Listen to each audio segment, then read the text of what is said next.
Wow, day 365. I remember day 1.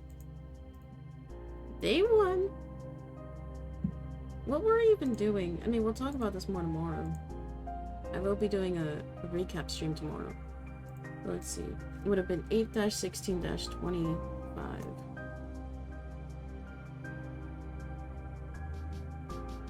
Oh, the stream is literally called Discussing the Future of the Peace Channel.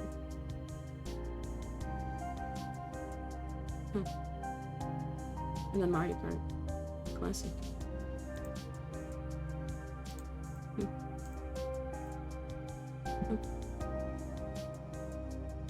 But guys, who's ready for a cozy game? But I don't think this game is really cozy per se.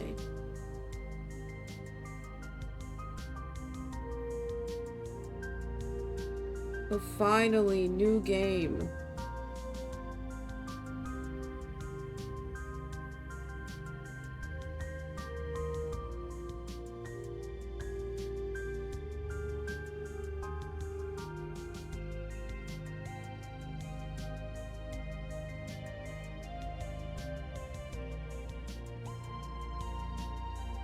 The music kind of a vibe.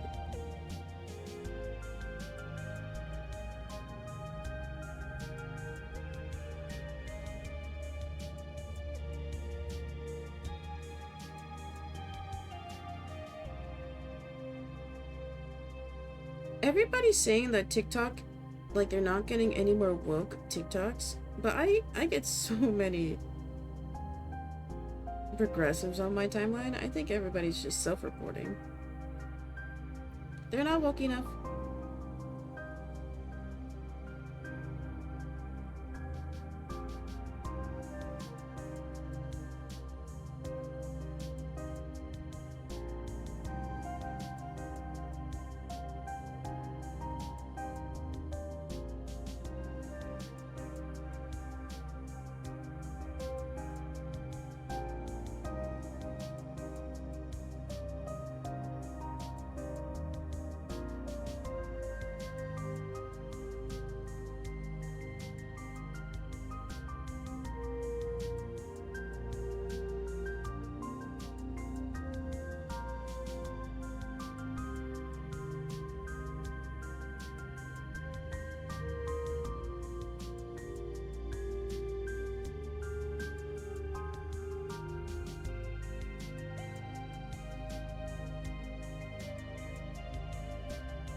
Yeah, I'm almost been posting on IG. Almost done. I've gotten really bad. When I open TikTok, I start swiping now. Okay. Well, everybody. Good morning. Dude, my hair's a mess. It's you. It's a mess today. Anyway, good morning. It is 9:49 a.m. on Saturday, August 15th. We did it. We hit 365 out of 365 days. Streamed every single day for a calendar year. Go ahead and say your praises now. I'll wait. We aren't going to talk about it much today. I think tomorrow, yeah, for sure. Tomorrow we'll do like a more in-depth like analysis, explanation, and final thoughts. But I did it. I didn't miss a day. I think I did miss like 4 Duolingo streak days. But you know, I can't leave y'all hanging. And we'll do a separate stream for that, talking about it tomorrow.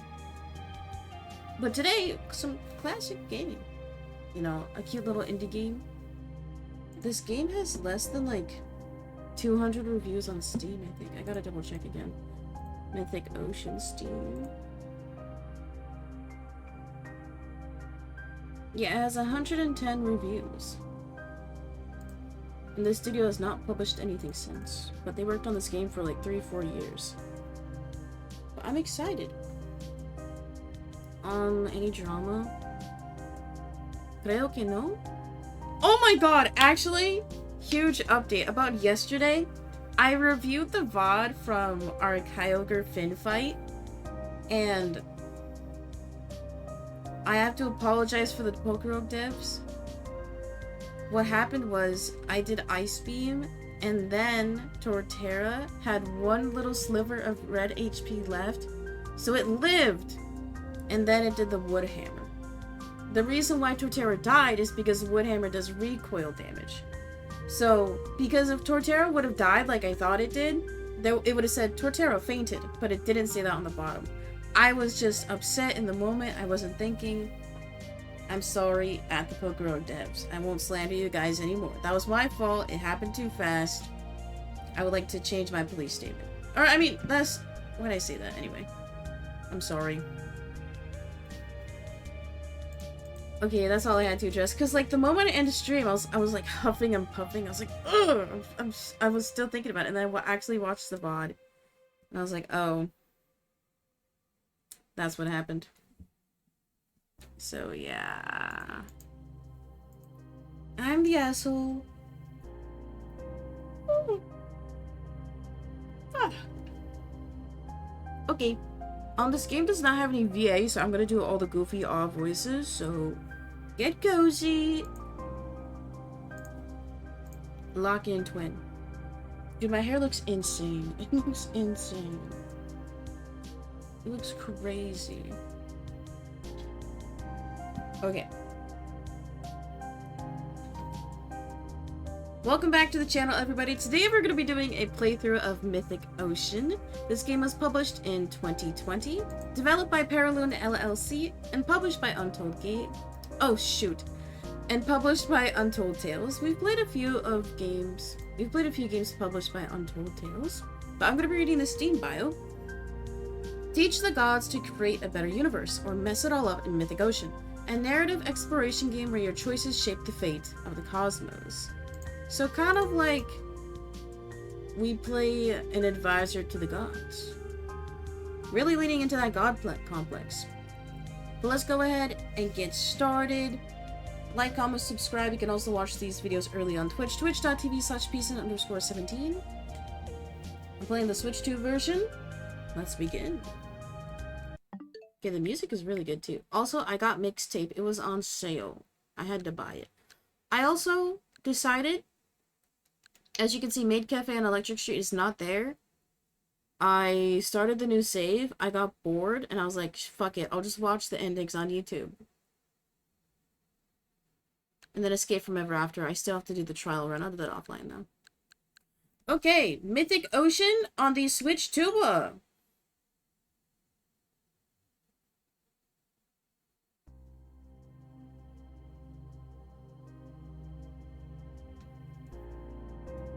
I'm excited. I saw this game on TikTok. And we're in new save. Of course, Monday Mondays. Camera animation. You might want to disable this if you experience motion sickness. Yes. Some of the sequences are first person. I literally bat chest get chills when it's in first person POV. Tutorials? Yeah, we'll leave it on. Dialogue text speed, we'll keep that. Camera sensitivity? We'll leave it. Let's increase input lag. Volume? Let's lower sound effects just off the jump, because that's scary. And decrease the UI volume. Okay. Guys, Mythic Ocean begins now.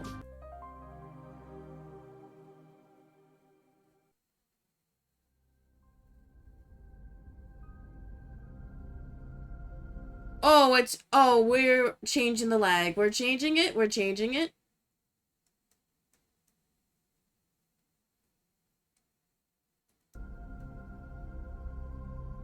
Oh, why does it...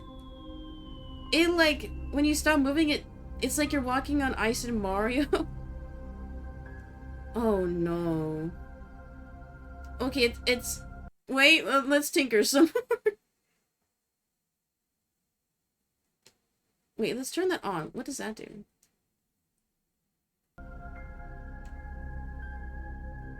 Okay, that did, like, nothing.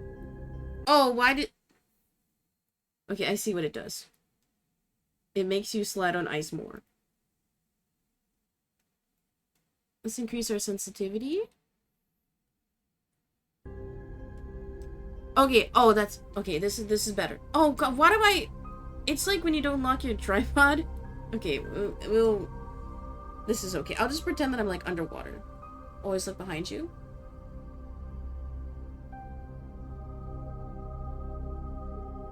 Into nothingness. Okay?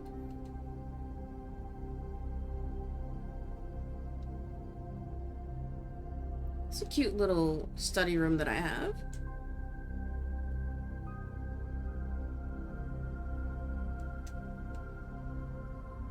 A magic book! Oh! I thought we were underwater, but we're in space.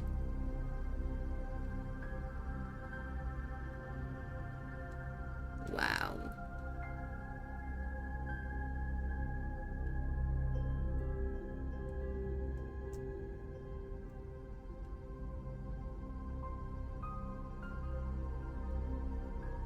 How cozy. Guys, welcome to my cozy little library nook.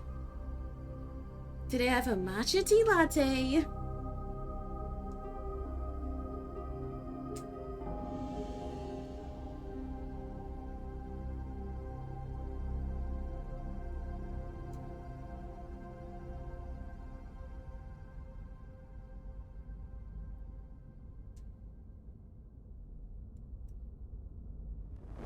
Oh!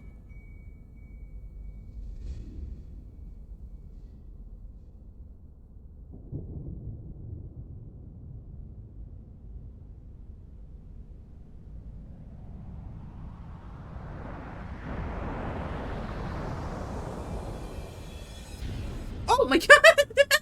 I knew it was coming!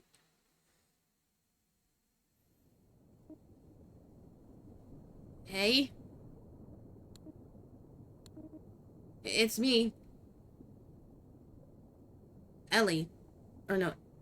Elil? Elil. It's me, Elil. Come on, wake up. I'm sick of waiting for you. Can't do this on my own, buddy. Oh, finally awake, huh? What's going on? Yeah. I know your memories are gone. Don't worry about it. Right now, we gotta find our friends again. The old world's gone forever. So we're gonna help them make a new one. The world ended? Where are we now, then? This ocean is, temporary. A sort of in-between place. Wait, is this about evolution? Alright, but why don't I remember anything? It's all part of the arrangement, buddy. We've done it like this for a long time. It works. I get to guide you and make sure you know what's up. You get to make your choices without the burden of knowing what's come before.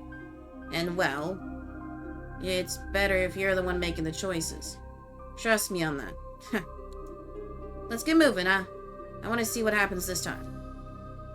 Ooh! Infinite gameplay loop, I see. Strafe down and up. Boost.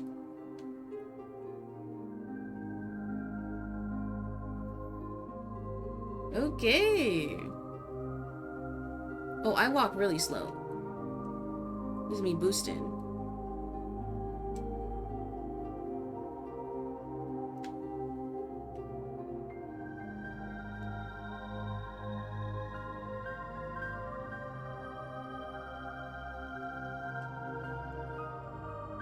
Woo! Just hitting my head on the stairs.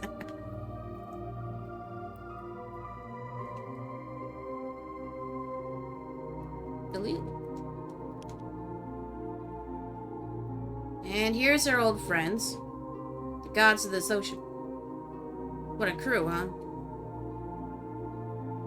You've got two gods whose anger and kindness are at odds. A god whose appetite and curiosity are limitless. A god of friendship, revelry, and joy without care. A god determined to chart the universe and unlock its secrets at any cost. I'll turn off the text on the top. That was an accident. A god who gathers knowledge and keeps a watchful gaze. And of course... Or you. This handsome serpent. Best looking one of the whole bunch, right? It's not a bad likeness. Hard to capture perfection, though, eh? So, which one of these gods is going to create the new world this time? All depends what advice you give him.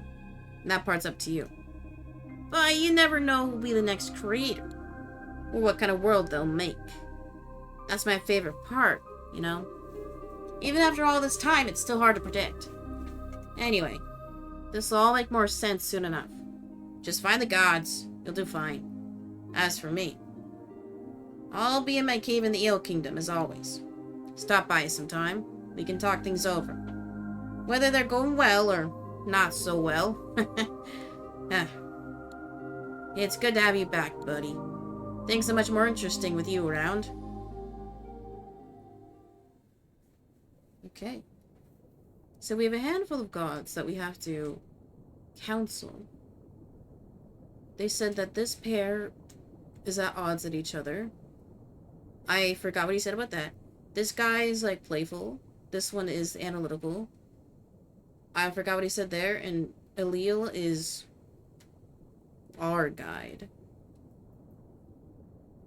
Okay, the movement does feel like I'm underwater. It kind of makes sense that the camera's wobbly, so I think I'll be okay playing this. Oh, Elil, you're back. Alright. Almost forgot. You're gonna want to take this thing with you. Teleporter received. It's a teleporter. You can only use it to visit certain folks you've already met, though. It'll give you some other useful information, too. Take a look. You'll see what I mean. Catch you later. For a god, he sounds so casual. He's hip with it. Why to use the teleporter? Let's see what's up, though. What's up, dog? Oh, it's the ceiling. Okay, illustrations? 48 illustrations to collect. Okay.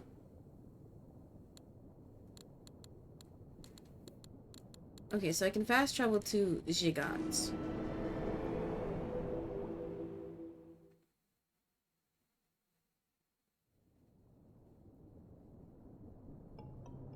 Oh yeah, he hangs out in a well. Hopefully I don't fall in.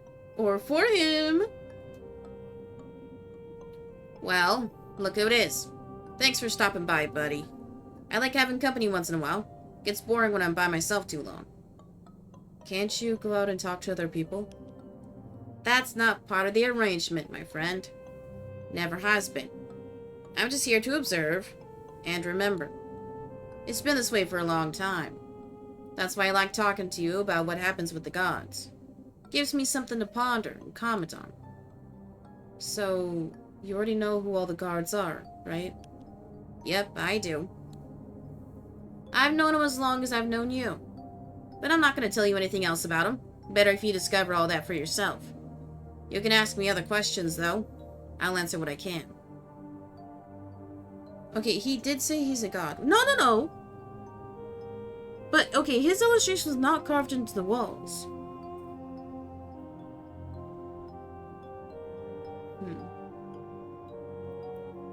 Maybe he's not a god.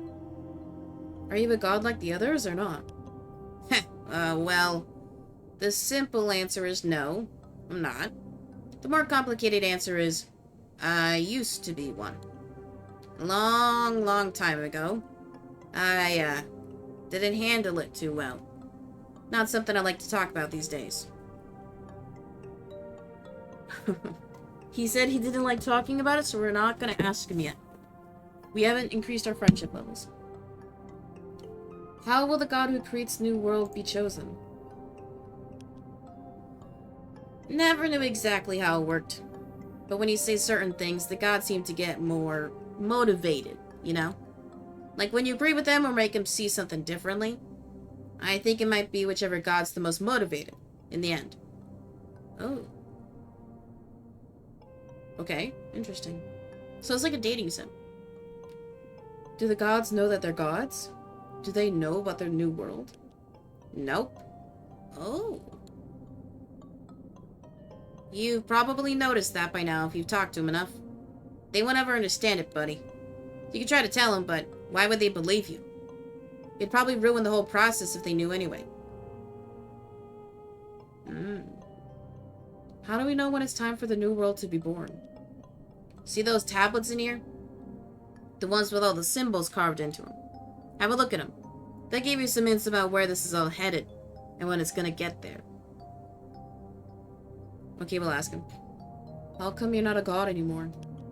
I told you, I don't like talking about it. Please? I'll think about it.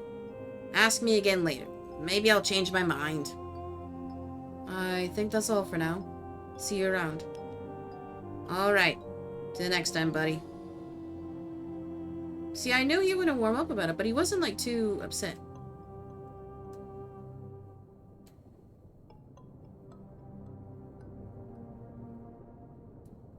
Oh, it's their symbols.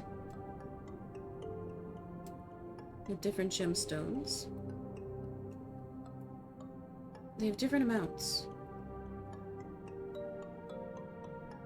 But I guess there can only be one creator.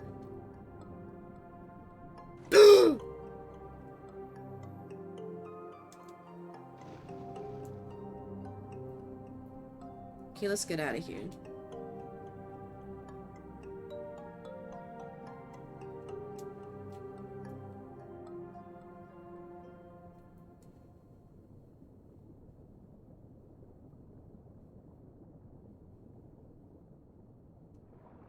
I forgot I can boost.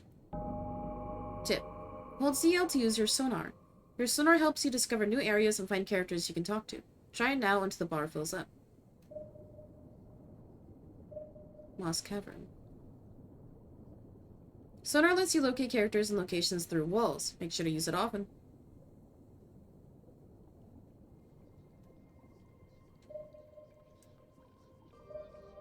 Kelp Forest. Coral Reef.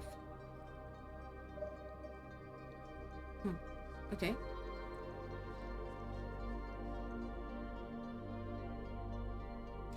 Where should we go first?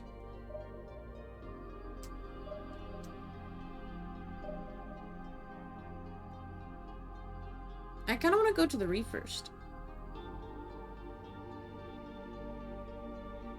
I know the game wants me to go right, but I'm not going to. Hello? Peasant? Chill. Once in a while, I'll have a dream about turtles. They're all grazing in a field of seagrass, looking so very peaceful. I feel like it's something I've seen somewhere, but I can't place it. I'll keep an eye out. See you around. I hope I someday find that place with all the turtles. It's out there somewhere. I can feel it in my fins. Okay.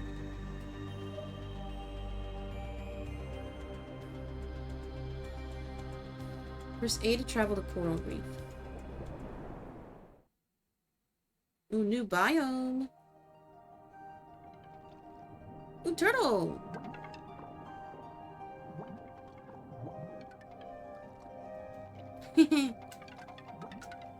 They're so cute. I like the oh my god, I move so fast. I like how they textured the models.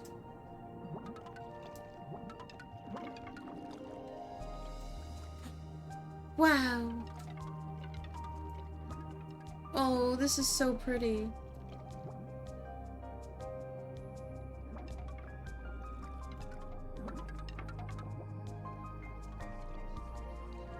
Oh!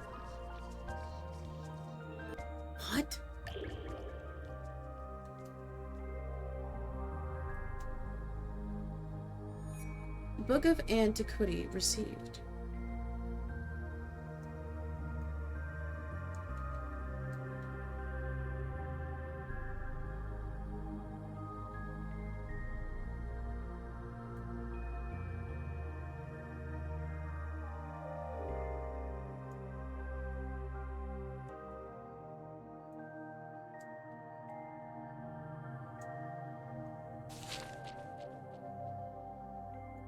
Era 3, Section 2. The Missing Ones. Those who oppose the new laws begin to vanish quietly and without explanation. The mortals understand that resistance to the Creator will get them permanently separated from the rest of society.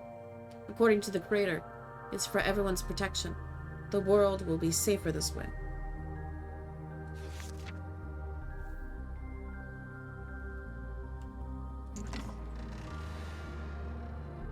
I heard a door open. So fascism. Few collected pages. Okay. Lord Trump. So I think that book shows potential future realities. Wow.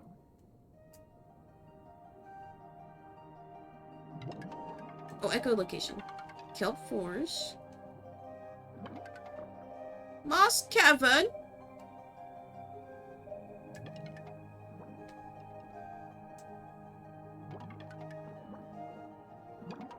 I saw one over here.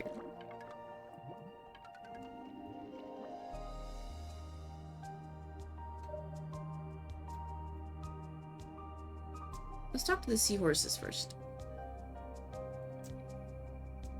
They're so cute. Winnie. Oh, so handsome. And such a good dancer. I could do this forever. Fuchsias. 6 hours in the pre-dawn dance and still I wish it would never end. Now, my love, let us twirl. To the stars, my love. You're so cute.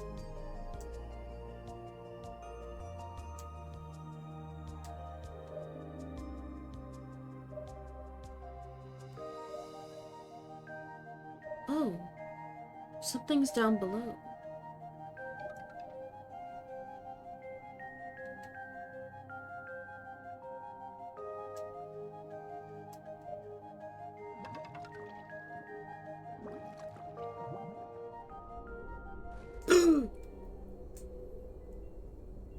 Hello. Drift. Up here, I'm so connected to everything. Whoa. Everyone else's experiences are as real as my own. Yeah? Whoa. I am overwhelmed by this feeling of love for the universe. He's experiencing ego death. Good for you.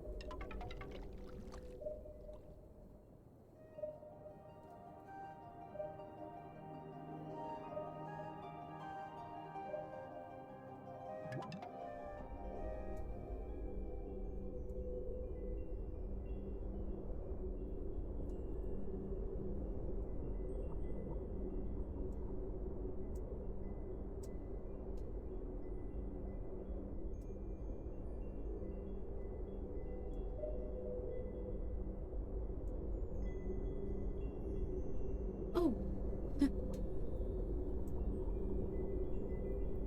I think these are the first gods. Twin brother. Who are you? Twin sister. You can't get past our barrier, so get lost. Yeah, go away. We told you to leave. Why are you still here? It's okay. I'm not here to hurt you. Yeah, sure, we've heard that one before. We know better now. Yeah, why should we believe you? We don't even know you.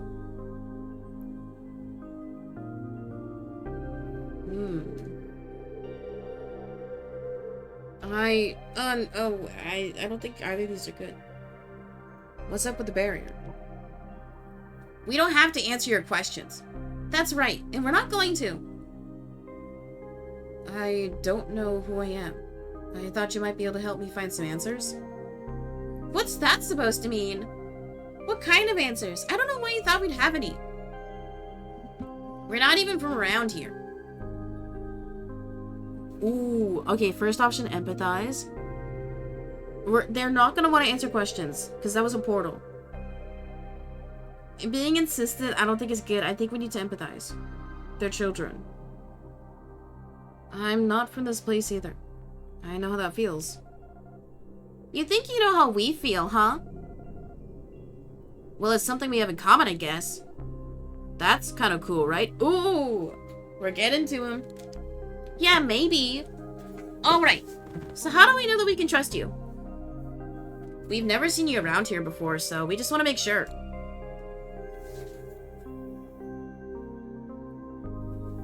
Saying you want to be friends with a child is a crazy line. I'm at your mercy. You have my word.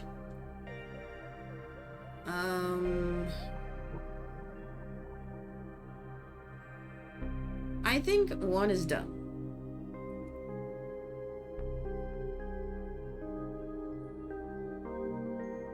3 could work because I immediately tried to empathize and relate with them. So they might like that angle.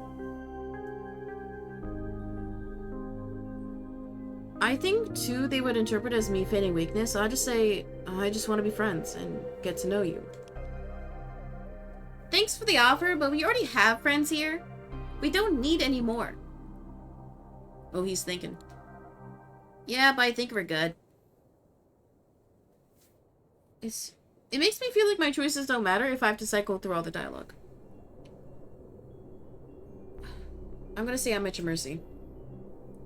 I'm at your mercy here. You two are clearly way stronger than me. Yeah, I mean, that's probably true. If I were you, I'd be scared of us too. And I guess if you thought you could break our barrier, you'd have tried already. Oh, the barrier's shrinking. Okay, I guess we can talk for a little bit. Doesn't mean we don't trust you, though.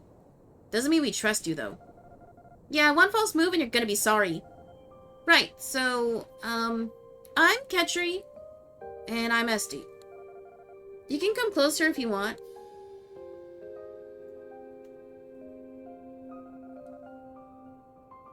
Oh, so this is the coral reef, by the way? It's our home, or, well...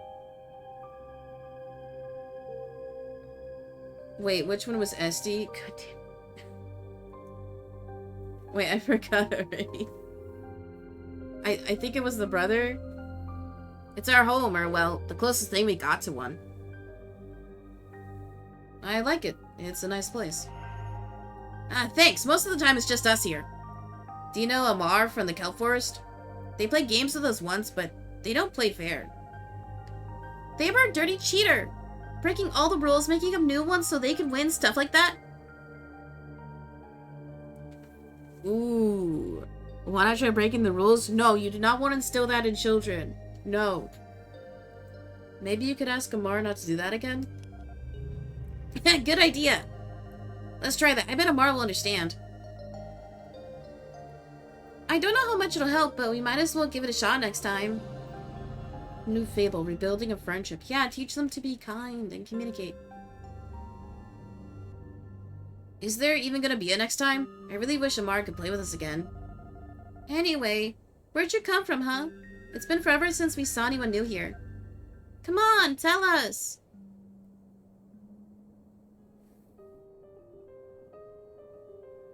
I don't think we should leak that we're like a guide for the gods.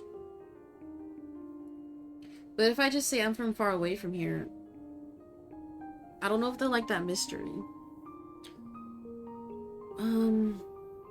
Because if I say, I don't know, I woke up in a cavern, that's gonna pique their interest and they're gonna keep asking.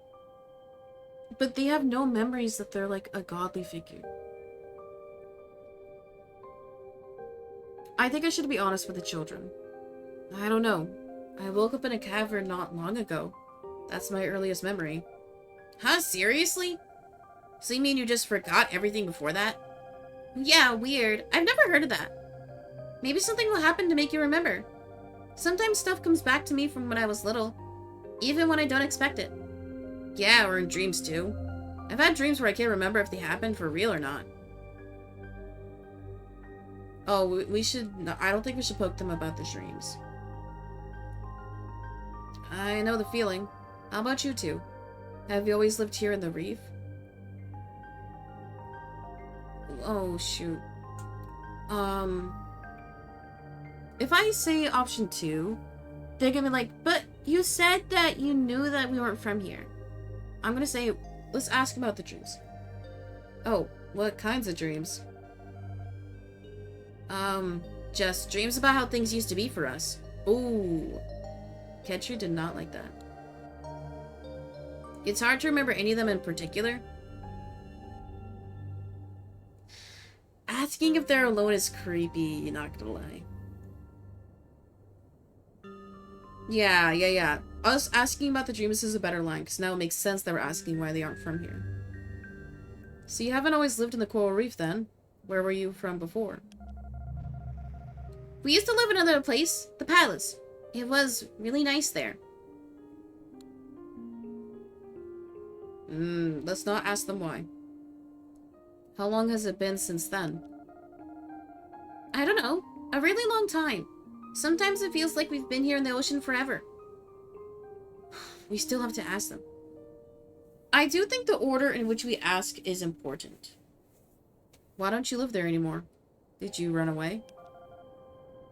No, we got kicked out.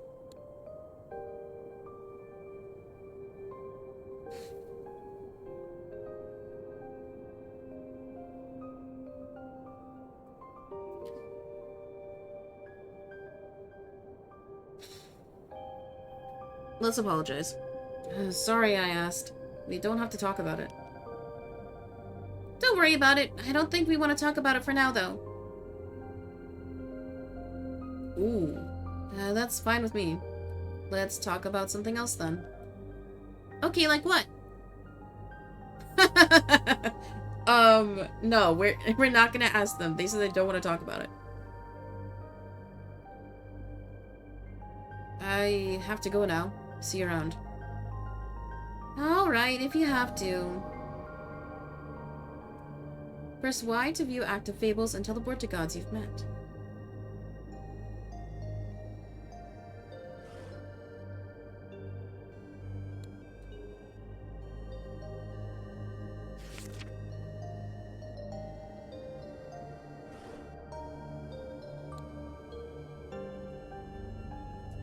Okay.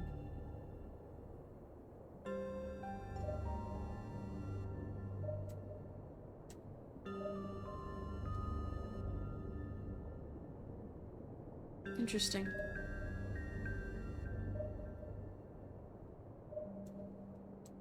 The lines aren't feeding back to the twins anymore.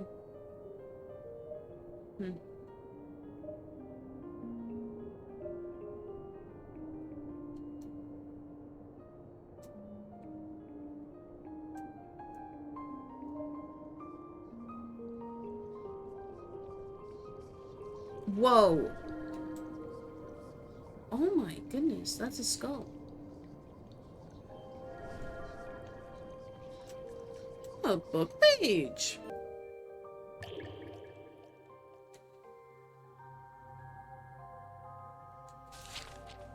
Era 3, Section 1, Lawful Dissent.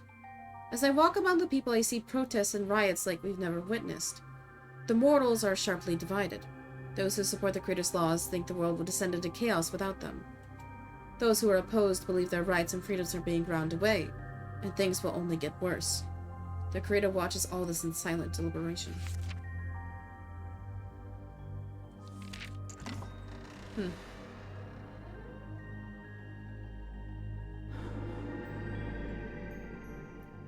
Oh, this has gotta be Era 3 for the twins, because the twins got ostracized.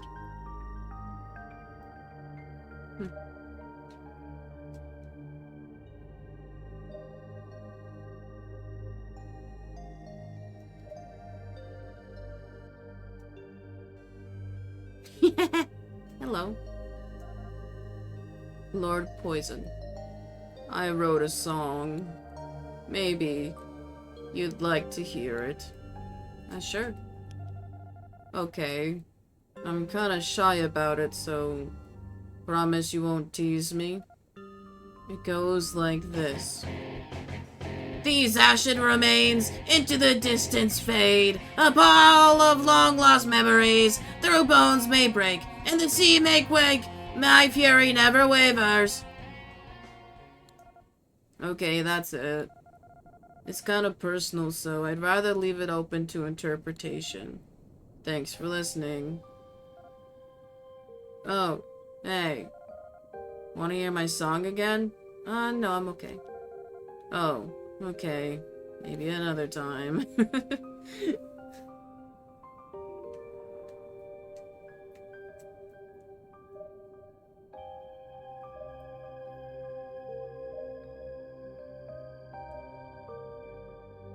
Okay, I think that's all down here.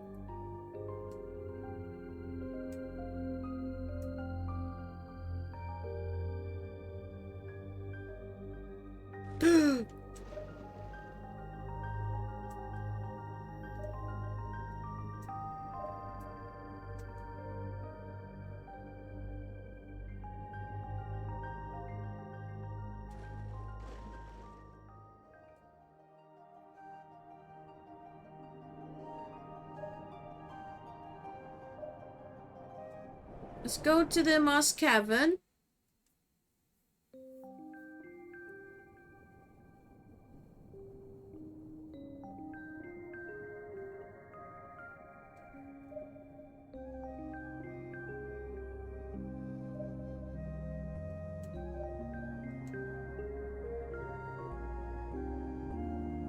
Whoa. Oh, wow.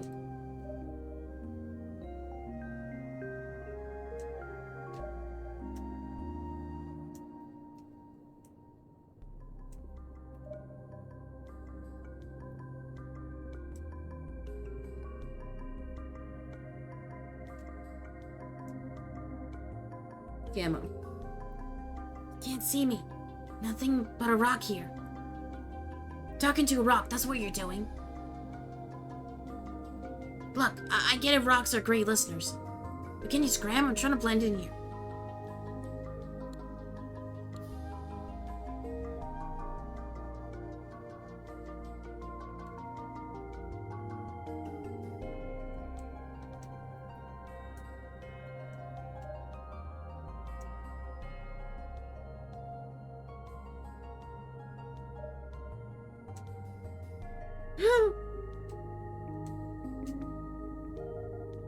So, hey, are you good to eat?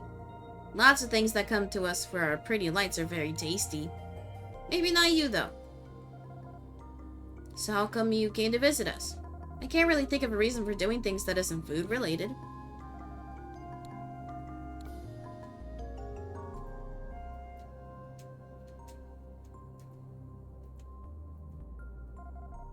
Zona. I've never eaten before. None of us here have, and always wondered what it's like. Zoe up there eats all the time. I've asked her to describe it, but it's not really the same. Xander. Did you like our pretty lights? It's hard to ignore them, you know. Feel free to come a little closer. If you like our lights, you should talk to the mouths up top. They'll be happy to meet you. Zach. Someone bumped into us pretty hard recently. It was a bad one. A bunch of us broke off. Zane, Zara, Zed. Never saw him again. So yeah, please don't do that. You ever worry that a party will just up and leave because it found a better deal somewhere else? Whoa. Kinda like my ex-wife, am I right? Found it. Zubin. Sometimes I feel like we don't get enough credit on the bottom here. It's a lot of work supporting everyone else all day. I mean, don't get me wrong, I'm very thankful the mouths eat things and the stomachs digest them for me. I just want everyone to have a time to shine, you know? Even if they don't have pretty lights on. A parasitic symbiotic relationship.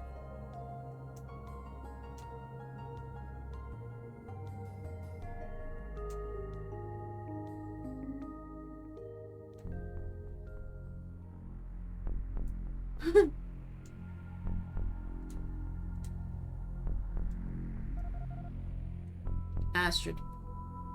Starlight, star bright, so mesmerizing.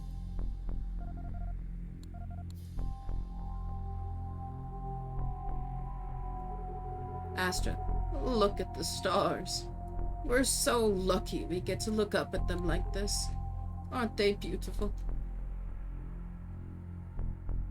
I agree. They're very pretty. You can stay here and admire them with us if you want.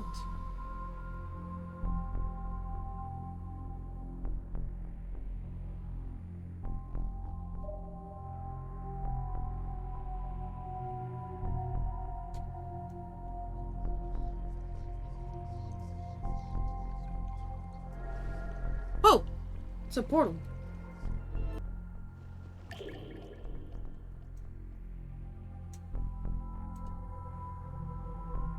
Yeah. Oh, I can float in the room. Ever 2, Section 1. Oversight. The creator's solution for society's ills is simple. Put laws into place and enforce them vigorously. Plans are made to monitor the mortals more closely and deliver quick, severe punishments for any transgressions. I mentioned this will come at a sacrifice of day comfort, and happiness for the mortals. The creator doesn't seem to mind.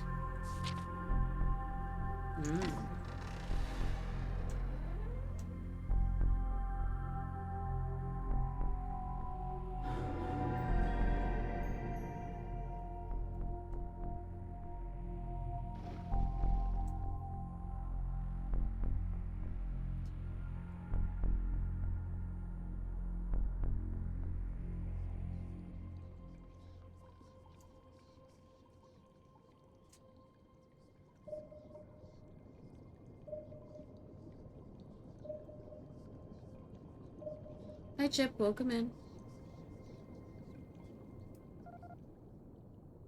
Hunger. Food. Empty. Must find new food.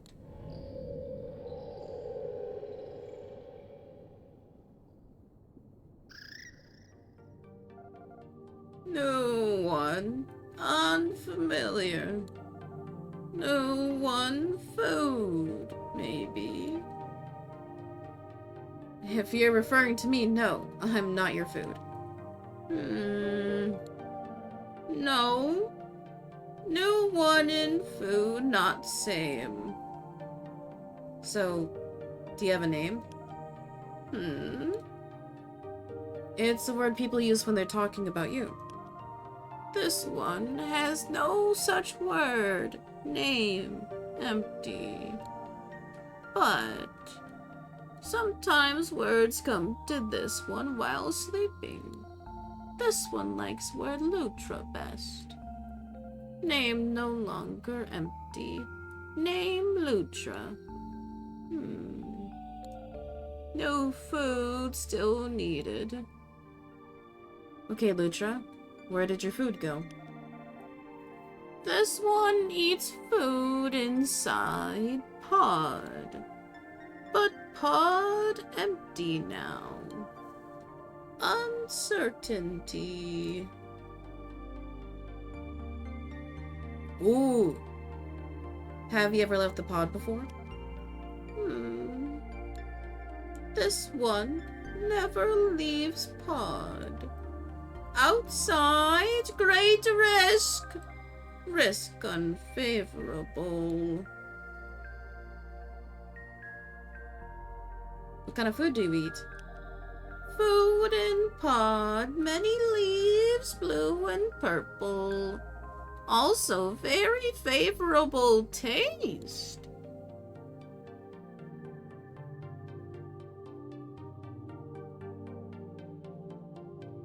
Ooh.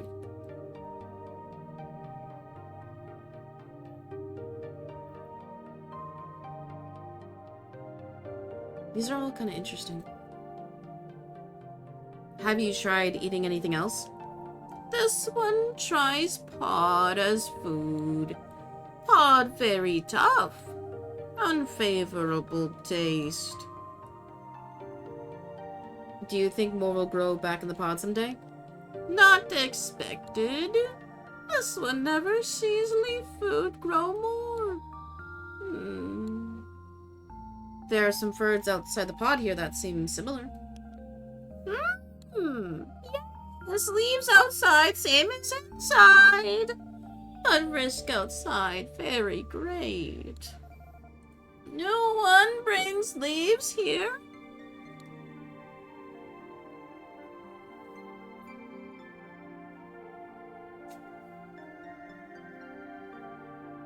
I could, but I won't always be here. You need to be able to eat on your own. But this one has fear.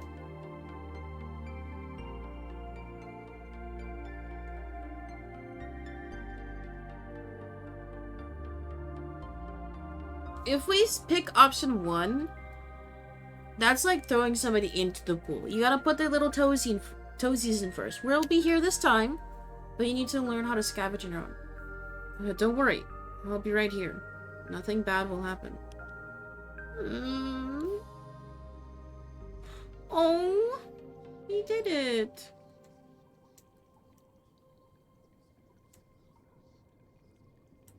Oh. that was my eating noise.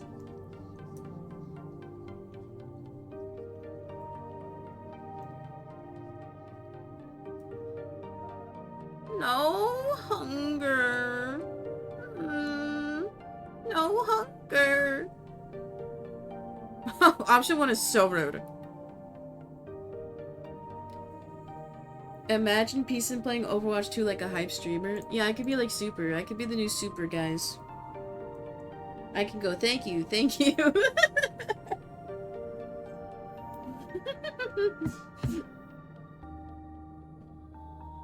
Where did you come from? This one comes from Pod. Right, but what about before that? Before? Darkness, many lights. Uncertainty. Maybe just sleep thoughts. Okay. Has anyone visited you here besides me? Others from outside caves sometimes appear and talk. Furry one, 2 that are one. Understanding of those ones difficult. Words of furry one and 2 that are one not familiar. But thoughts arrive now, not firm thoughts, new thoughts. Exhaustion follows, sleep ensues. Do you dream when you sleep? Yes, while body sleeps, thoughts still arrive. Maybe dreams now.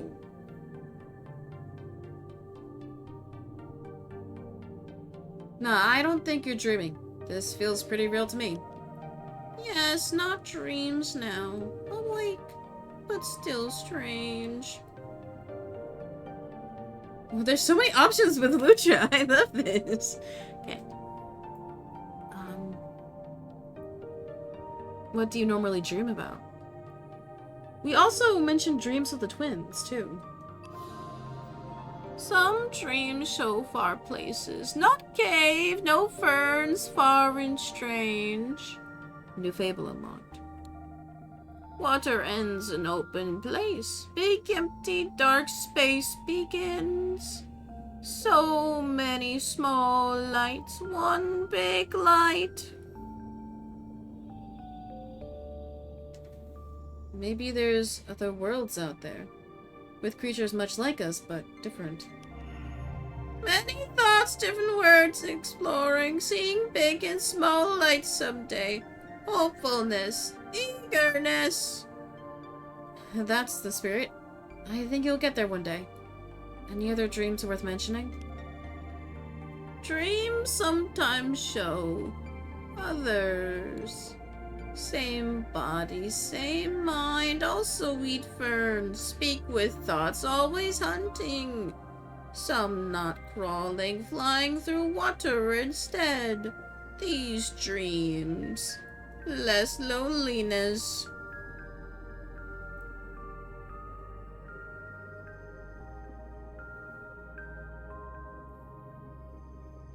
What I've noticed, the characters don't like when you ask them direct questions. You kind of gotta let them feel like they brought it up themselves, I think. I imagine it must get lonely here sometimes. Sometimes others appear, furry one, two that are one, always gone soon. Loneliness follows, but hunger greater before. Maybe loneliness greater now.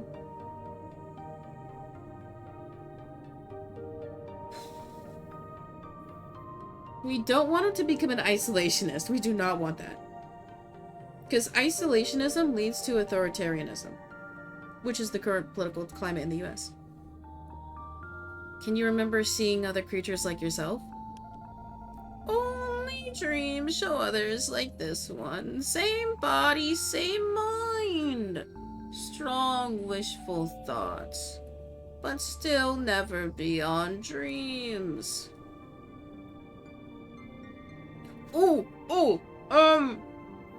One implies that he should stay where he is. Two,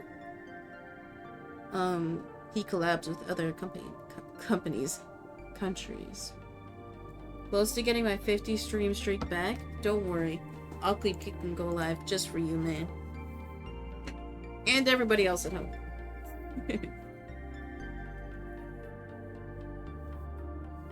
If traveling is too difficult alone, maybe you just need some friends to help you. Some cave things make more like them with different ways. Ways with only one necessary. Maybe making more possible someday, but long wait necessary.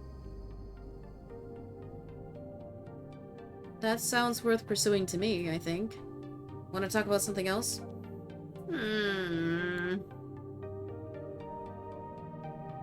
Ooh, gossip time! Tell me what you think of the two that are one. Less fast, less words than furry one, but understanding still difficult. Danger. Sometimes two that are one, not careful always. Confusion also. Pain thoughts, pain feelings, but nothing hunts two that are one. So why? I'm not sure why either. Want to talk about something else? Tell me what you think of the furry one. Very fast, many words, understanding difficult. Not certain which furry one, not exhausted, always. Hunting familiar with furry one. Hunts moving things, different from hunting ferns, but still similar. Maybe similar dreams, too. Could be.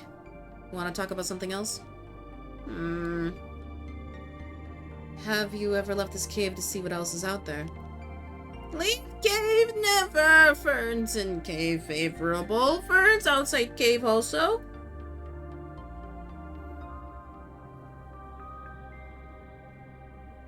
I haven't seen many, but if you go looking, maybe you'll find much more food somewhere else. Much risk, ferns necessary. All ends without. Why beyond of no certainty? Here, certainty!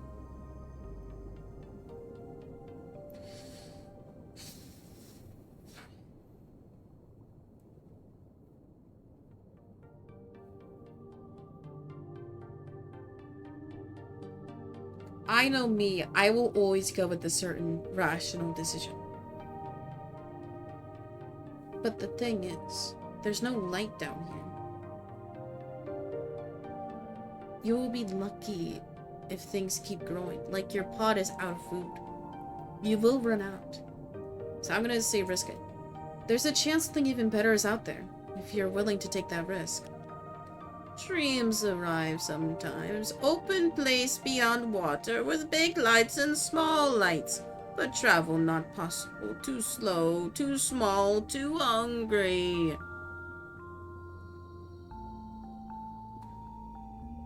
Oh! It's option 2 or 3. Make him stronger or friends? I think we do friendship. What about strength in numbers? Having friends to go with you might help. Strong feelings, finding others difficult, but making more may be possible. Other cave things make more way possible, but not the same body. Not understanding it. Keep at it and don't give up. Want to talk about something else? Because he has friends. Like, people visit him. He has friends. I have to go. See you around. Look, he's out of the pod. He's made a huge step. Familiar ones. Speak thoughts together again. Oh, okay, Sawi.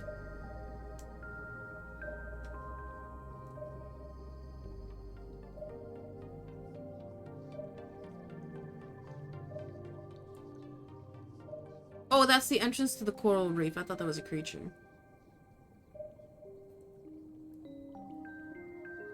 Okay, let's keep going.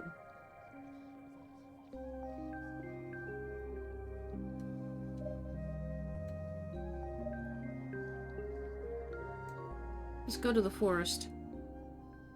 Down in the forest, we'll sing a chorus.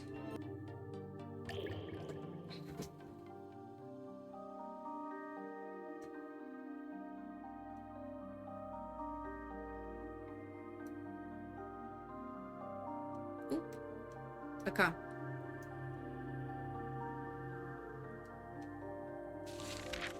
Ever 2, Section 2. Peace and prosperity.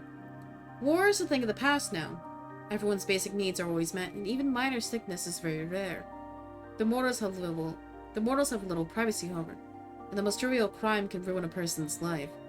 But they are safe. They live long, healthy lives. The Creator has brought about the world they wished for. Oh.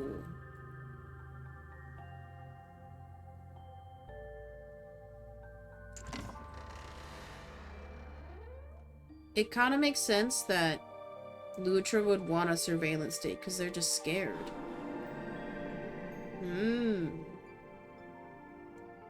I see.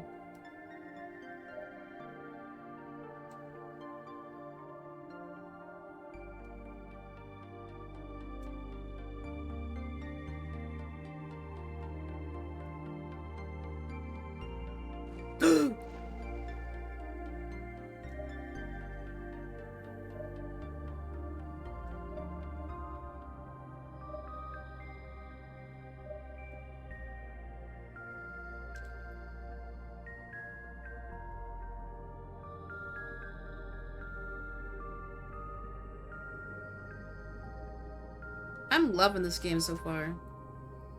I think we have to backtrack all the way and go back to the coral reef. I think there's only one entrance here. Oh! I lied.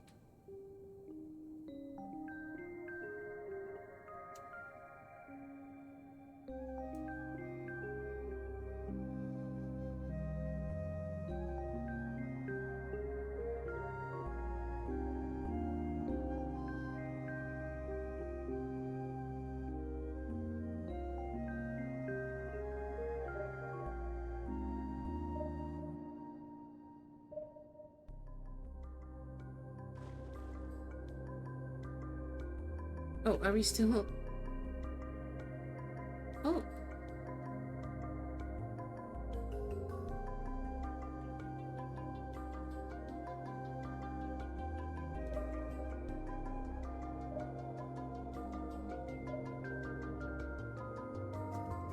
To the kelp forest.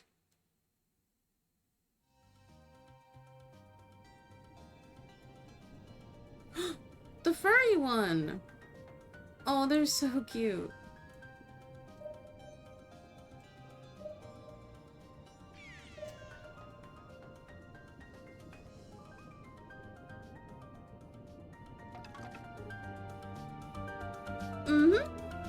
Oh yeah! Dancing to the beat? Whoa! Oh, hey there, stranger. Never seen you before. How'd you find the party? You know what? Scratch that. Forget I asked. Everyone's welcome to the forest, no matter how they got here.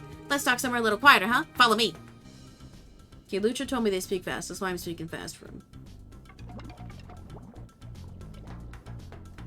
Oh my goodness, they are going fast.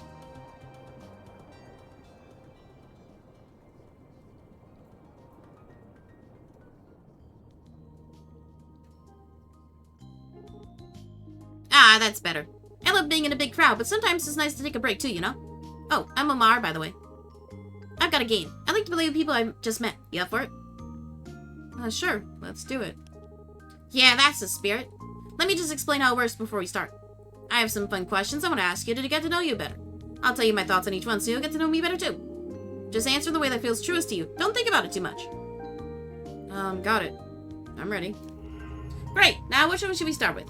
Okay, I got it. What's something you wish you had more time for? Exploring the world and seeing new places. An adventurous answer. I've had many friends who love to travel, but I can't quite relate. There's so much to do in my own backyard, I don't really feel the need to see tons of other places. Plus, it's a lot of work. So, sea urchins, crabs, or kelp? I think crabs are kind of cute. Cute? I meant for eating, you goof. Though to be fair, you are correct. Crabs are sometimes very adorable. And always quite delicious. Okay, what's up next? Yeah, this is a good one. What job would you be really bad at? Being a professional athlete. I'm disabled. That's very honest. I feel like tons of folks like to believe they could be pro athletes.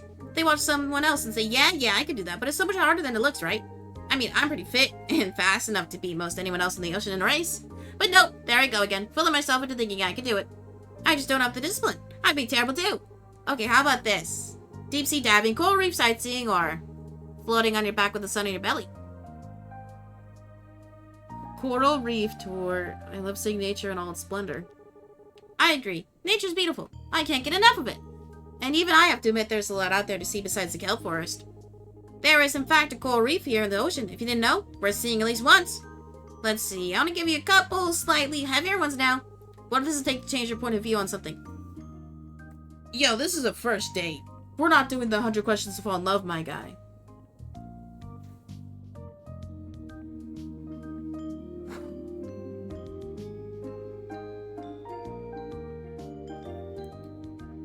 If we're talking about, like, people's morality, the typical person will stay true to what they believe until someone close to them changes their mind. That is the typical person.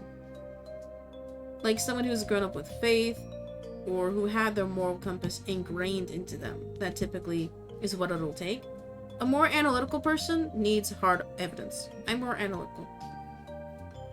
I need hard evidence to convince me. I don't know. I found myself more motivated by feelings than cold data, I think. That said, I'd be lying if I said I wasn't stubborn, so sometimes that's not enough either. Alright, we are down to the last one. Some people like to say life is a game. You've heard that before, right? So if you could add one rule to the game of life, what would it be?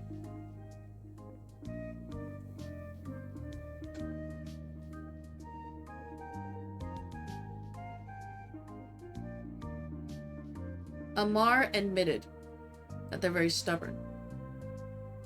That they can't necessarily be convinced or coerced into changing their mind. Now, why would Amar think that way? Probably because Amar has been deceived and lied to in the past. So, if this were me, I would pick honesty as well. Because banning authoritarianism will...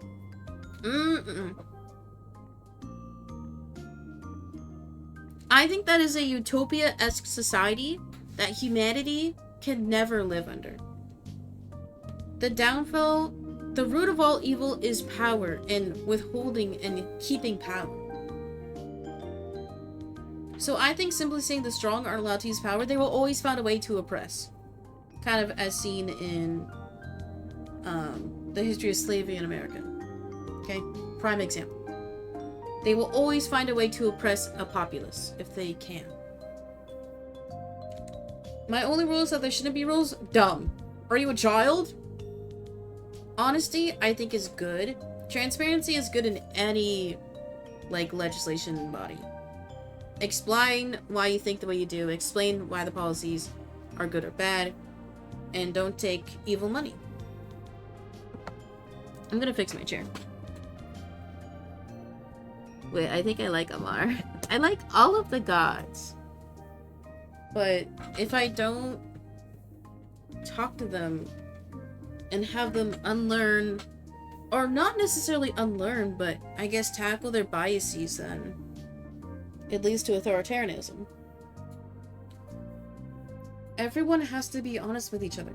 No more lies or secret agendas. Well, I agree most times being honest is best. I tend to be pretty open and honest myself. But is it true that lies are always a bad thing?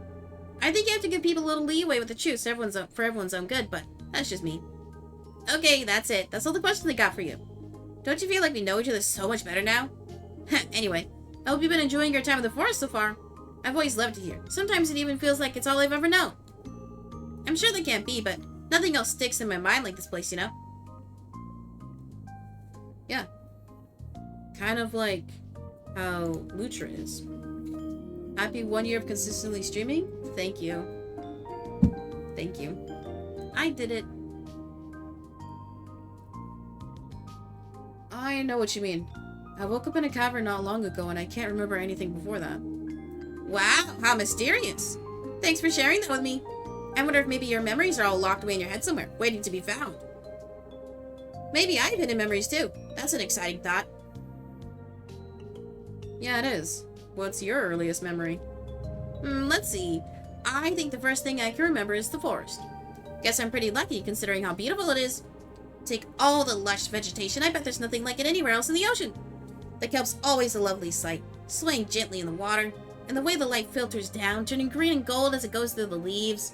It's enough to bring all sorts of folks to the forest, and believe me, they know how to have a good time. Yep, as much as I love to relax, I can never turn out a good party. There's no shortage of them here. Huge schools of fish in every color you can imagine. Everyone swimming and dancing to their fill. Speaking of which, oh, the food! It's to die for here in the forest. Every kind of soft, crunchy, savory, sweet morsel you can want. Oysters, mussels, snails, crabs, and sea urchins. Yep, I have a lot of critters around here. And not just because they're so tasty. All the little kelp devourers would eat the whole forest if it wasn't here to keep them in line. It's an important job, but also a simple, relaxing one, and I love doing it.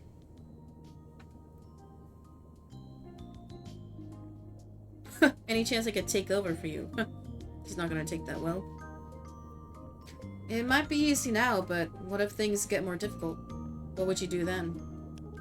Depends how difficult. I could probably work a little harder than I do now, but in the end, I'm not looking for a tough life, friend. What am I supposed to do if some kind of disaster happens in the forest? I'd probably just hide and wait for it to be over.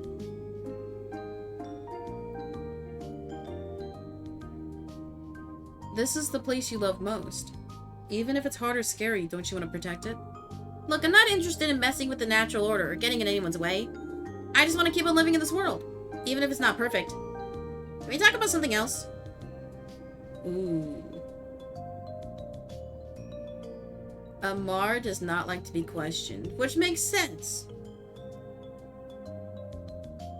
He doesn't like pushback. Sure, fine by me.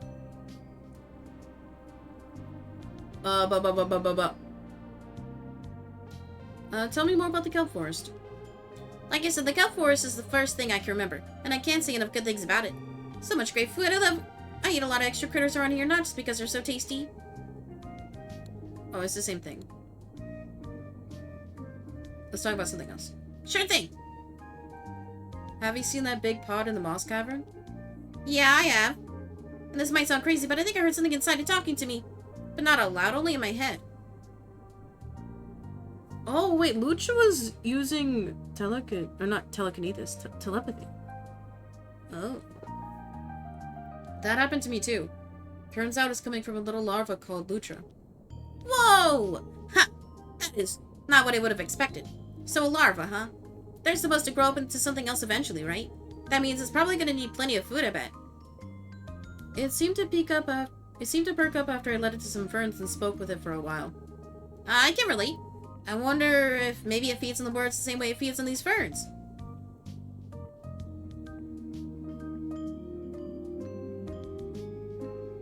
Ooh. Ooh.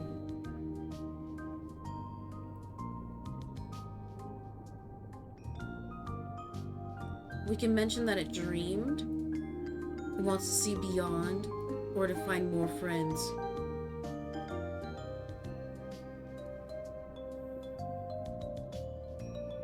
I think if we use the friend angle, because Amar does not want to leave. Amar does not want to explore.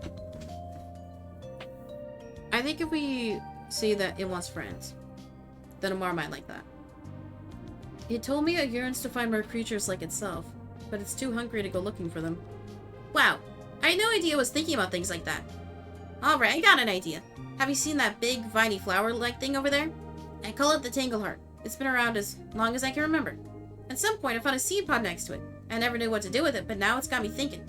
If you planted it in the moss cavern, maybe it would grow into a plant that could feed Lutra, you know? Tangleheart seed received. Thanks, Amar. Hopefully it ends up helping. Anytime, friend.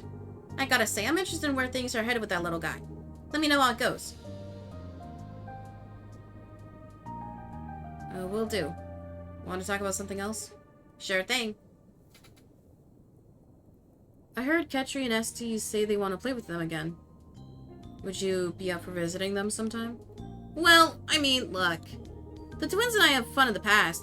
They like games, they laugh at my jokes, and it's not like they're whiny or anything. But they're kind of a lot to handle, you know? Ketri's always brooding, and Estes has a nasty habit of exploding over things that, like, don't really matter. I've had enough of all that, friend. Sorry, I can't do it.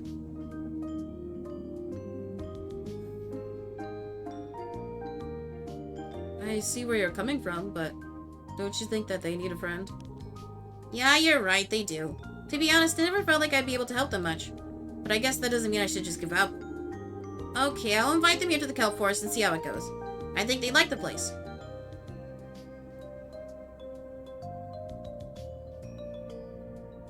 Ooh.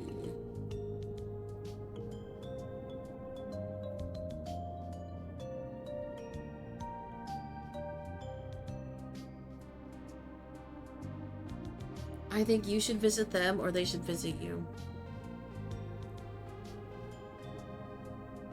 I think it's already an ask to have Amar hang out with them. So I think the twins should visit Amar. Because if I ask Amar to be like, no, you should go see them, that's another ask. Sounds good. I think the twins should see more of the world outside their home. Yeah, that makes sense. I'll go pay him a visit soon and escort them back here then. Oh. Wait, W. And thanks for mentioning that the twins miss me. I don't think I'd have felt like doing this otherwise. Anytime, Amar. Want to talk about something else? Sure thing. I want to ask you about someone. Okay, fire away. Tell me how you feel about the twins. I'm looking forward to seeing them again. It's been a while. I'll admit, I'm a little nervous. Things haven't always gone smoothly with us. I'm gonna do my best not to make him angry or upset. We'll see how it goes.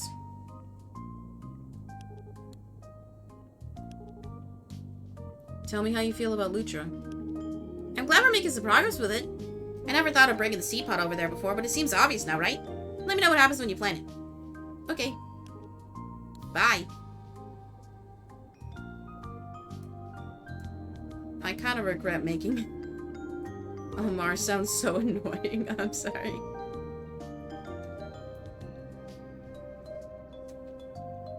Okay, let's explore.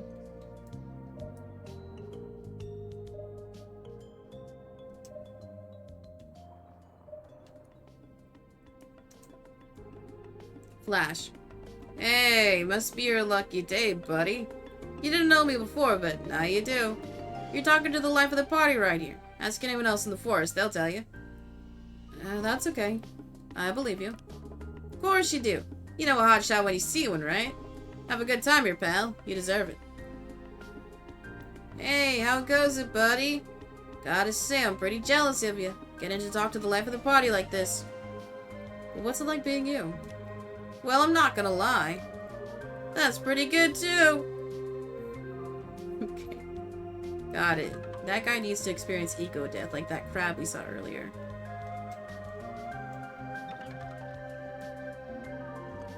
Glitter. Why, hello, poor thing. You've never met me before, have you? I'm the life of the party around here, my dear. There's no celebration if I'm not present, and don't you forget it. I'll keep that in mind. Very good. Tell all your friends you met me, won't you? Hello, darling. Happy to speak with the life of the party again, I hope. As always. Very good. Tell all your friends you met me, won't you? We're not gonna have them fight. We're not doing enemies to lovers.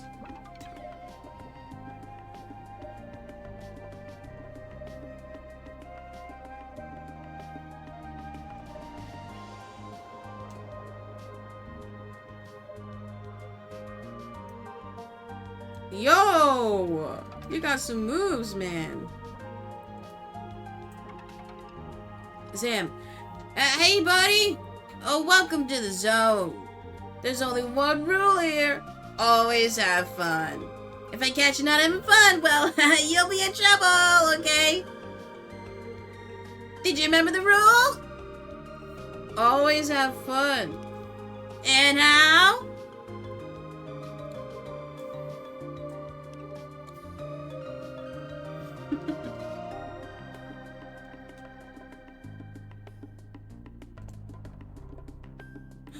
A dolphin.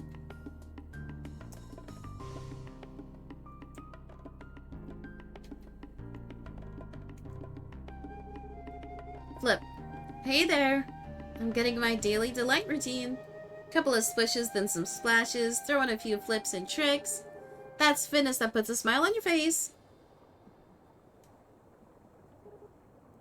Hello again. My daily delight routine goes well, in case you were wondering.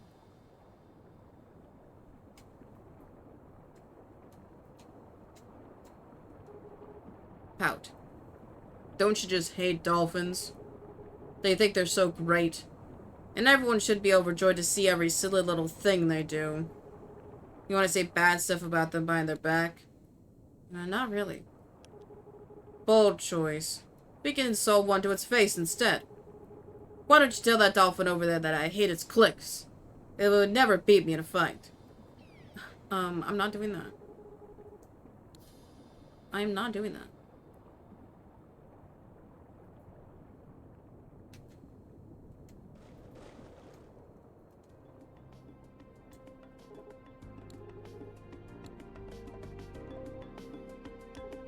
Yeah, I'm not doing that. Interesting how in this forest we have two encounters that are encouraging me to like cause trouble. Interesting. Ooh. Whoa!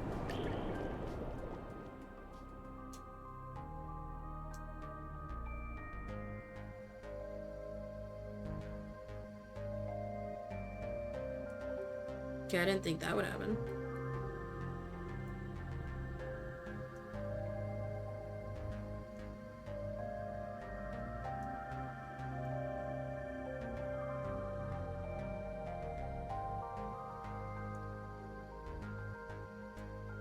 Okay.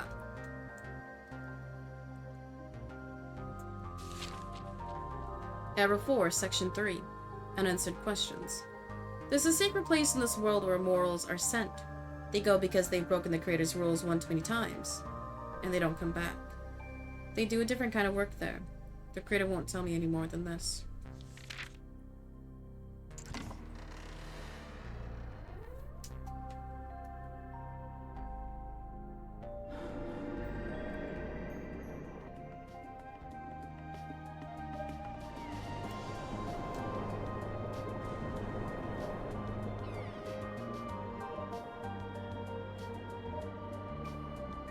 Okay, we've been to the reef. We've been to the cavern. Let's go to Eel Kingdom.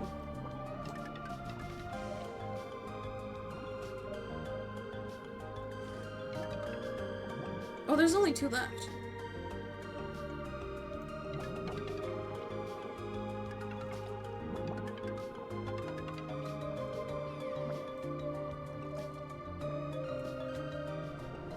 To Ishio Kingdom?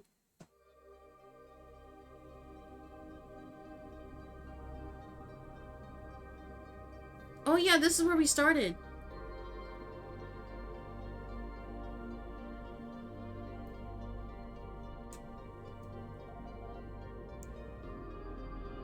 Thrill.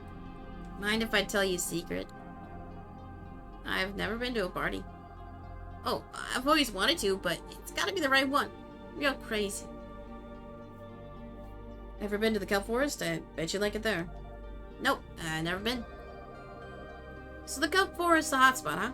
It's hip. It's happening? Totally, for oceans... Totally. Parties in the ocean that can't be beat. Right on! This must be the place my friends were talking about. I'm gonna go check it out. Thanks for the tip. Anytime. Have fun. Cool.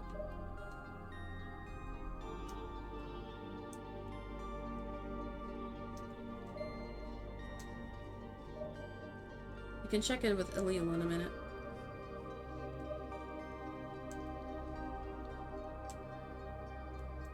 Yeah, I went this way first.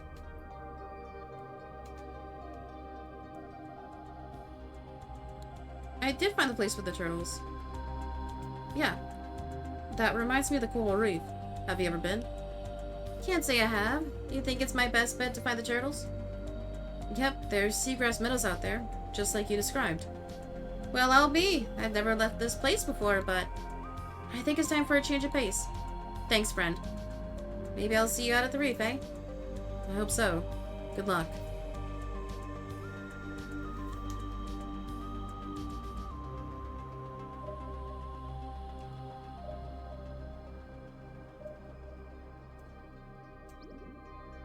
Oh, hello.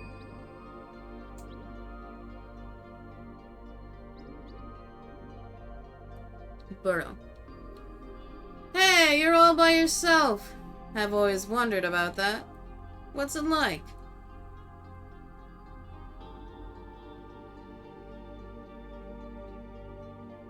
I never thought about it much. Really? I can't help thinking about it. The idea of being by myself all the time just seems kinda sad. Not to mention boring and weird. Hey, tell me again.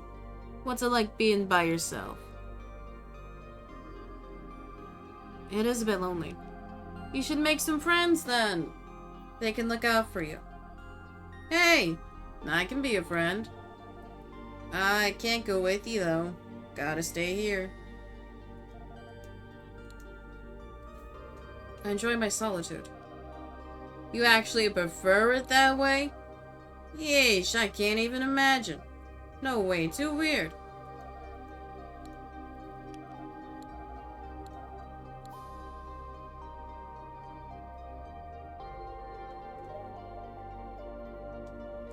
There's definitely something in there.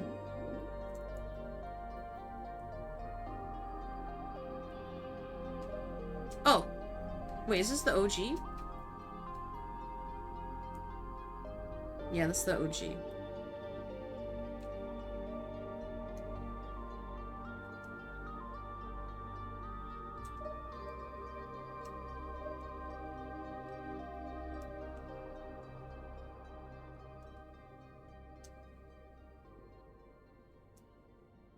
Another one. Rosetta.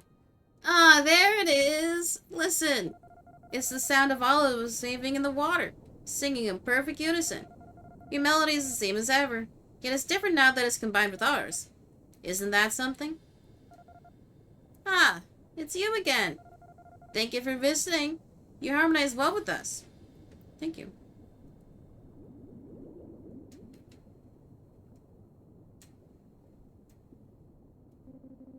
Dude. You don't smell familiar. Since you've just arrived, here's some advice. When you meet someone for the first time, always trust your nose. If they smell good, get to know them better. And if they smell funny, well, I'll leave that up to you. Remember, always go with your nose. Never trust your eyes. Your eyes are up to something. I do need a new prescription.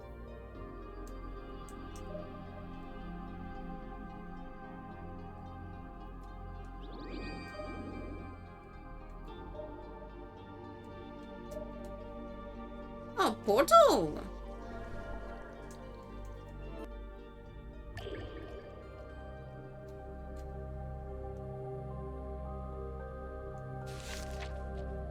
Era 1, Section 1. The beginning.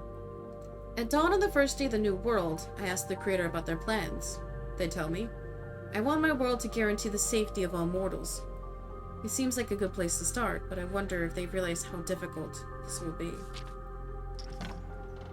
Yup.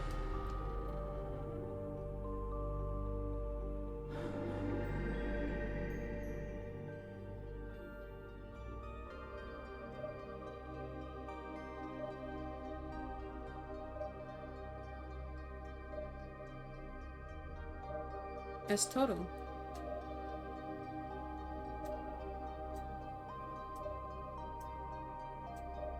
I'm gonna go back to the coral reef because I think we can access another biome from there. That was the twins in the coral reef. Lucha in the cavern. Here in the eels. And Amar in the forest.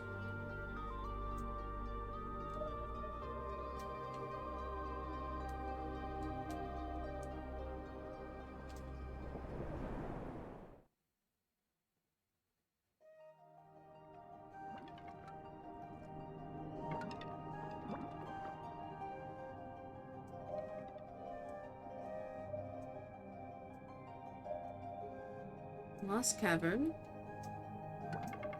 Kelp Forest.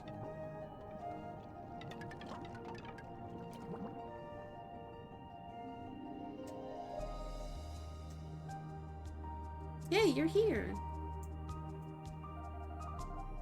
I came here looking for the turtles, but something about that dark place down there is just drawing me in. It's pretty freaky. Not like the dream I had at all. Starting to wonder whether I should have come here. What?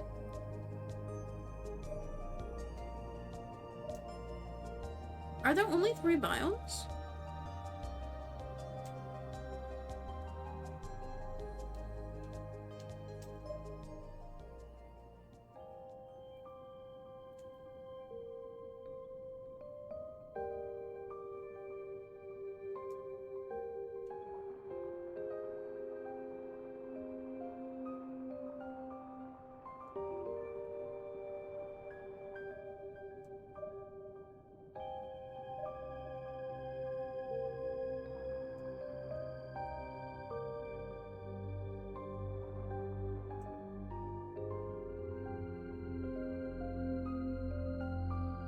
The twins have moved. You guys weren't here before.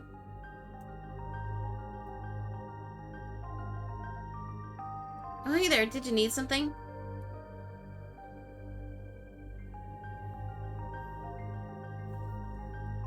Have you two had a chance to play with Amar again lately? No. Why? Amar told me they would be coming by to visit you soon. Oh, well, Amar never showed up. This is just like before. Amar says they'll come see us, but then they never do. They don't really care, do they? Nope, Amar's a jerk. You never know if they mean what they're saying, and they're just telling you what they think you want to hear.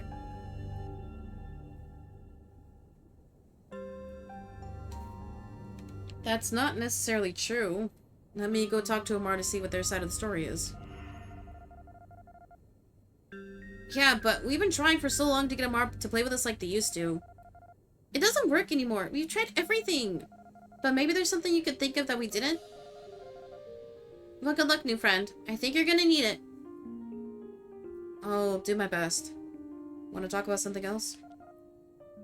Okay, like what? Have you seen that big pod in the moss cavern? Yeah, we know that thing. It's weird the way it talks to you in your head. We used to check up on it to see if anything would happen to it, but it never did. When I went there, I found out a little bug called Lucha was living inside it. No way, we never saw that. Yeah, huh? I wonder why it never showed up for us. You think it would still be there if we went? Maybe so. You two should go check it out sometime. Sure, okay. Maybe we can play some games with it or something. Yeah, good idea. This is gonna be great. New fable. New bug buddy. Have fun. Want to talk about something else? Okay, like what? We're gonna gossip. I want to ask you about someone. Like who? Tell me how you feel about Lutra. We're looking forward to seeing it. Yeah, I can't wait to see what it says. I wanted to tell us what the weirdest thing it ever ate was. That'd be cool. Tell me how you feel about Amar. Amar's a jerk. You never know if they mean what they're saying or not. I don't know how we're supposed to trust them. Yeah, first they say they want to see us, then they never even take one look at us. I wish they would just be honest. We're gonna ask them the question. What happened to you at the palace? Why did you end up leaving? We don't want to talk about it. It just brings back bad memories. Okay, that's fine. Alright, if you have to. Poor babies. Okay, let's go to Lutra. I want to plant the seed.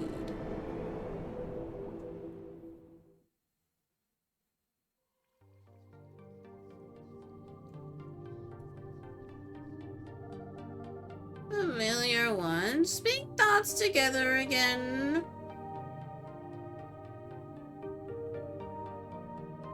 The furry one gave me a seed that'll grow into something you can nibble on. Let's plant it. Tinkleheart seed used.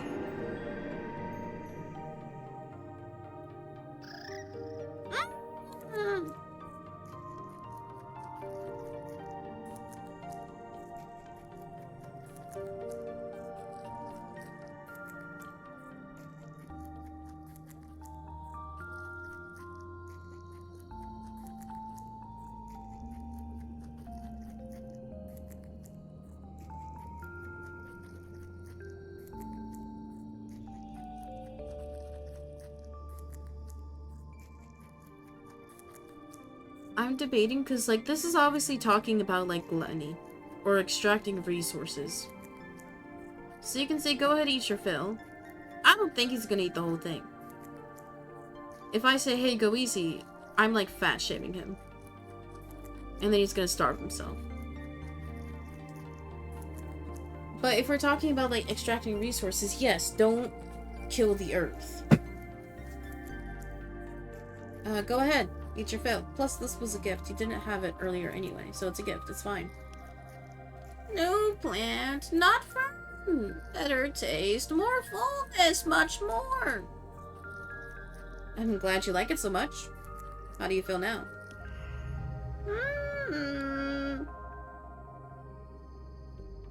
Feeling now. Maybe from plant.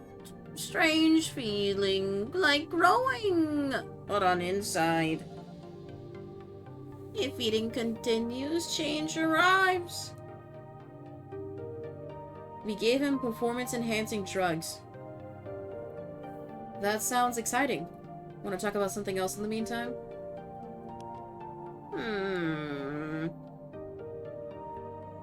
Have the two that are one come by to see you lately? Yes, the two that are one arrived recently. Understanding of those ones still difficult. Shared words more with each other than with this one. Two that are one did not have much happiness. Large rock also fell onto this one. Two that are one not careful. But not concerned. Rocks do not pain this one much. I'm sorry to hear that. I hope it goes better next time. Want to talk about something else? Tell me what you think of the two that are one. Last appearance of two that are one, not favorable. This one, some fearfulness now, with two that are one. Not much happiness, not much carefulness. Tell me what you think of the furry one. Very fast, many words, understanding difficult. Not certain which way furry one, not exhausted always. Hunting familiar with furry one, hunts moving things, different from hunting ferns, but still similar. Maybe similar dreams too. Huh. Okay. Oh, and he's got the plant over here now. Cute.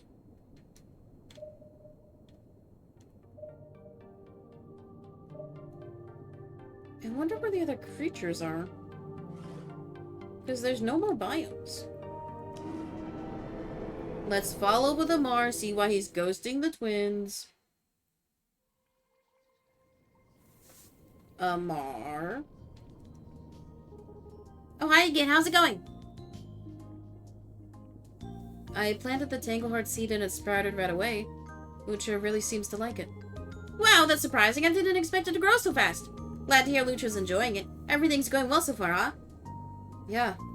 Better than I hoped. I couldn't believe how fast it was eating. It likes this thing way more than the ferns. Really? How fast are we talking here? Very, very fast. I don't know where the food goes. It's just like it disappears. That kind of worries me. You think it might keep eating the new Tangleheart until there's nothing left? I only ever found the one seed pod. I don't think I'd have anything left to give you if Lucha ate the whole plant.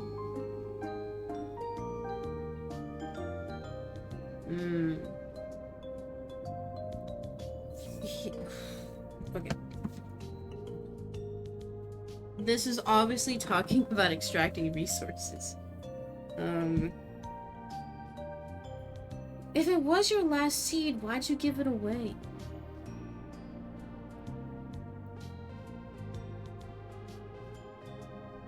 Amar doesn't like when you don't agree with him. He doesn't like pushback.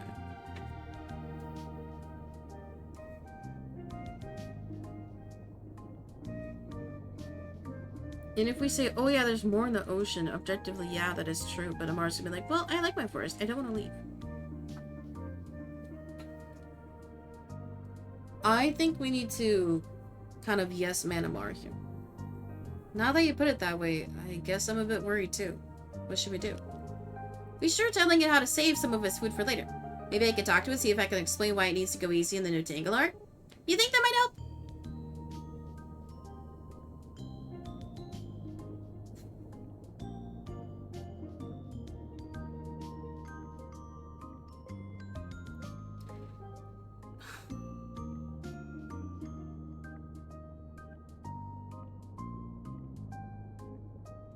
Yeah.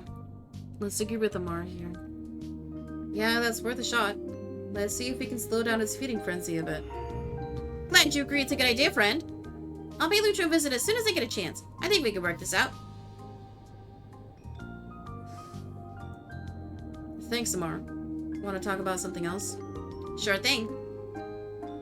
So, the twins told me you haven't visited them yet. Well, I mean, they're not wrong. You know how it goes, friend. You put something off because it makes you nervous. And then it just never happens.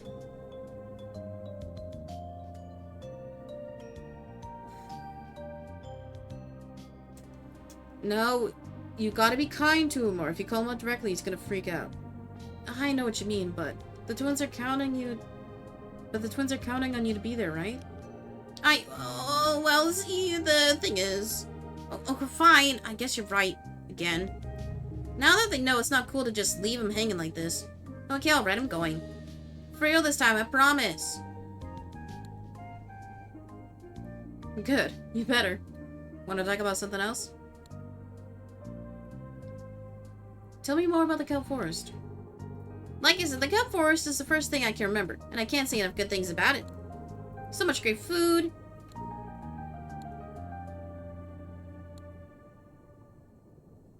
What if things get more difficult?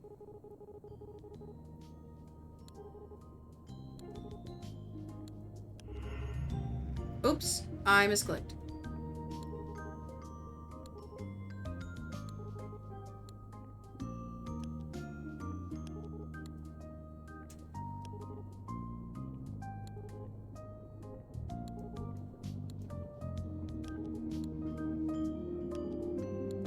Okay, these are all the same so far. Oh, this is new. I didn't think it'd eat so much of the plant so fast, but I guess I should have seen it coming. I just hope everything turns out okay, you know?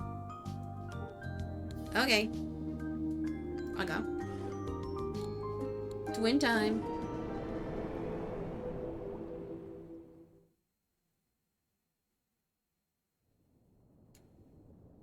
They're still in the skull. Hi again, new friend. Want to play a game with us or talk about something? I heard from Lucha that you two paid it a visit again. Yeah, we went to see it like you told us, but it was pretty boring. We tried to talk to it about cool stuff we've seen in the ocean, but it just seemed really distracted. It couldn't play any games with us either. I don't think it even gets what a game is. One kind of funny thing, though, is that a big rock, accidentally fell on Lucha. But it has a hard shell, so the rock bounced off it like it was hitting another rock. What? I thought our new friend would want to hear about that. You don't have to talk about that part, brother. Everything turned out fine. That's all that matters, okay?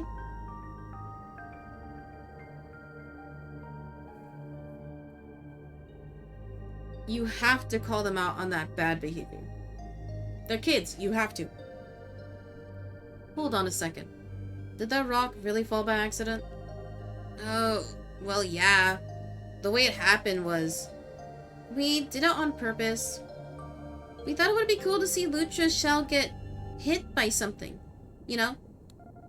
We knew it would be okay. We just wanted to see it being tough, like it is. So we picked up the rock and dropped it down on it to just... see that happen. Please don't hate us, new friend. Oh. I don't hate either of you. Well, you shouldn't have done that, right? Lucha meant you no harm. You're right, new friend. We should know better. Yeah, we won't do anything like... yeah, we won't do anything that might hurt Lucha anymore. Even if we think it'll be fine. Fable complete. New bug buddy. Good. Please don't. And thank you both for being honest. Want to talk about something else? Okay, like what? Did Amar come by yet? Yeah, finally! And it was... awesome! Amar took us out to the kelp forest, which we never ever been to before. It was totally crazy, like, more fish than anywhere else, and all the huge leaves. Amar wanted to do a race thing through the forest. That sounded fun, so we said yes. Oh, that's Ketri, sorry. But they didn't even go the same way as us, and they knew a shortcut to the finish line and went that way instead. That's cheating. We should all go the same way to race to see who's fastest. So for the next race, we told Amar to only go the same way as us, and not to use any tricks. And it actually worked. Believe it or not, Amar didn't do anything unfair just to win, like all the other times. We still lost, though. Amar's too fast. Anyway, it was a lot more fun than last time. And I guess Amar's not as much of a jerk as we thought. Yeah, and since you're the one that told them to come play with us... thanks, I guess. I'm glad we met you, new friend. Fable complete. Rebuilding a friendship. And I'm glad you had a good time. Want to talk about something else? New Fable, Voice of Wisdom? Ooh. Okay, like what? Tell me how you feel about Lucha. We still feel pretty bad about before. We haven't gone to see it again. I'm kind of afraid we might just scare it. Maybe someday we can go back. We want to say we're sorry at least.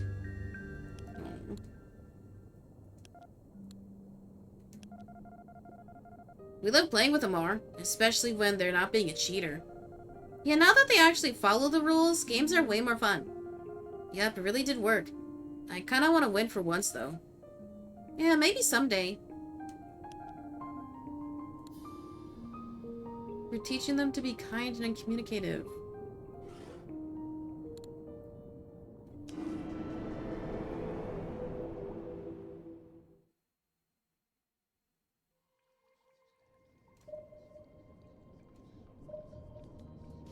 Oh, there's someone in here. Oh yeah, the fish.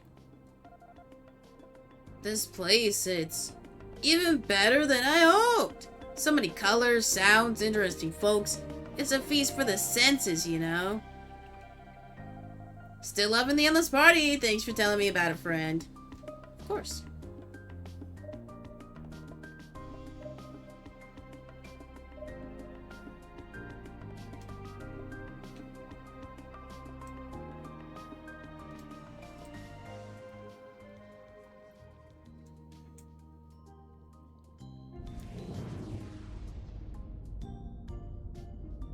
What the hell? What?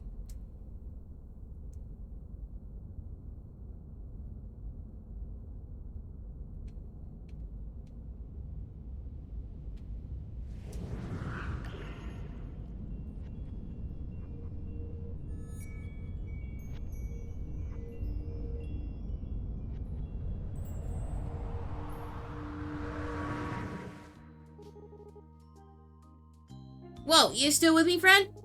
You seem a little out of it. Take it easy, okay? Uh-oh. I'm schizophrenic. No, sorry. Oh no. What does it mean? How did you like spending time with the twins recently? It was fun! I'm glad you suggested it. The kids are the same as ever, always sticking to the rules. Don't know if they'll ever be able to beat me, honestly. You should show them how to bend the rules better. No. No. Why not tell them a story instead? Maybe you could teach them something? I don't know, friend. That sounds like a lot of effort to me. Besides, what makes you think the kids are gonna listen? They just want to play games. They're not looking for a lesson from me. What if you played a game with them first, then told them the story after that? You know, that might just work. Alright, I'll go play another game with them. Then I'll tell them what it's like taking care of the kelp forest out here. I think that'll make for a good lesson. Maybe I'll be able to inspire them, huh? That's the spirit, Amar. Good luck. Want to talk about something else? Sure thing.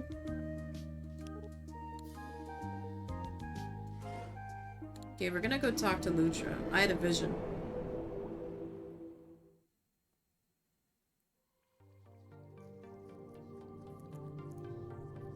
Yo, where'd he go? He did eat all the flour.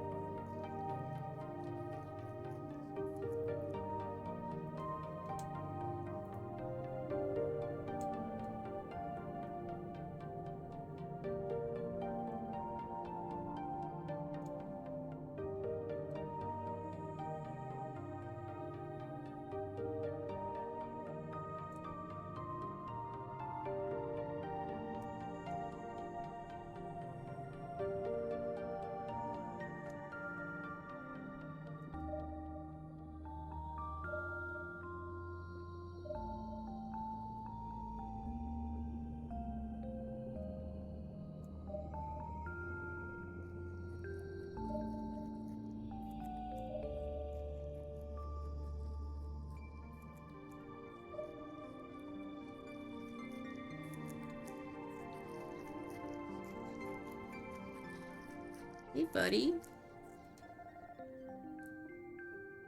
This one tries ferns outside. Same as ferns inside. Speak thoughts together again.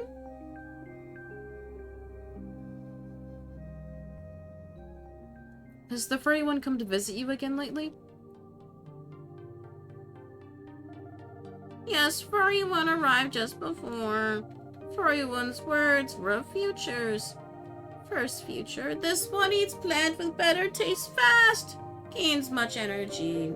Second future, this one eats new plants slowly. Thus energy and ferns must also be eaten. First future more favorable, so this one continued eating new plant. New plant, best taste. But gone now. Familiar one brings more. I'm afraid I don't have any more seeds right now. Unfairness. Familiar one brought better plant before. Familiar one should find more.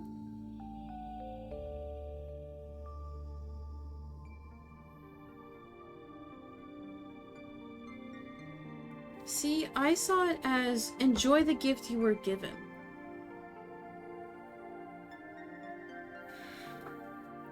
All people do is take and take and take.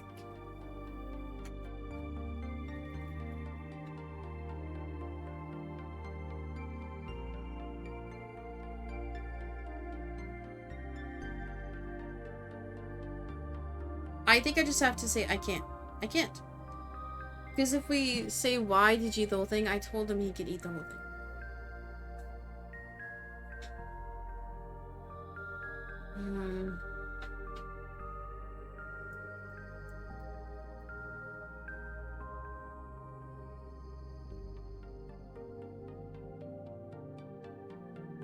Or I think if I say the first one is kind of implying you should not try something new. Stay with what's safe. Maybe if we ask why he chose to eat, then he can, like, decide on his own why it was bad. Why did you eat the whole thing? If he had saved some of it, it would have grown back later. This one not understanding. Why must wait? Growing is everywhere. Many new plants outside cave. New plant gave this one much energy. Maybe this one searches for more outside cave. Maybe something is found that familiar one could not find.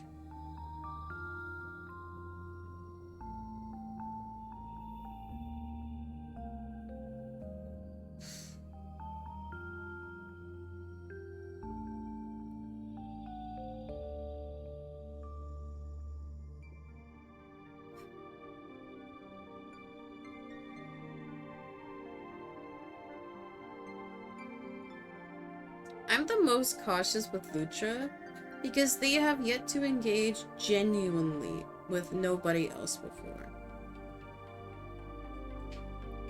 The lessons that he learned from the children, people will hurt you for fun. The lesson he learned from Omar, I don't know what lesson I want Lutra to learn.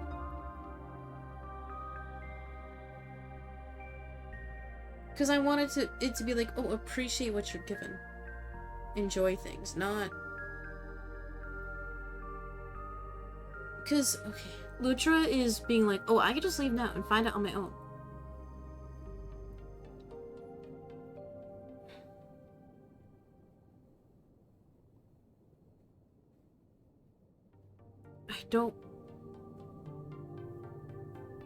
I was gonna say, I don't want Lutra to get hurt, but Lutra has to leave at some point.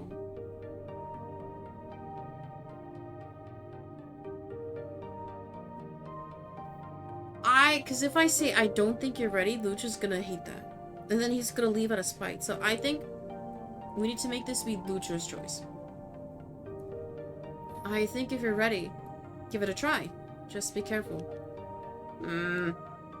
Many words. This one will think more. Yep. Told you. Fable complete. Growing pains. Because if I would have said, I don't think you can do it, he would have just left out of spite. Alright. Want to talk about something else for now? Tell me what you think of the furry one.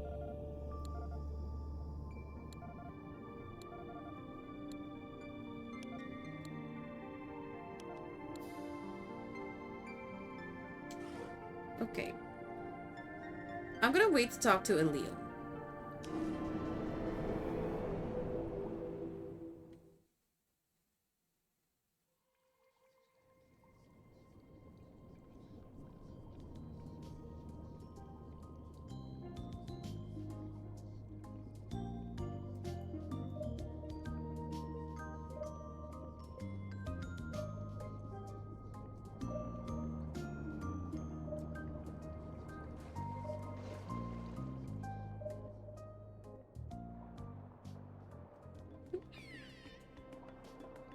I see you.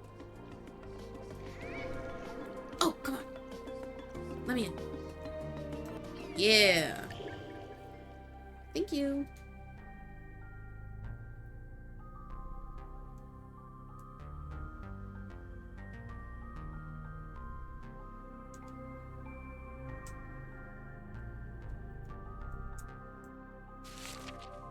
Error 4, Section 2. Stifled visions. The mortals aren't allowed ownership of their ideas anymore.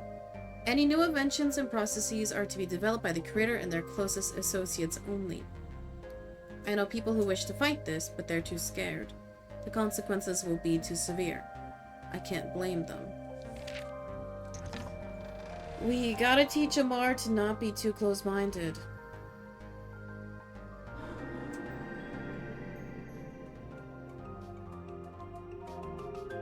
I think for the most part, I am trying to teach all of the gods to be empathetic at least.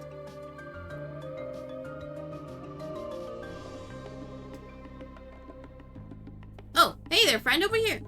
Good timing. I wanted to show you something. See that big door behind me? The one who built it does a lot of experiments in the ocean. And when she's away from her lab in the mid-seas, she keeps this door here locked down. But now it's unlocked, which means she should be able to head through and see what's out there. Me, I prefer it here where the water's warmer and brighter. But I know you like to travel and see new things, so you'll probably love it. Just wanted to let you know. Take it easy. New biome unlocked. Okay, cool. W.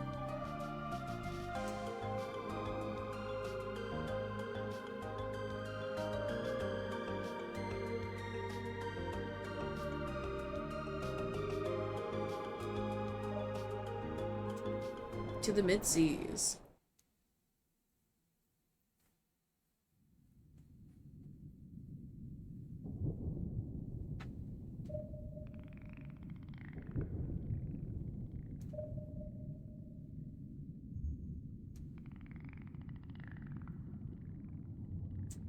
It's like Jacksepticeye. Instantly a camera.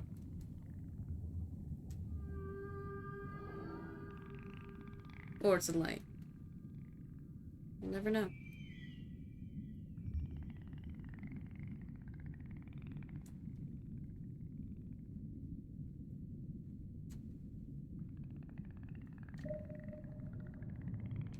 We're talking to you.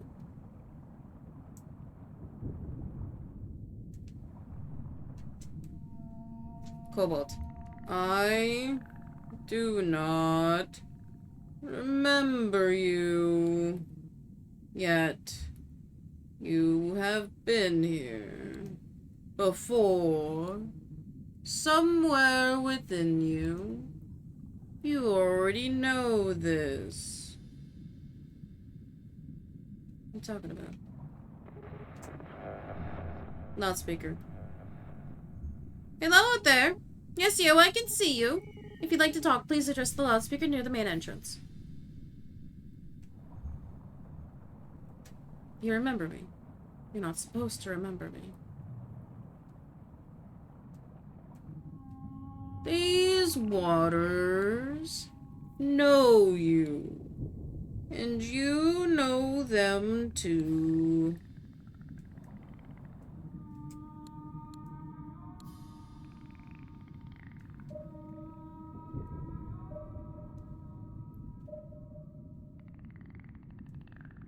I'm gonna wait for the loudspeaker.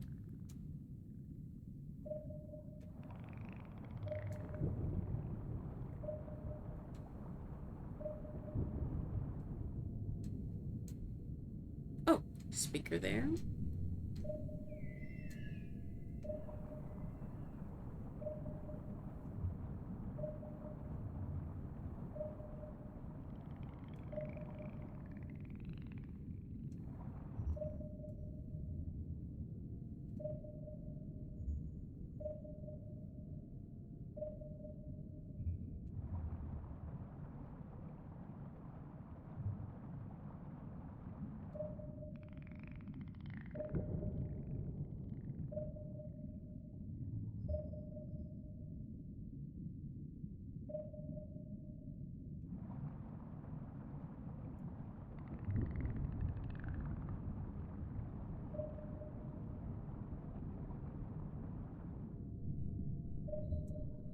Hello.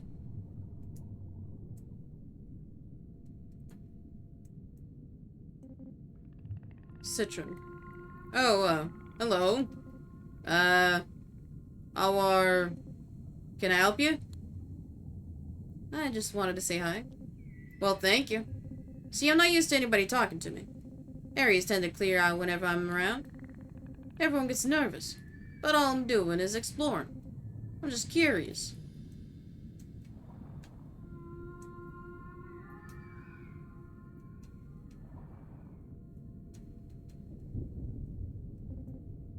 Oh, see you again. Thanks for being brave enough to be around me. Well, gonna get back to exploring now. Cheers, mate.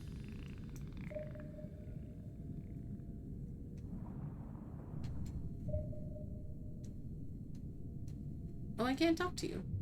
Sad.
I guess this is the front of the building? Technically the back.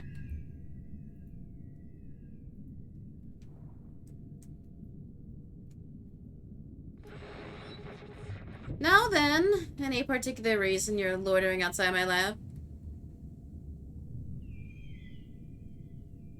It caught my attention. I haven't seen anything else like it in the ocean. Huh, is that so? Well, can't say I blame you. This station of mine is one of a kind. How can I help you then? I'd like to learn more about this place. I don't really do tours. Maybe much too busy for that. But you're welcome to have a look while I work if you like. You just need to let me scan you beforehand. Safety protocol. That okay with you? How does the scanning procedure work? The information I collect will only be used to assess you as a potential threat. Nothing personal. It's how I keep the lab safe. I'll keep the data for archival purposes, but that's all there is to it. Does that seem fair? Makes sense. Let's do it. Yeah, I go through TSA, like, I hate the surveillance state, but it's kind of like, what are you gonna do? Very good. I'm going to open the first door in front of you. Just step in once you're ready.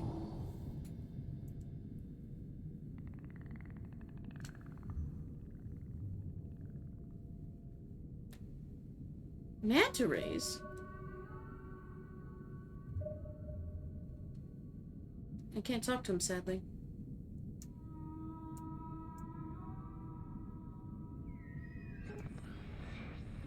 Perfect!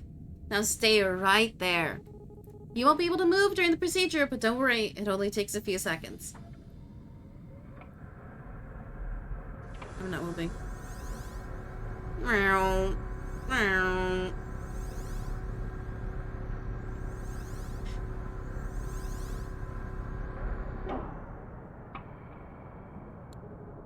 Alright. And... that teleporter you're carrying. It's one of my old prototypes. Well, no worries. Feel free to keep it. The version I'm using now is much better. Anyway, the scan results are looking good. Congratulations. You're not an obvious threat. I'll open the second door for you. Just follow the tunnel straight ahead.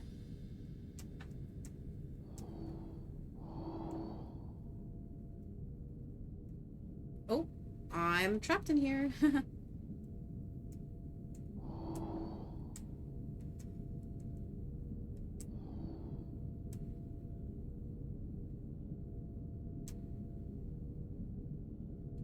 We are not going to press the comically large red button.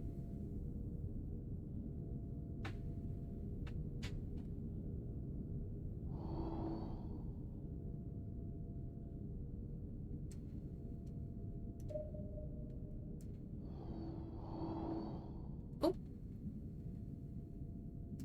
Another entrance.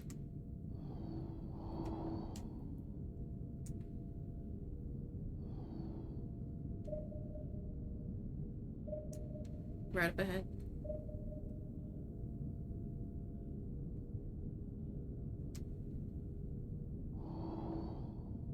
Ooh.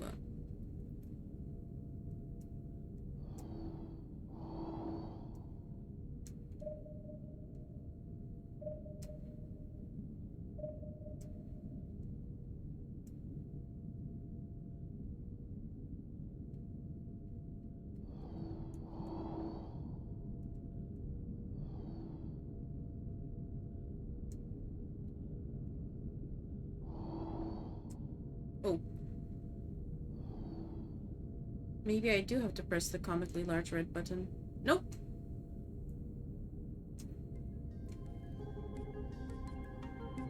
At last, we meet face to face. Please have a look around. There's lots to see here. Goodness, I haven't even introduced myself yet. I'm Alethea, and this is my humble workspace. And you are? Maybe you can tell me. Did that scan give you any clues? Well then! Is that some kind of joke? Remember, the only reason I collected that data was to determine if you were dangerous. The scanner just analyzes your physical composition. It can't read mine, so don't worry. Your secrets are safe. But wait, are you serious? You really have no idea who you are? Pretty much. I've got a few leads, but I'm still piecing them together. Fascinating. I'm trying to imagine what that would be like. The station I built, the work I do here. These things anchor me and remind me who I am.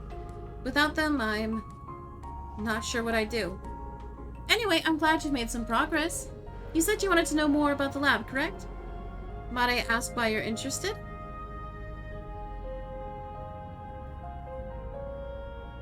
This place is totally unique.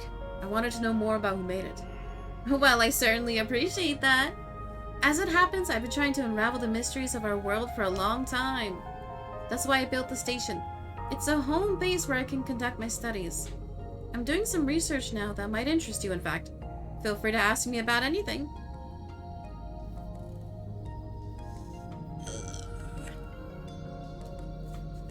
How did you build this place?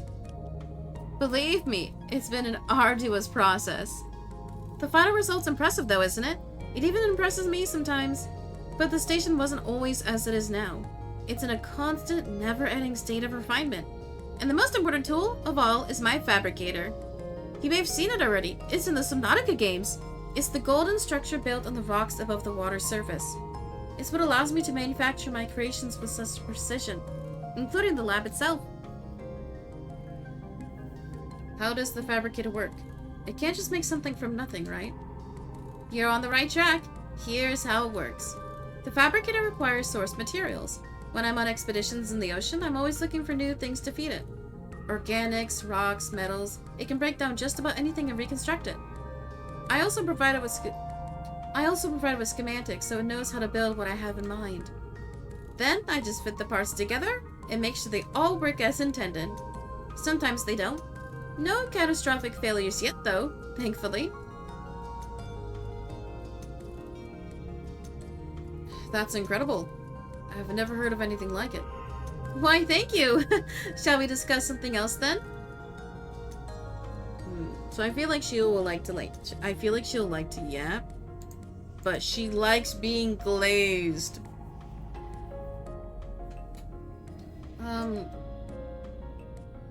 Tell me about the huge telescope underneath this room. Oh, the telescope? It's got a way of catching the eye, doesn't it? As you may have noticed, the bottom of the lab has a metal housing to keep the telescope safe. There's a switch down there that you can use to open and close it. Give it a try sometime. As for its purpose, I built the telescope to see faraway things above the surface more clearly, but I wanted to try scanning the sea floor with it as well. It's hard to travel too deep because of the water pressure. Much safer to view it all from here. But how do you see what's on the sea floor when it's so dark down there? Exactly, that's the problem I had solved. Of course, you can't see at all without light. But I was curious whether anything on the seafloor might be giving off just a tiny bit, less than my eyes would see, even with magnification. So I outfitted the telescope with a system to pick up light, convert it to electricity, then amplify it before turning it back into an image. And that did the trick! There is something down in the depths that projects halos of light. They're very faint, but they are there. I have no idea where the source is. Still looking into it. Sounds mysterious. Good luck. I'll keep at it. Shall we discuss something else then? Okay. There's gotta be something in the depths.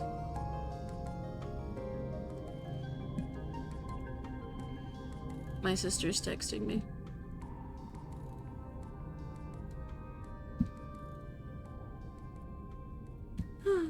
Okay, we're good. Dang, it's noon already?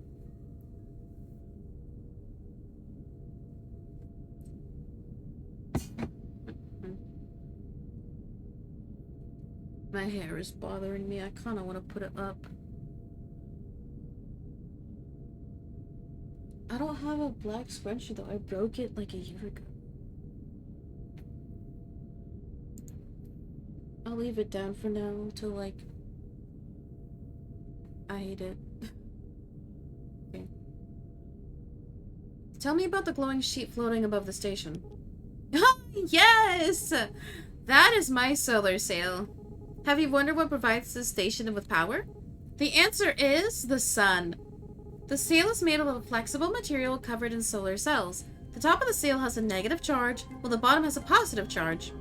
When sunlight hits the sail, the resulting reaction creates a flow of electricity between the two layers. Then all I have to do is tap into that flow to power everything. Voila! But there isn't much sunlight down here. How does that affect all this? Good question. That's the challenge I was facing. Believe it or not, this station can move. I can raise it to the water surface or submerge it as necessary. At the surface, it's easy to capture lots of sunlight. But the deeper you go, the darker it gets, right? So I experimented with many different sail materials to harness solar energy more efficiently. But that wasn't enough. I also had to develop high-capacity batteries to store the power I generate at the surface, where sunlight is plentiful. Come to think of it, my station is a bit like a whale. It can dive to impressive depths, but it has to return to the surface periodically to recharge. That's amazing. Thanks for telling me about it. My pleasure! Shall we discuss something else then? Tell me about your research. I'd be glad to! Not long ago, my instruments picked up some energy signals I didn't recognize. These signals were coming from the deep ocean, hundreds of fathoms below the lab. Shortly afterward, a cloud of strange organic debris appeared in the mid-sea's water. I took some samples of the debris right away. I have been eager to study these samples and see whether they're connected to the signal somehow, but sadly I've been too swamped lately. If you're short on time for this project, maybe I can help. Nonsense! We've only just met. I can't put you out like that. Although... Do you know Amara by any chance? Or the twins, Ketri and Esti? Yes, I know all three of them. Good. I've done various kindnesses for them in the past, and they all owe me favors. They were supposed to help me around the lab, but none of them have bothered to show up yet. At any rate, I could use an assistant on my current project, so perhaps you could speak to one of them for me. Doesn't matter who, it's a very simple task. Is that something I could entrust to you? Sure, no problem.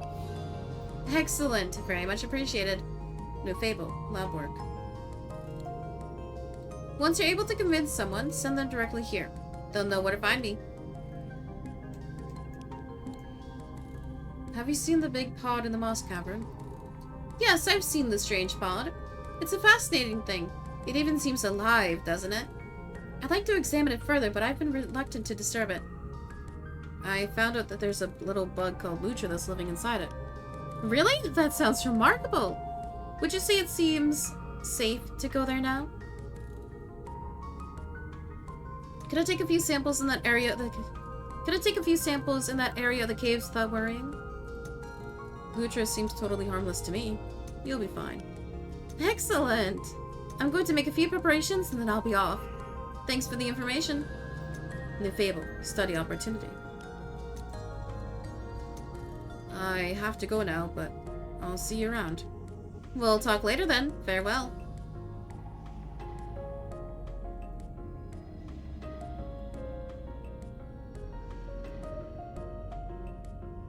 She's so cool. Where's the chair going?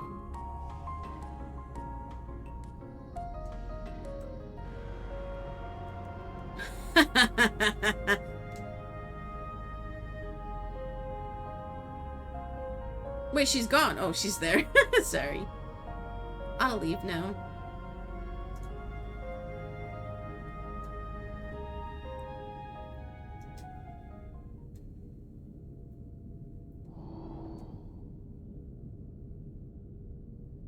Check out the telescope.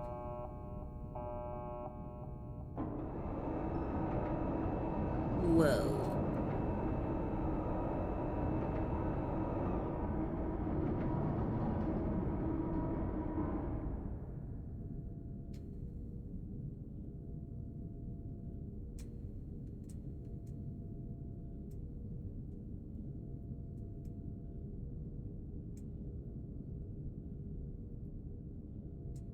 Oh, come on, let me in.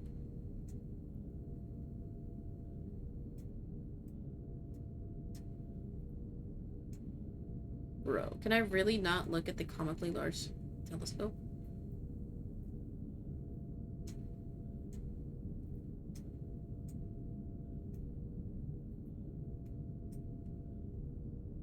Oh, what a sad day.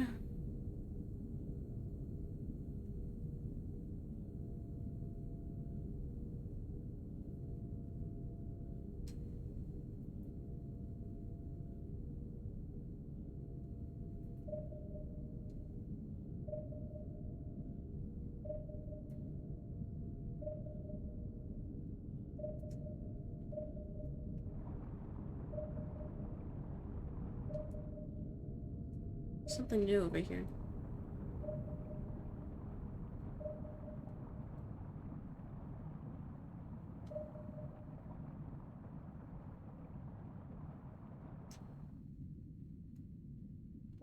Oh.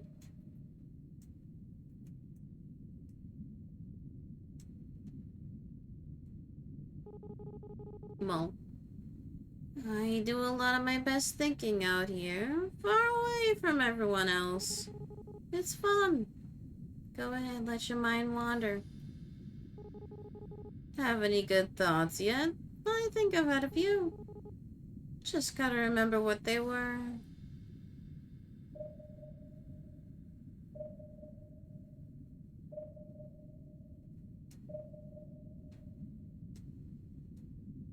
I wanna follow you.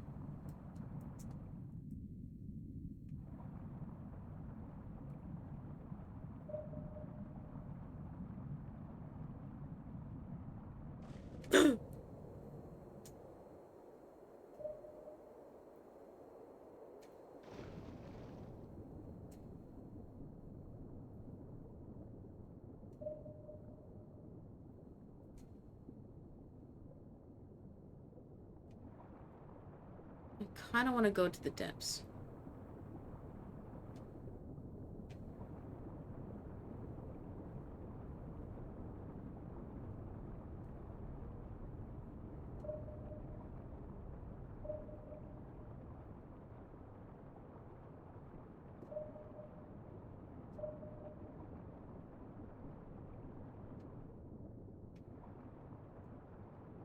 Oh, this is as far as I can go, really?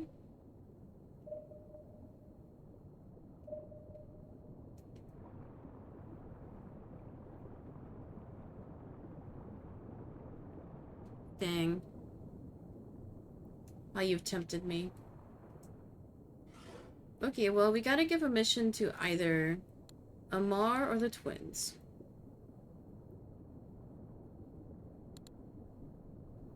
I say... we give it to Amar? Because the twins are gonna see it like a choice. Amar needs to see more of the world. And I think he might enjoy it.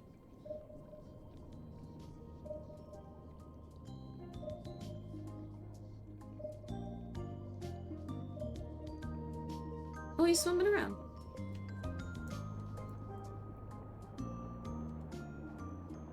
Hey, Amar. Hey, how's it going, friend? Just making the rounds, keeping an eye out for tasty meals. Let's head back to the grove, it's quieter there.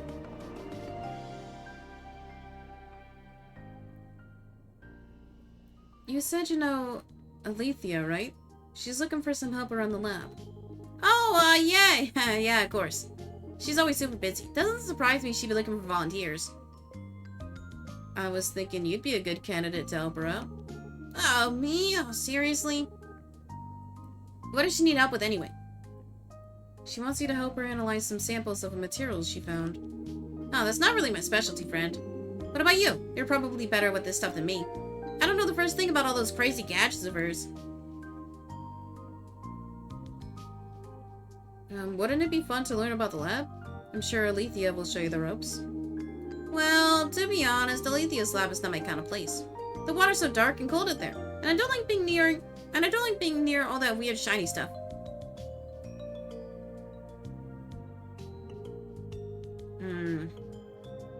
I don't wanna... We have to make it seem fun. It'll be an adventure. Think about the stories you'll be able to share when you get back.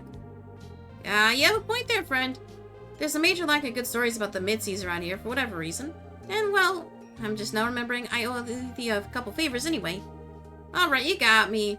I'll go on my adventure and we can talk about it when I get back. Sounds good, Amar. Easy. We gotta make it seem like it's their idea. Master Manipulator 101, guys. Okay, let's go check in with Lutra.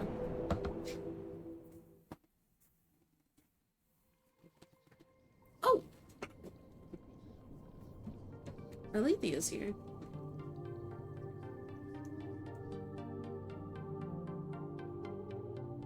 This place is incredible! The life forms here are like nothing else in the ocean. I can't wait to study these samples back at the lab. Sorry, no time to talk. I need to finish collecting specimens and get them back to the lab.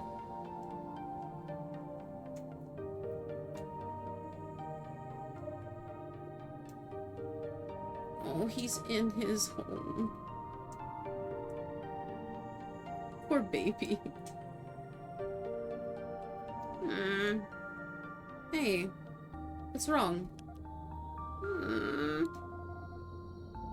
This one missed familiar one. I'm here now. Did something happen? Strange, no one is in cave. No one brought device. Device using one came here to take things. Device using one is taking things now.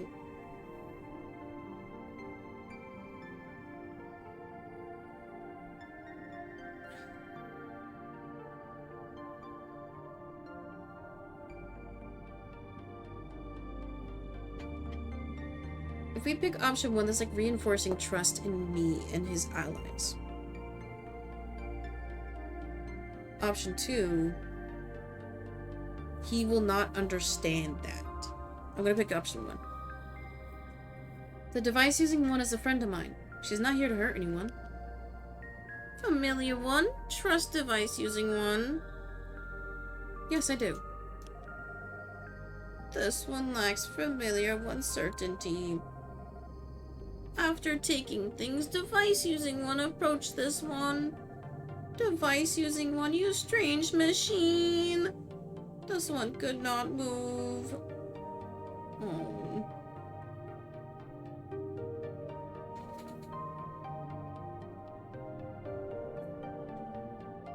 We're dropping frames, so we're pausing.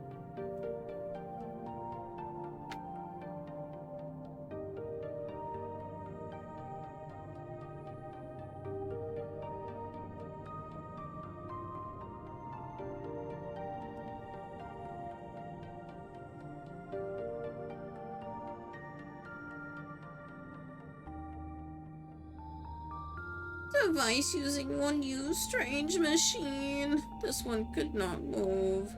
This one was not asked first. Figured. This one had very great fear. Many lights appeared, moved back and forth. This one could not struggle, could not leave. Then over. This one could move again, so went inside pod. I'm so sorry that happened. Did you say anything to the device using one? No, nothing to say. Too much fear.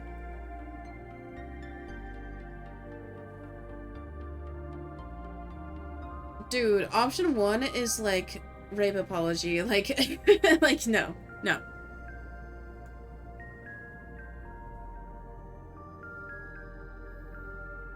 Option 2 or 3 is good. Option 2 is saying that I will protect you. But Lucha needs to learn how to stand on their own, so we're gonna give them the option of being like, hey, do you want to tell them that that was not okay? Uh-oh, we're dropping frames again. Go.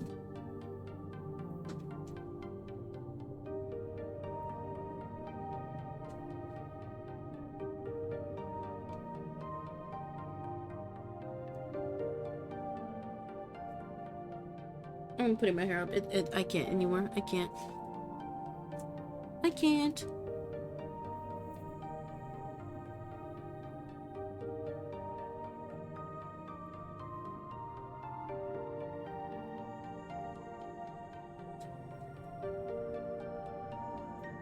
Oh, so much better. Okay, I'll repeat what I said. Option 2 and 3 are good.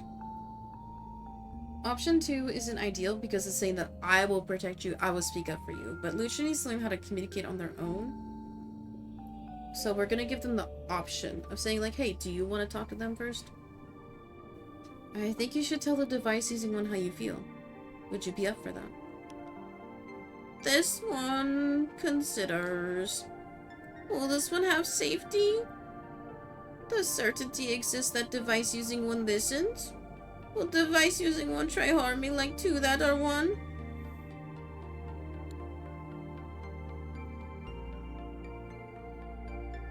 I'll go over to the device using one first, and you can follow me. I'll make sure you stay safe. Acceptance. This one takes risk. Familiar one ensures safety.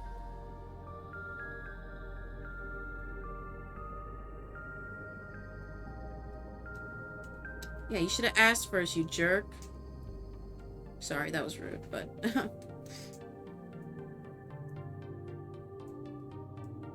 Wait, can I not talk to you?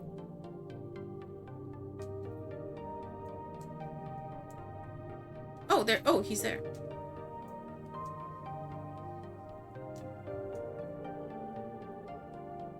My word! This creature can speak with others telepathically. It seems I've made an unfortunate mistake.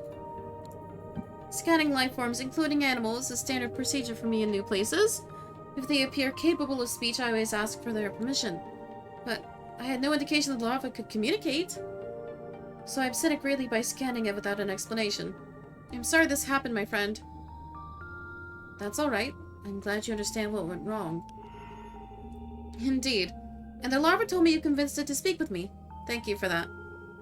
Perhaps I could develop a quick scanning device that wouldn't require the subject to remain still so long. Until then, I will exercise more care. But for now, I must get back to the lab. See you shortly. Phew, okay. Reconciliation.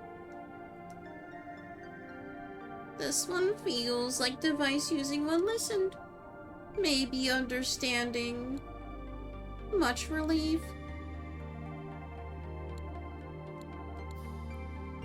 It's almost like communication works.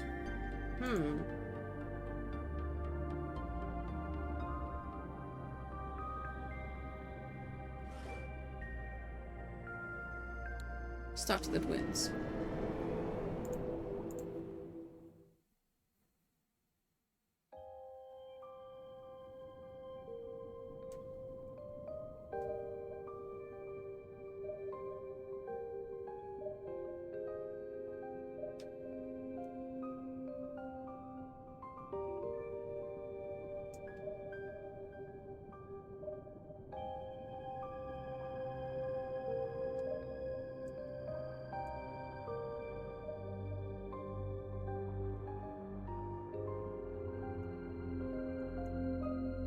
Oops.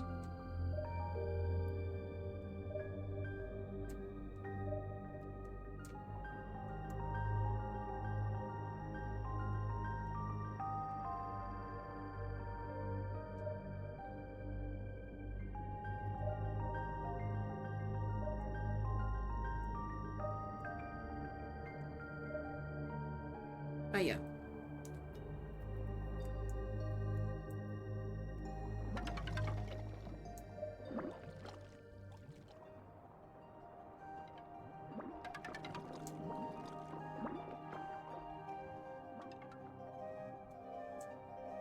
I think it's kind of sad how the kids are always hiding.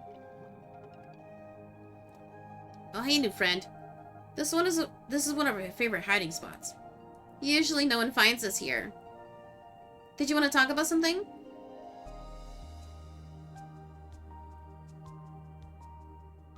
Have you two seen Amar again lately? Yeah? Amar came by to see us and hang out again. They asked what we wanted to play and we said hide and seek. We're really good at that. And the coral reef's great for hiding too. Amar said they would try not to cheat just like last time. And then they told us some tips to win without breaking any rules.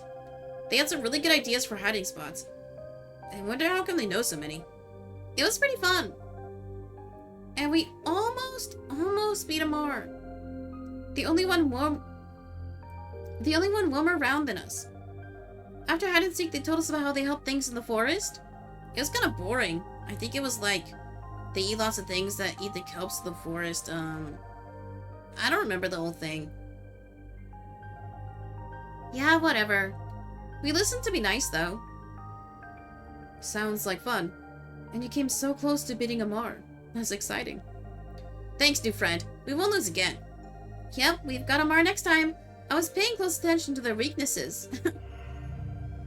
Also, we're really happy to get to spend some time with you and Amar so much. Yeah, so, thanks again for talking to Amar a while ago, so that all this stuff could happen. Fable complete. Voice of wisdom. Anytime. Want to talk about something else?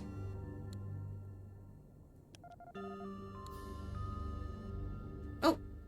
We're back in the skull. Cool. Ooh, new creatures in the Cow Forest, really?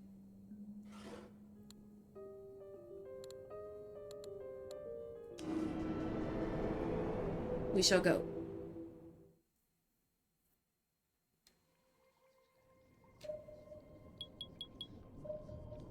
Oh wow, lots of new creatures.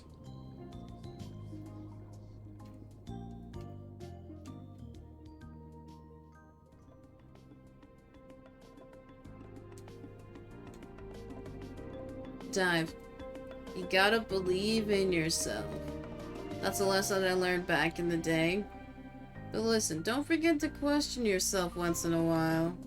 Doesn't mean you have to change your mind. Just be open to the possibility of it, you know? So true. How's it going? Don't forget to question yourself, my friend. But I bet you're already giving it a try by now, right? Yep. Oh wow, lots of new fish.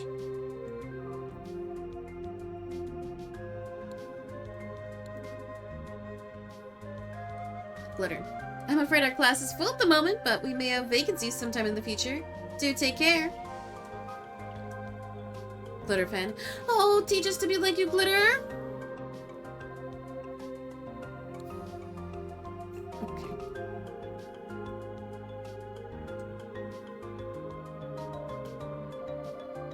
Flash fan. How can we be like you, Flash?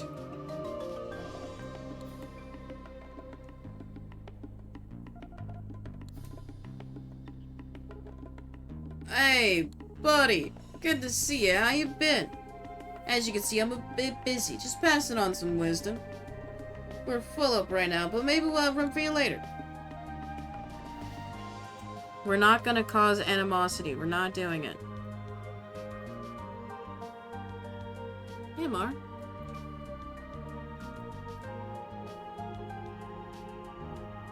Hey, friend. These two both say that they're the life of the party. Did you know that? Folks are divided on who's the real deal. But me, I say they're equally classy. Well, let's head back to the Grove. I agree. Let him be.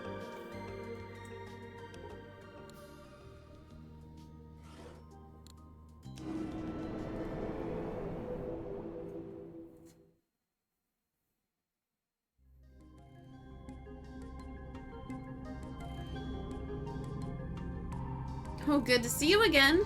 Anything you'd like to talk about? How did the lab work go? Very nicely, better than I'd hoped even. The first task was to compare the samples I found recently to others I've collected.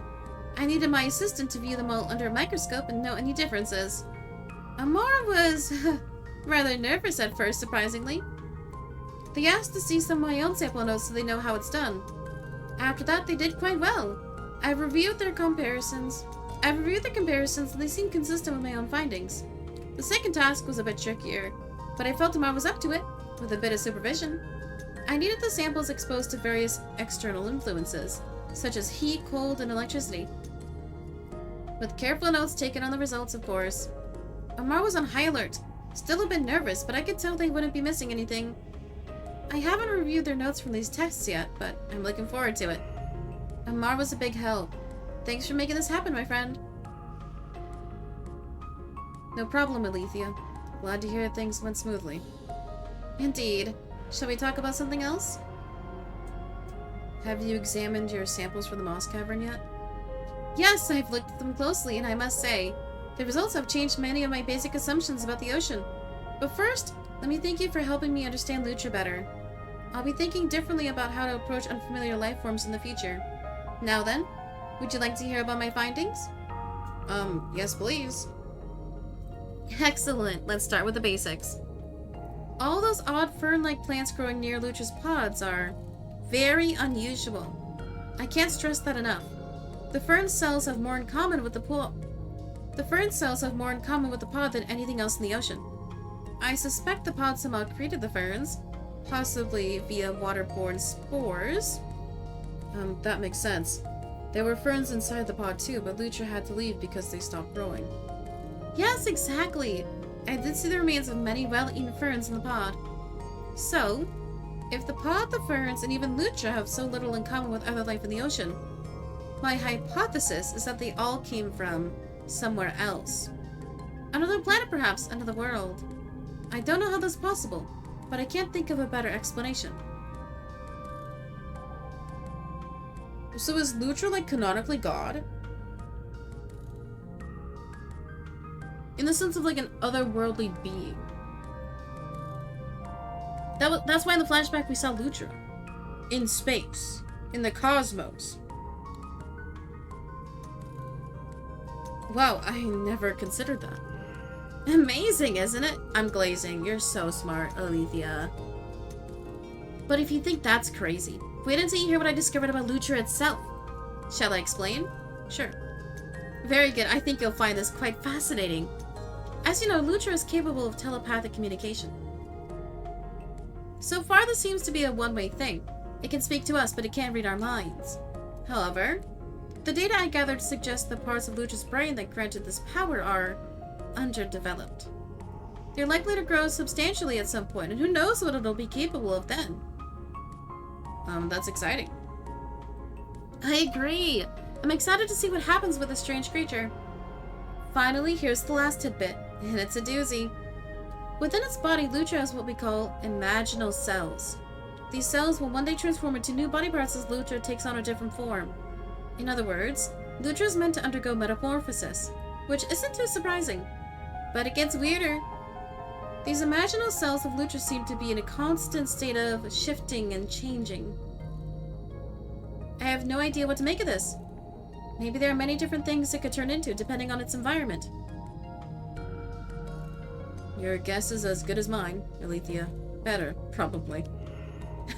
My guesses are very well informed, it's true. Thank you for listening, my friend. It's a joy sharing these findings with someone else. Fable complete. Study opportunity. Anytime. Want to talk about something else? New fable, feeding frenzy. Uh-oh.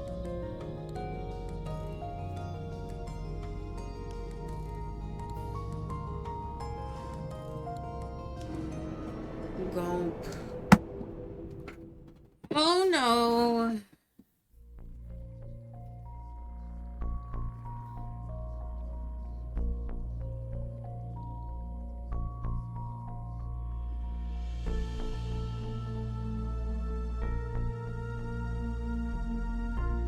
Wait, why is the music like tense? Where's the party? Uh-oh.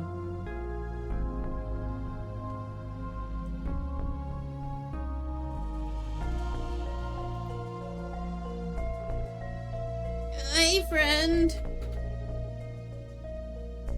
Did you see what Lucha's up to here in the forest? I didn't. What's going on? Oh, well, it sure is something. Lucha showed up in the kelp forest a little while ago, wailing about how hungry it was. And it hasn't stopped eating since it got here. I watched it chew up a huge portion of kelp all by itself, and it's already getting bigger. If it keeps this up, I don't know if the forest can take it. What are we gonna do if it never stops?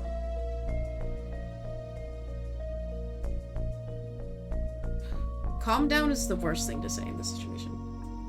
Don't worry, we'll figure it out. Have you tried talking to Lucha yet? About that. I'm too scared. I don't want to be near when it's devouring everything in sight.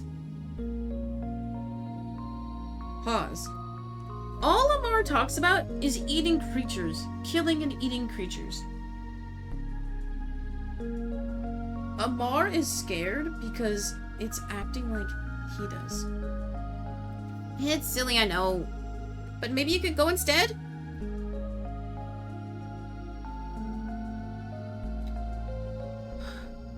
Alright, Omar. Alright, Amar. I'll see if Lucha wants to talk. Phew, thanks so much, friend. You know, you sure are dependable. I really appreciate all the help. Be careful and let me know what happens.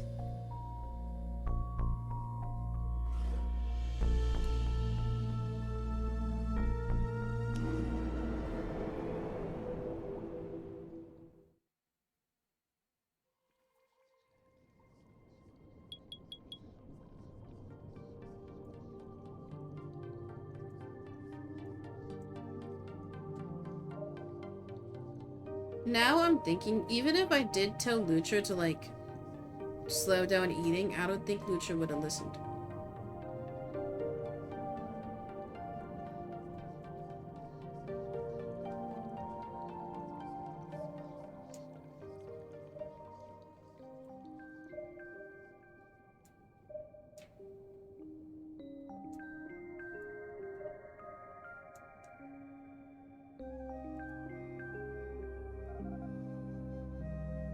No more starlight.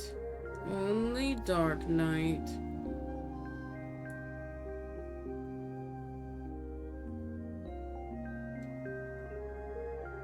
The stars have all burned out. I've never seen it happen before. I miss them so much. I'm sorry, maybe they'll be back someday? Thanks. Me too.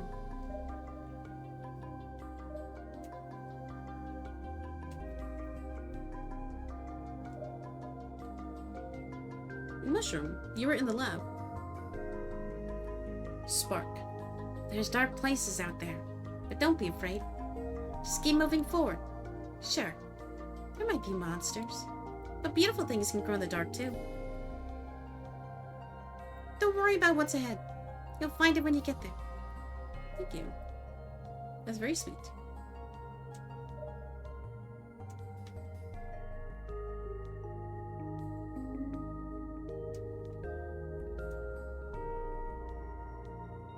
Frill. No matter where I go, I always feel so exposed. I wish I had a little space I could fit into. I wish I had a little space I could fit into in case I got scared, but it's hard to find the right one. Could you please tell me if you find a little space I could hide in? Okay. Can do.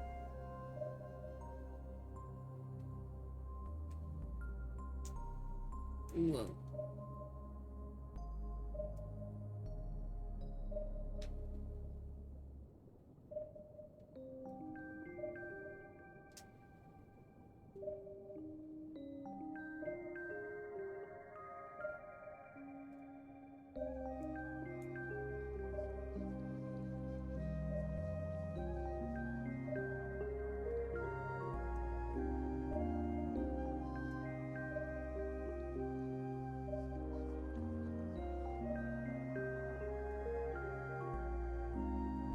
Oh, sure.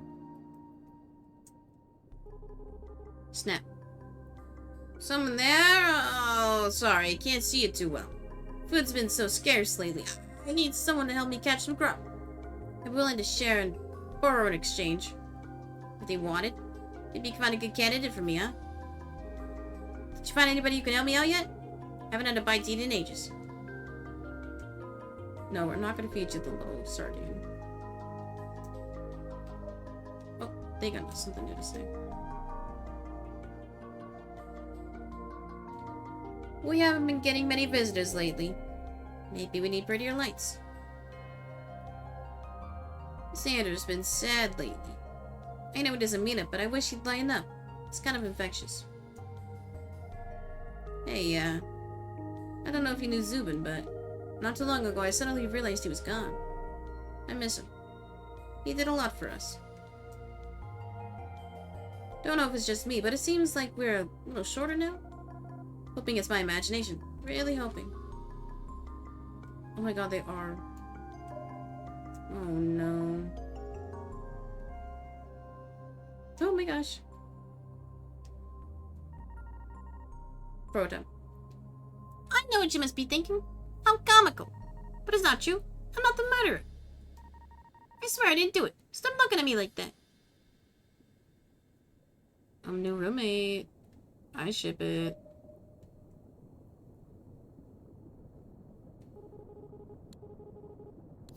No. Okay, not you. Whatever.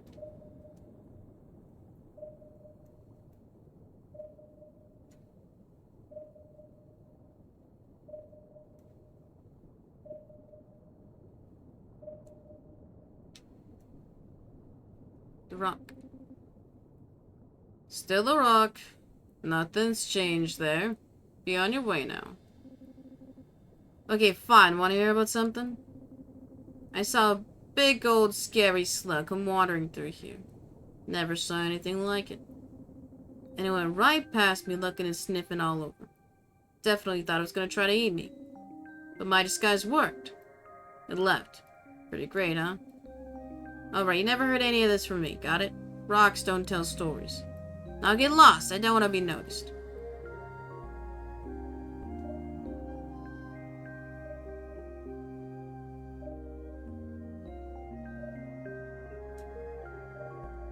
Yeah, Lutra is gone.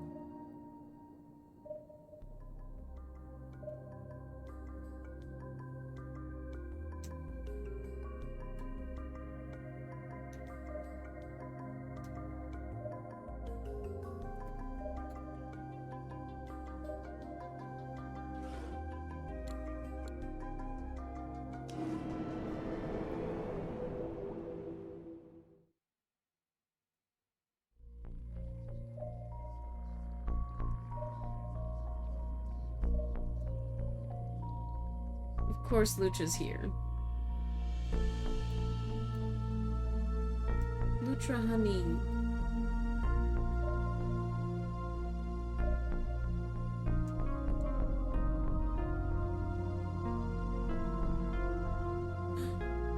Wow.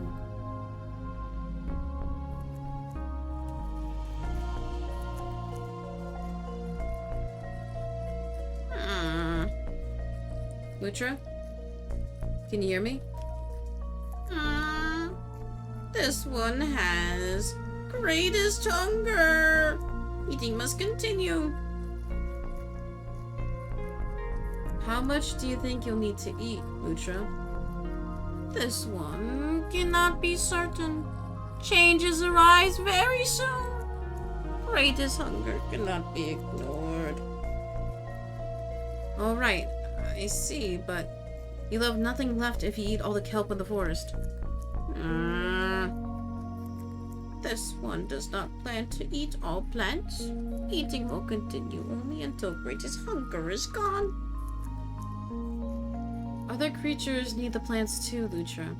If you eat most of the kelp, there won't be enough left for them. This one cannot consider others now. Only greatest hunger matters.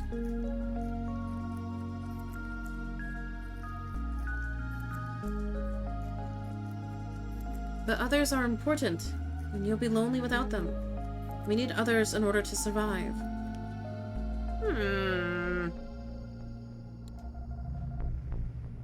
Other ones must take care of themselves. Eating will continue until hunger leaves. This one. Finish sharing thoughts until then.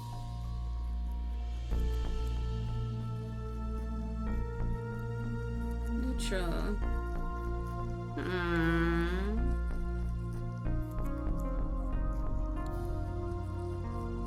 Oh dear. It's fine. Lutra's like a baby. Lutra literally has the mindset of a toddler.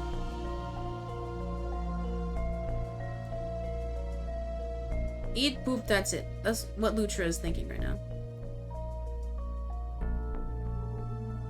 Hey again, friend. Any luck talking to Lutra yet? Yeah, I was able to talk with it for a bit. Ah, great, how'd it go? I tried to convince Lutra to stop eating, but it's just way too hungry. I don't know what to do. I see. That's not good. Thanks again for giving it a shot, though. So, what do we do now? We can't just sit here and let Lutra eat the whole forest, right? Maybe Alethea could help us out?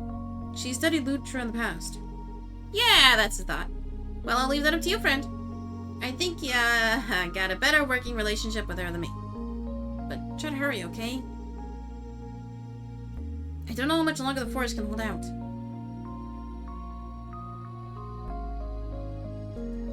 Ooh.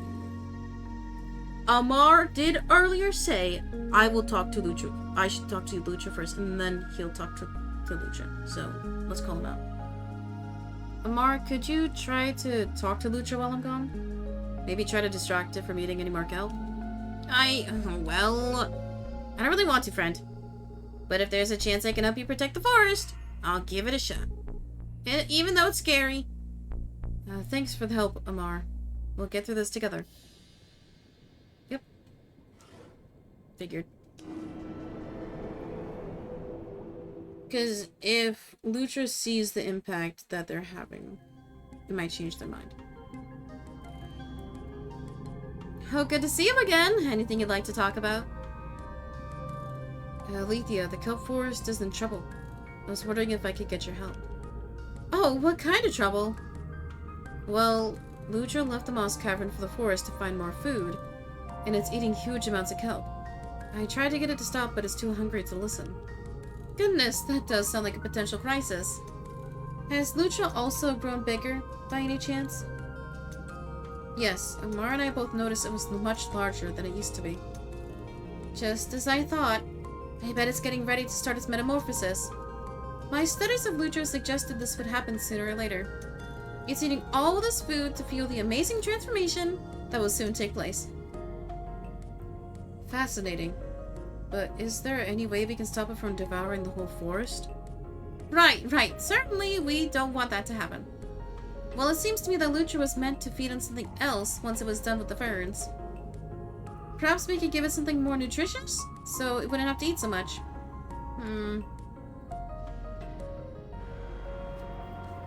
Ooh, could you enhance the ferns? Bioengineering is a slippery slope.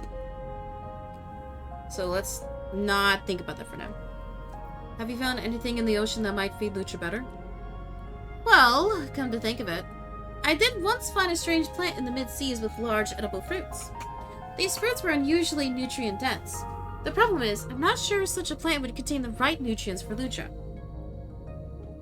However, I might be able to create a crossbreed that combines the best qualities of the ferns and the nutritious fruits. Okay, so either way, we're getting bioengineered fruit. Dude, everything is inevitable. You can't change it.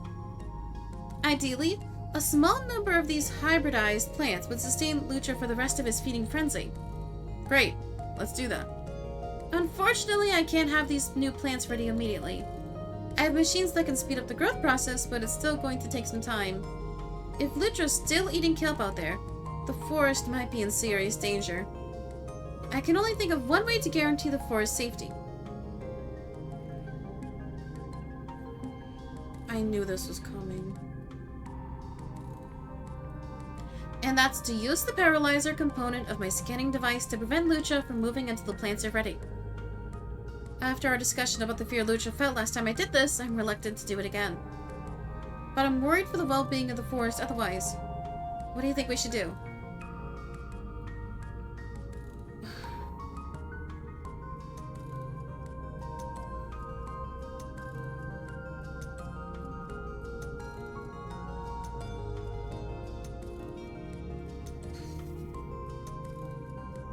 If we paralyze Lucha, it's going to destroy all trust Lucha has in everyone.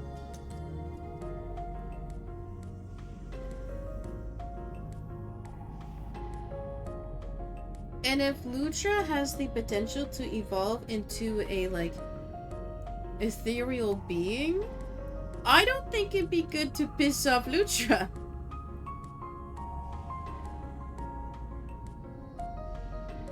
There has to be another solution. I don't believe in sacrificing one for the greater good, and it's not like the paralyzer will kill Lucha, but I have a fear that if you try to use the paralyzing gun on Lucha and it doesn't work, that is like worst outcome.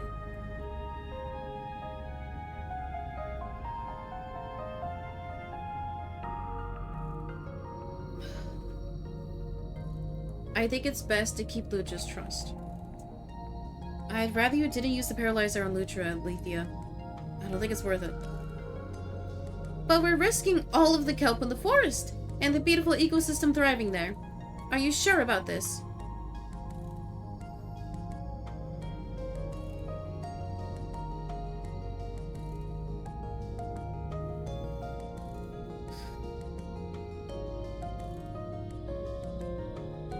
The problem is, if you use authoritative action against one citizen, it is saying that you use it against every single one.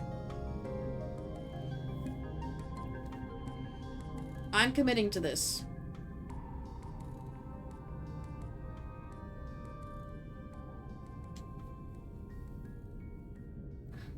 Yeah, I'm sure. We know Lucha is terrified by the paralyzer's effects. It's not right to do it. Okay then, I won't. Hopefully everything will turn out alright. The plants will be delivered to the kelp forest as soon as they're ready. Thanks so much, Alethea. I don't know what we'd have done without you. Not a problem, my friend. I care about Lucha. I want it to do well. I don't know how it ended up in the ocean, but I don't think it chose to be here.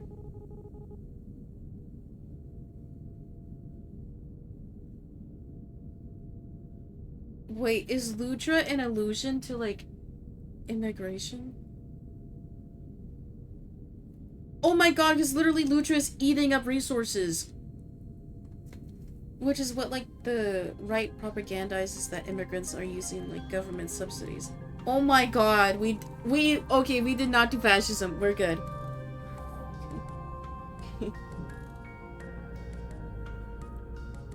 So I'm happy to help make our world more habitable for it.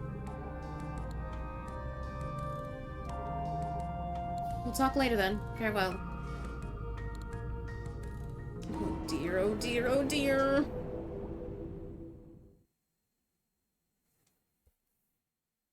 Man, this game's so deep.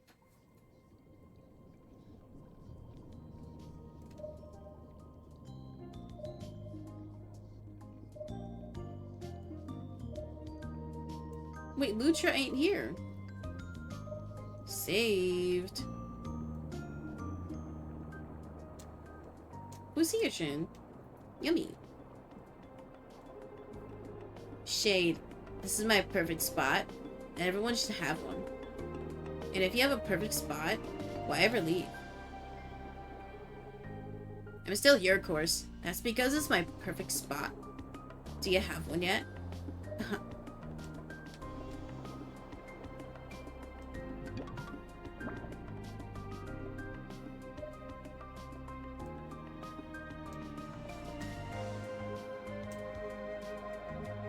Stoop. Hey, I don't think I know you. That's weird. I never miss a party out here. Who invited you, huh? No one. I'm here by myself. Lame, you're just a party chaser then. Good luck finding anyone to talk to. I bought snacks. Whoa, whoa, okay. It doesn't matter how you got here then. Good job thinking ahead. Bring him in.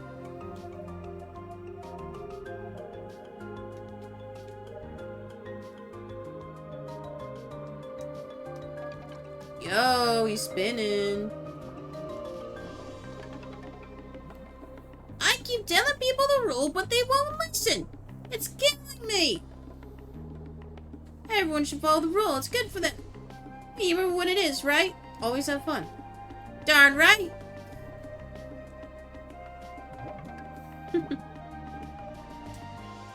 You know what I will say? The devs did a great job on helping me identify who I've talked to and if they have new dialogue or not. I really like the echolocation mechanic. Raoul. Rolling, rolling, rolling. You think if I keep practicing my rolls, someday I'll roll right into your heart? Sorry, who are you? I mean, don't mind me. Just working on some self-improvement. I'm trying to hit a woman this. But watch out, one day my roll will really impress you. Womanizer.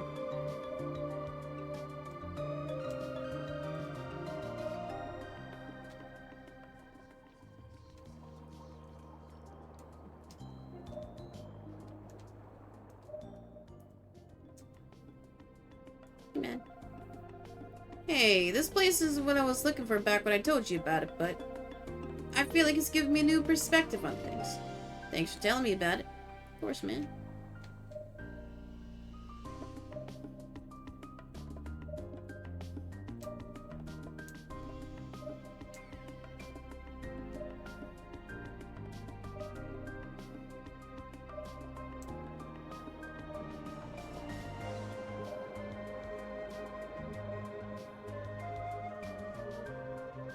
You talked to Lutra? Oh, hey, friend. A lot sure has happened since you were here last. Tell me everything I missed, Amar. Well, I don't know if you had a look around the forest yet, but could have been worse, I guess. We lost the kelp the Lutre when it first got here, plus a few other areas. But we still got more than half, at least. Once you left to talk to Alethea, Lutra kept eating, so I did my best to try and distract it. It didn't really want to listen, though. Hard to say, but I think it was better than if I hadn't done anything at all. So wait, maybe I helped a bit, huh? After a little while, Alethea showed up. It was pretty wild, friend. She brought a ton of plants with her. Stuff I'd never seen anyone else with before. Lutra liked the new plants, but I think it was pretty full already from the kelpity. Once it was done, I headed back to the moss cavern like nothing ever happened. Sure, then. Since then, I've been busy making the rounds of the forest. Some folks are a little rattled, of course, but everyone seems to be okay. Well, like I said, this could have been worse. I'm still sad about how much kelp we lost, though. Hopefully the forest will recover eventually. Anyway, thanks for the help. See? I told you guys it's good we didn't paralyze. Also, nobody, like, counteracted me, but... Alethea got there in time. Deforestation is bad, but, like... you shouldn't harm people over it. Of course, Amar. I'm glad we kept this from being a total disaster. Me too, friend.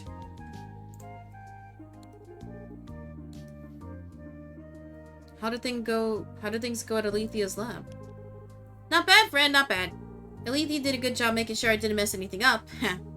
She's got a weird thing called a microscopic, I think. It lets you see things up close. I'll use that one a lot at first. Later with stuff that was a little scarier.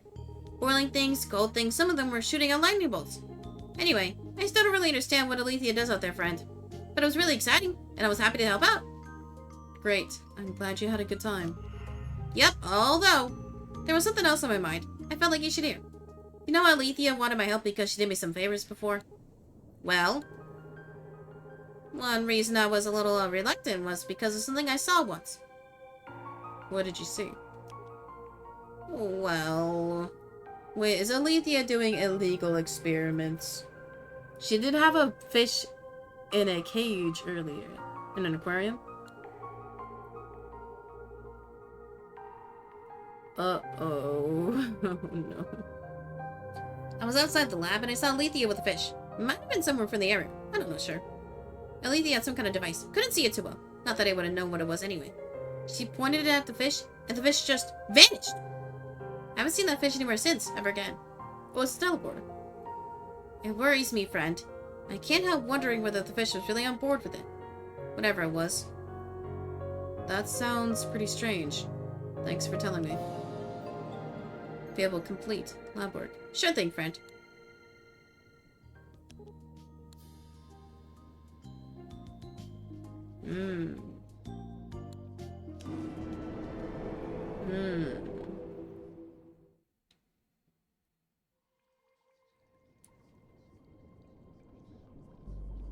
Oh, Lutra. Honey. You ate your pod.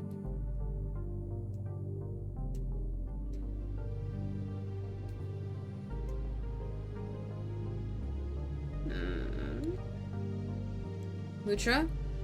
Is that you in there? Familiar one arrives. Yeah, it's me. I came to check on you. I was dreaming before familiar one returned. This one thought dreaming might never end. Great change has begun.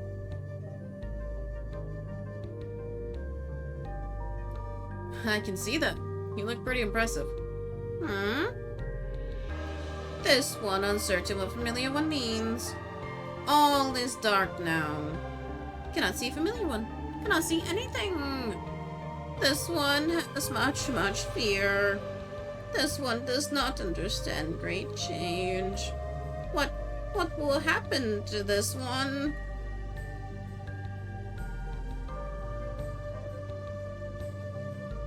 Lutra likes comfort. Because Lutra does not understand practical reasoning. Hey, it's okay, Lutra. I'm here. You're gonna be just fine. This is not known uncertainty. But this one still has gladness because familiar one is here. Also, this one knows new things now. New things came in dreams. First thing this one saw is that during greatest hunger, familiar one spoke with device using one to decide how to help this one. Device using one considered using a strange machine, which gives this one great fear. But familiar one did not allow it.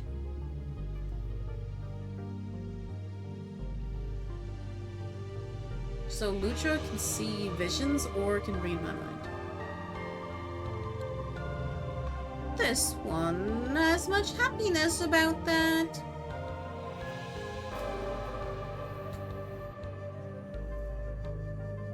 I had a feeling that if we tried the paralyzer, it would not have worked. I'm glad we didn't do it. We're not gonna call Lutra out, because that's gonna confuse him. I helped because I was worried about you, Lutra. I'm glad it turned out okay. Thankfulness. But there are other new things. Second thing this one saw is that when two that are one dropped rock on this one, familiar one spoke to two that are one after, and told them trying to harm this one not favorable. This one did not know. Much thankfulness. You're welcome, Lutra. I think the twins and I both learned a lot from that. Maybe you did too. This one also saw a third new thing. Two that are one have crystal. Crystal shows them things far away. Things familiar to them. Does familiar one know this?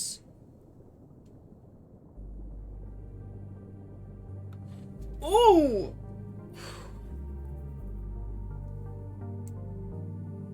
They did have a portal behind them when we first met them. Maybe you shouldn't tell me anything more about it. Yeah.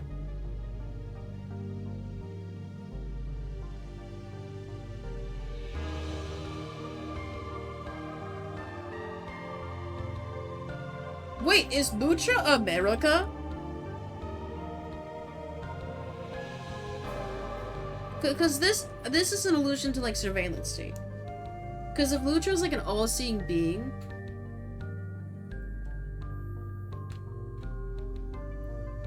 I am curious, but I don't think I need to know that. No, I didn't know that. Maybe you shouldn't tell me anything more about it. This one understands. No more thoughts shared about this, then? This one will only share one more thing that was seen. And that is... device using one wants to find something. Thing device using one wants is in deepest, darkest place. Does familiar one know? I mean, Alethea did say she wants to explore the deep depths. No, Alethea hasn't told me anything about that. This one tried to see what was in the dark place. Something stopped this one. Only darkness was seen. If familiar one goes to that place, this one thinks greatest caution should be used. I see. Thank you, Lutra. I'll be very careful. There are other things that this one saw in dreams. But this one can feel all things slipping away. Lutra? Hang in there, okay? It's gonna be alright. Lutra... this one would not have had name without familiar one. This one had much fear about great change, but familiar one helped much. Now this one only fears that familiar one will not be remembered by this one. No, I'll never forget you. After great change, will this one's memories disappear? I mean, if my character is meant to respawn, then yes, I objectively will forget you, but not in this timeline. Lutra, don't worry. Even if they do, I'll tell you everything that happened, and you'll have them back again. This one has greatest thankfulness. Words of familiar one changed everything for this one. This one will never forget you.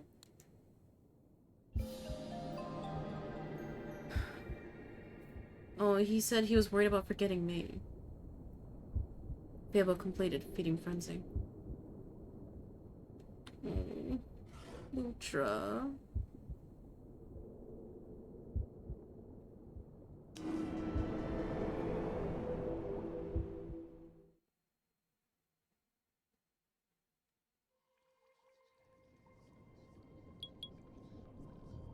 A new page is unlocked too. I don't know if I'm gonna go for all creatures and all pages, but...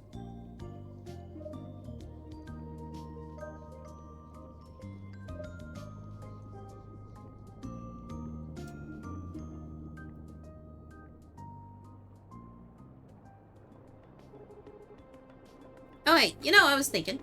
It's tough when your friends don't get along. I just want everyone in the forest to hit it off, you know? But sometimes you gotta help someone see things from a new point of view. Like you did for me and the twins. Thanks again for that, friend.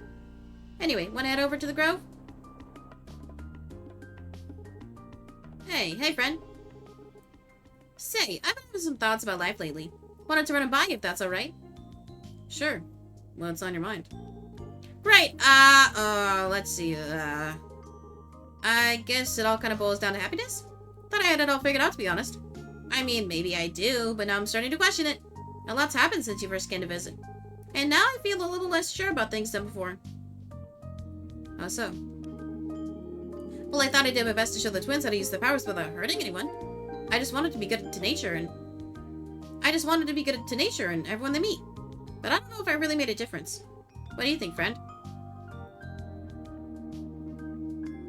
I think it was worth the effort, Amar. Maybe your words had bigger effect than you know. Huh? I never really thought of that. It's a good point, and it might just be true. But I've also been thinking about what happened with Lucha. I went off to his cave and told us to not eat everything in the world. And I even talked to him while I was eating everything, even though I was scared out of my mind. Did any of that matter, friend? Would the forest still be in good shape if I just stayed here? You definitely helped, Amar. I'm still proud that you went above and beyond for Lucha. You really think so, huh? Well, that sure is a relief. Then there's Alethea, though. I'm glad I finally settled things with her. And I've thought about going out there and helping her again, actually. But I keep talking myself out of it. It's like part of me feels like it's pointless and she can probably just get more done if I'm not there, you know?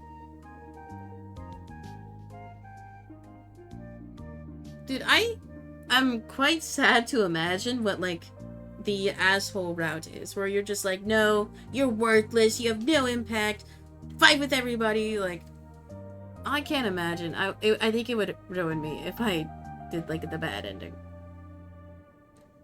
It's up to you, Amar. But I don't think it would be pointless. Alethea told me you were a huge help, and I believe she meant it. Wow, really? You don't say? Ha! Thanks for telling me that, friend. Helps a lot to hear it. So, it sounds like what you're saying is, even though it's kind of stressful and scary sometimes, I should try to help other folks, yeah? It won't always go the way I'm hoping, but that's okay. Am I on the right track?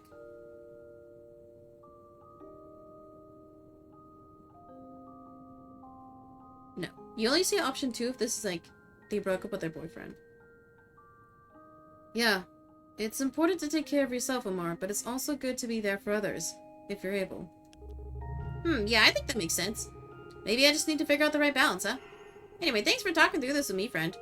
I appreciate it a whole lot. I guess it don't open up like this very often.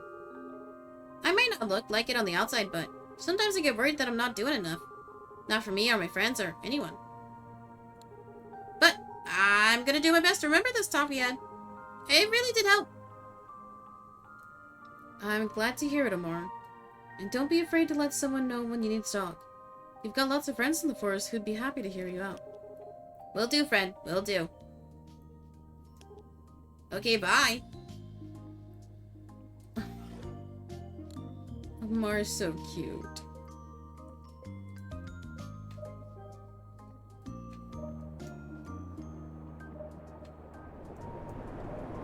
Oh! Oh, this is a whirlpool. Cowabunga.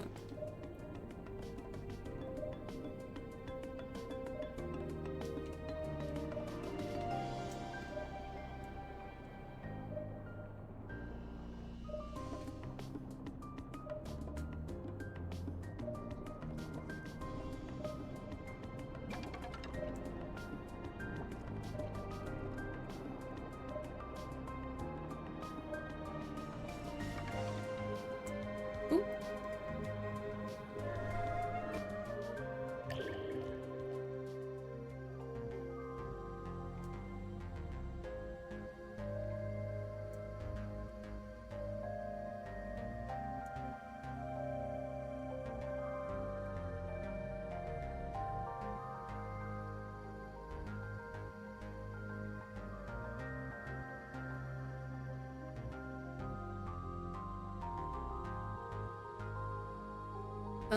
¿Dónde está la página?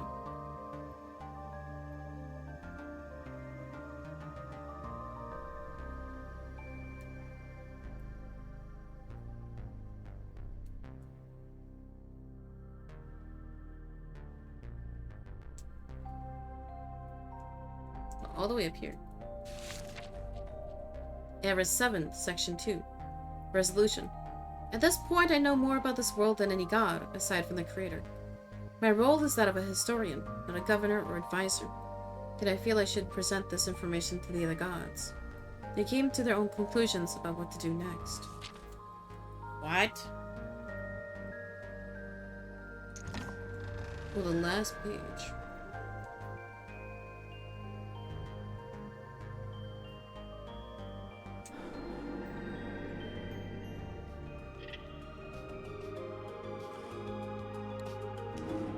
Alethea time!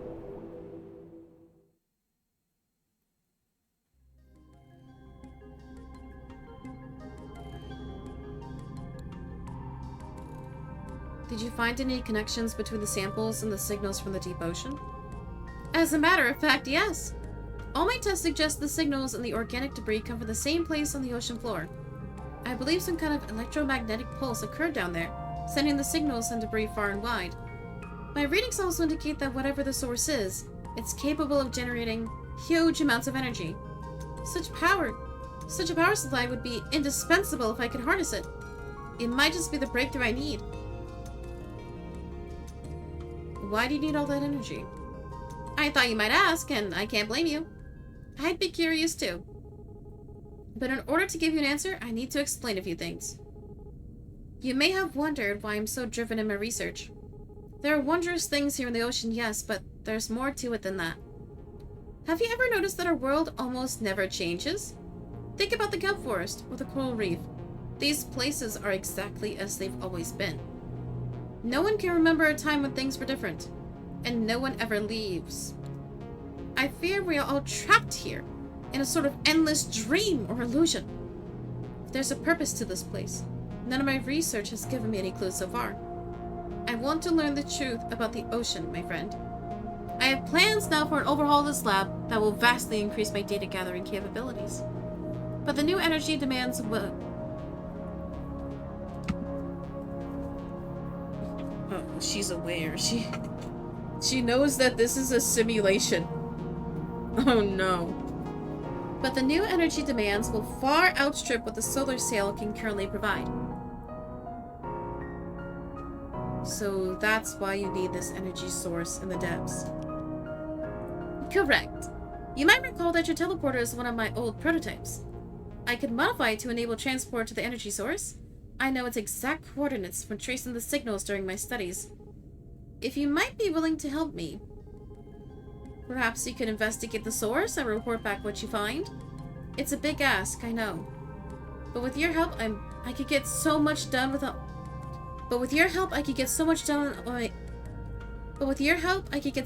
on my equipment upgrades in the meantime. What do you say? This sounds really dangerous. Because Alethea, even though intelligent, smart, amazing, analytical, apathetic, willing to harm others. So we're gonna push back on it, just to see what she says. This sounds really dangerous. I suppose it's a bit risky. Why is she laughing? Sociopath. But I do dangerous things in the name of science all the time. You won't find all the answers by playing it safe, I'm afraid. Alright. I'll do it.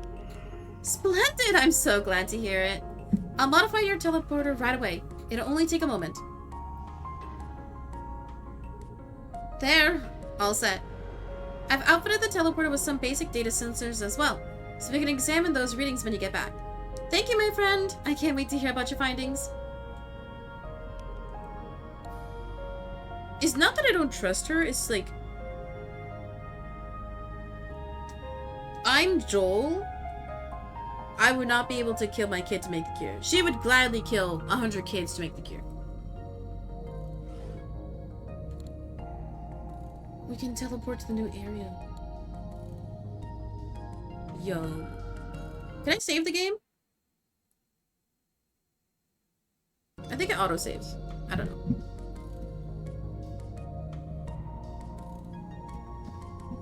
Also, I gotta use the bathroom. I did not think the game would be this long. I figured since this dialogue it'd be like 4 hours, but I assume we're like 80% of the way there. So I'm gonna use the restroom real quick. I'll be right back.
back.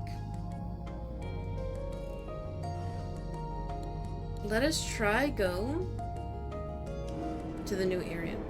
I want to avoid speaking to Elil for as long as I can, because I feel like they could be biased. No creatures here.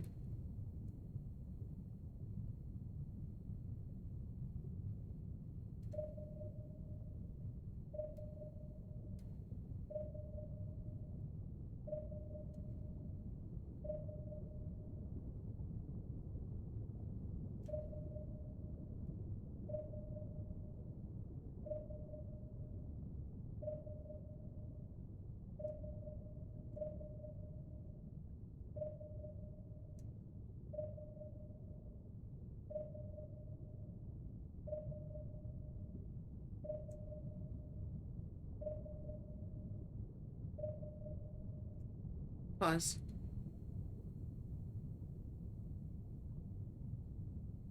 The only other god figure that had these, like, beams of light was the twins.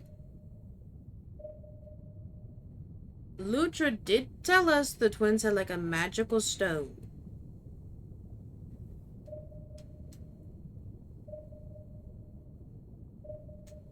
Oh, it's so dark.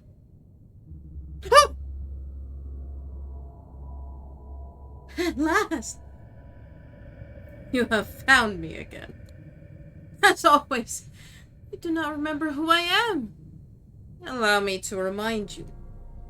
I am Gnosis. And I am glad you've returned. There is much to discuss. How do you know me? We have met before, countless times. I do not remember most of these encounters. You do not recall any. They're speaking telepathically with me. This is how it happens each and every time. Why don't I remember you? I'm afraid I cannot answer that. My meditations here have allowed me to recover memories I once thought were lost. But most of them remain broken and fragmented for reasons I do not comprehend. I need more time and perhaps more resources to repair the rest. I came here looking for an energy source. Yes, I know. I myself am the energy source Alethea seeks.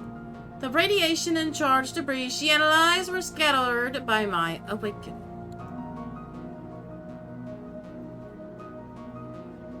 How do you feel about Alethea studying you? For me, it's a curiosity, nothing more. It is highly unlikely she will find a way to harness my power, so her research does not worry me. Well then, now that we are reacquainted, I expect you wish to return to Alethea. You will have much to report. But in the future, there may be a way you can assist me in recovering my memories. I am still considering this. I will notify you when I've reached my conclusions. Alright. I'll keep an eye out. Good. We shall speak again soon.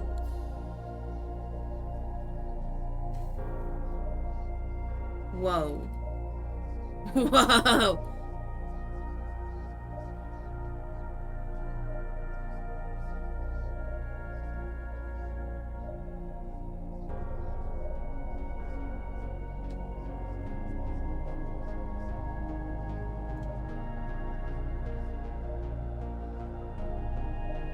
Whoa.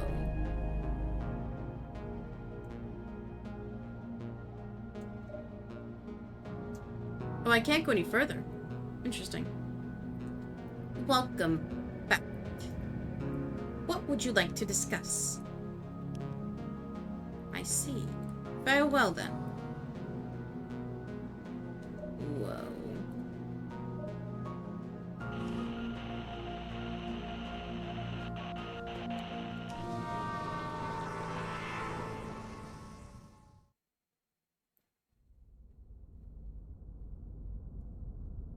What?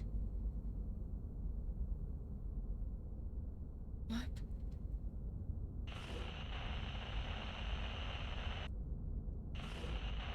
Oh no.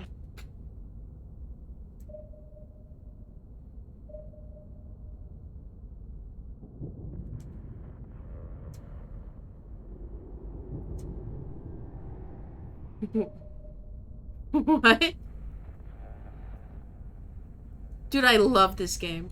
100 reviews on Steam. This is amazing.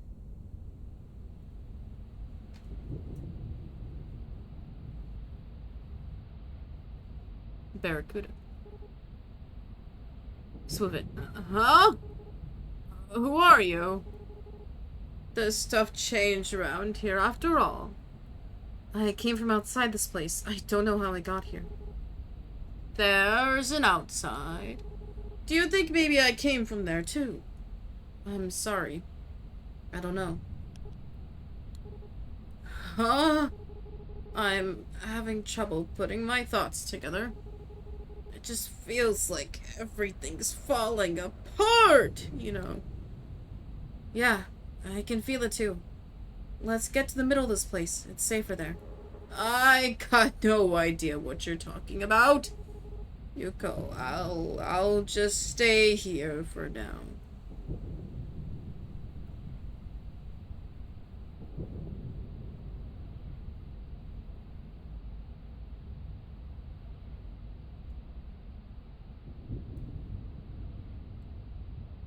Are we gonna be kind or abrasive?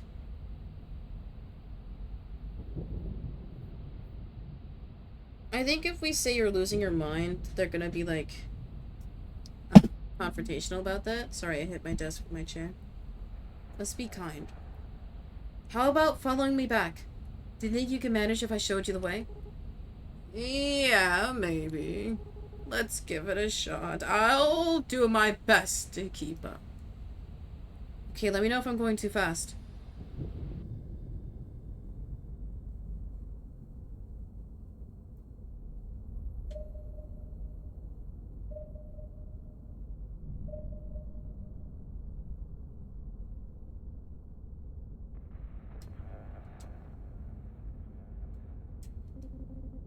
Skate. Hey, sorry to see you here. Not because I don't like company. I'm actually happy to meet you. But now you're stuck here, just like the rest of us. So I feel very sad for you. Hey, still here, huh? Wish there was something to talk about, but nothing ever really happens here. Yo! You gotta follow me, man. Huh? Wait, it's you, isn't it? The one who helped me escape the falling apart place. Thanks, buddy. It's good to be out of there. Oh, we escaped. Cool. I mean, we're still in a weird part of town.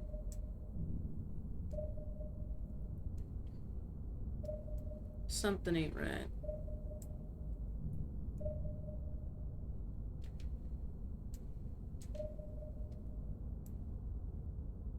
I'm not going in the upside down yet. Wait, Stranger Things.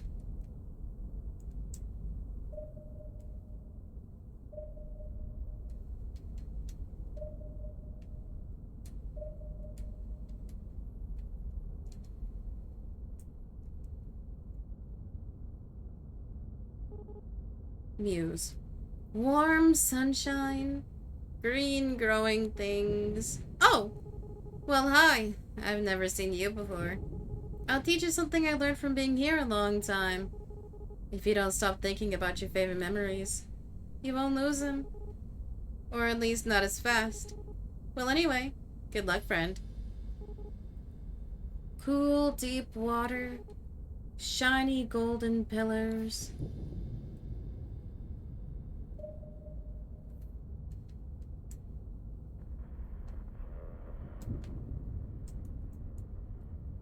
Oh, you were upside down. Drab.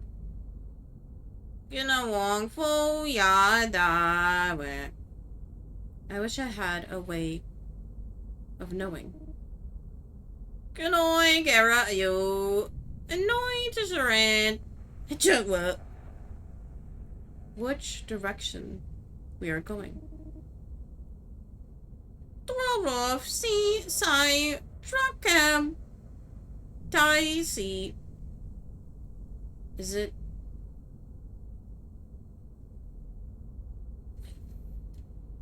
Is it backward? Is it forward? Joros rev. Gnavom eu era. Are we moving? Are we moving ever? Show SHOW. Wait, I need to write this down. That was hard.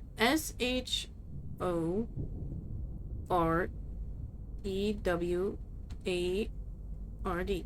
Shoreward. Oh, shoreward. I've never seen that word in a long time. Are we moving shoreward? Are we moving ever shoreward? Gnabips. Stat. Such. Is it? Is it just my mind that's spinning?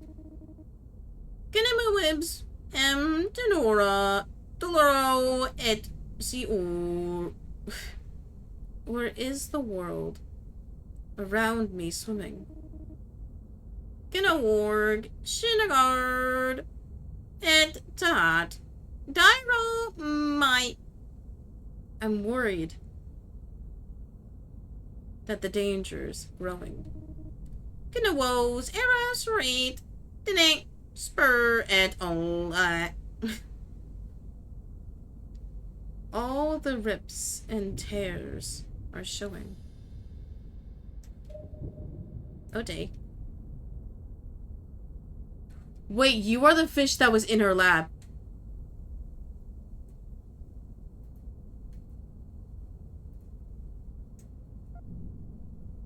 Finn. Whoa! Oh, never mind. Not used to seeing anyone new here. But we do lose folks sometimes. If you see anyone who looks lost, tell them to come back here. It's not good to be near the edges of this place too long. I'll keep an eye out for them. Yeah, there's one guy on the opposite edge.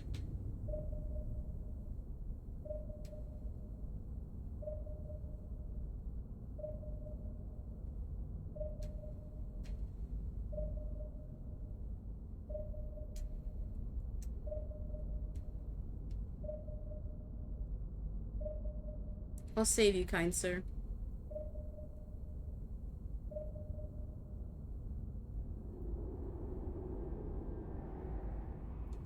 Oh, I can't.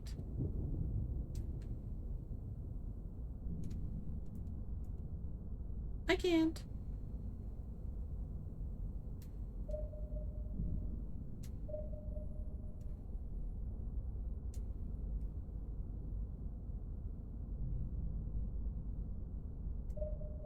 Oh, they were just... Oh, the way the echolocation made it seem like they were underwater.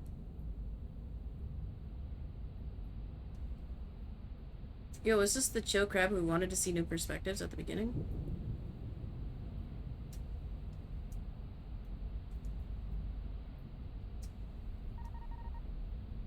Heal. Oh, hello up there. Or down there, as the case may be. I feel like I used to know which directions were which, but not anymore. It's not safe out here. You should get closer to the middle of the place, where things are more stable. Oh, I don't know about that. I'm not even sure how I got in this rock in the first place. That's okay. If you don't mind, I could carry you back. Oh, really? I'd appreciate that a lot. If it's not too much trouble. Not at all. Let's head back, huh?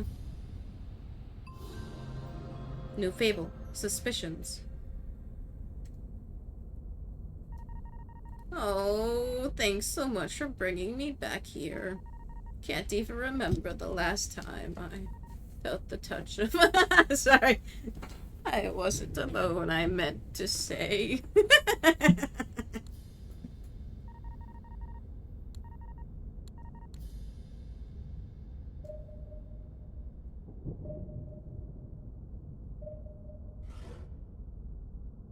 Oh, my teleporter's not glitching anymore.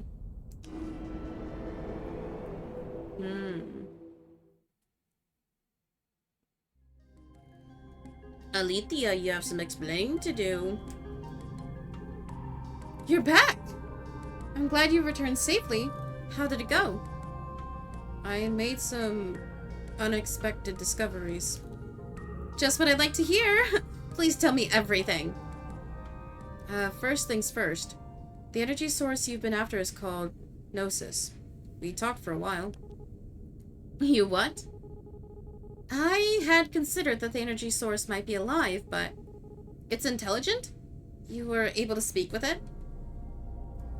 Yes, and it seems like Gnosis is even aware that you've been studying them. My word. This is a bit overwhelming. I understand, but there's something else I saw that I want to ask you about. Oh, please go on. When I tried to leave the depths, the teleporter malfunctioned somehow. It took me to a strange, distorted place I've never seen before. I see. What did you find there? There were fish and other creatures. It seemed they'd been stuck there for a long time. Some weren't very coherent. That sounds terrible and frightening.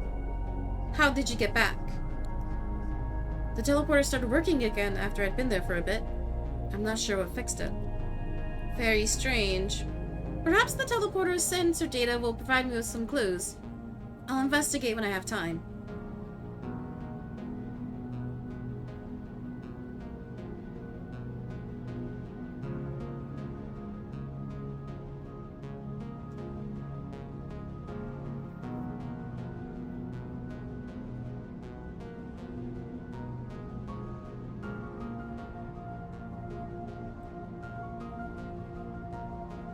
If we call out Alethea directly...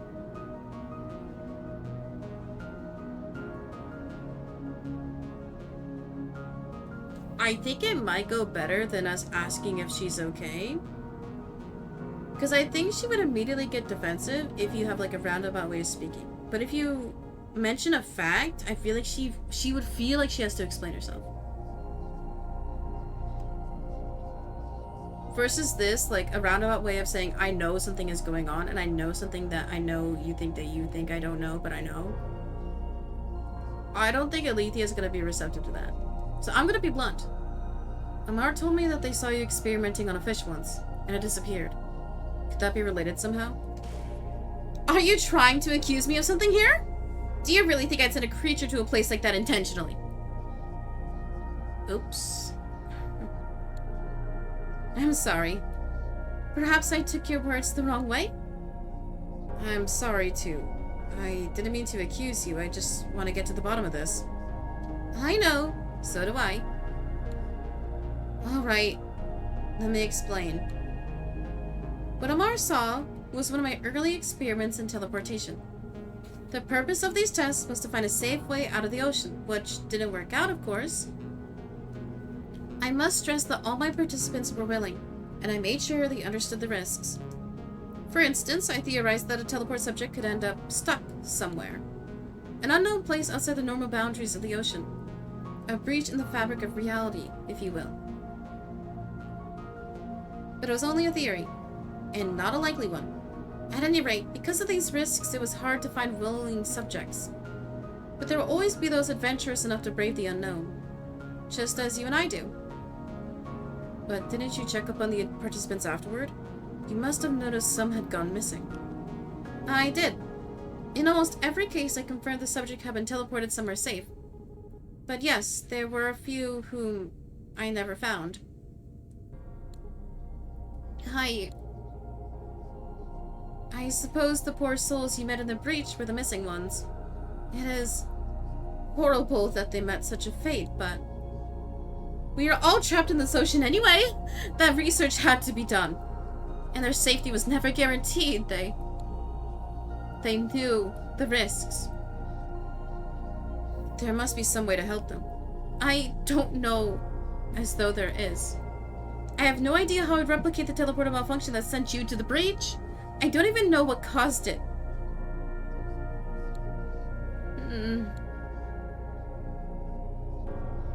Could it be that your proximity to the energy source, to Gnosis, might have overloaded the teleporter somehow? Maybe. It sounds possible.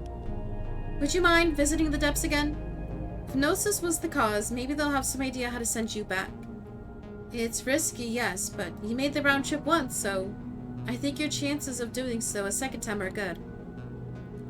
I will remain here at the lab so I can attempt to find you with my instruments if anything goes wrong. Sure. I'll give it a shot. I can't thank you enough, my friend. Let me know what happens as soon as you get back. Bro. Let's talk to the twins first, Aga. I've never trusted Alethea. Never have, never will.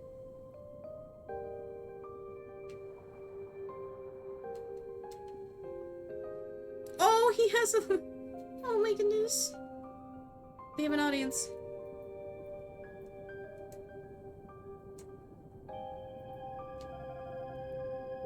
Oh hi, you're just in time.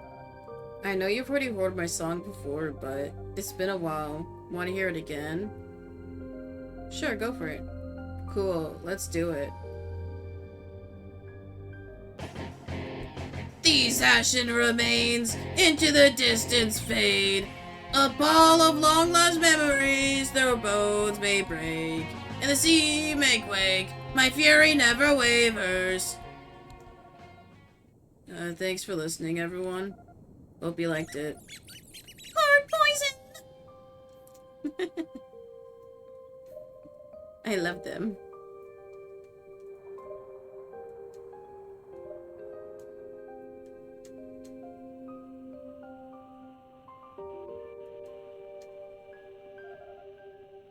Oh, new friend. Hey. We weren't expecting you. Sorry, I can leave you two alone if you want. No, that's okay. We actually kind of don't know what to do.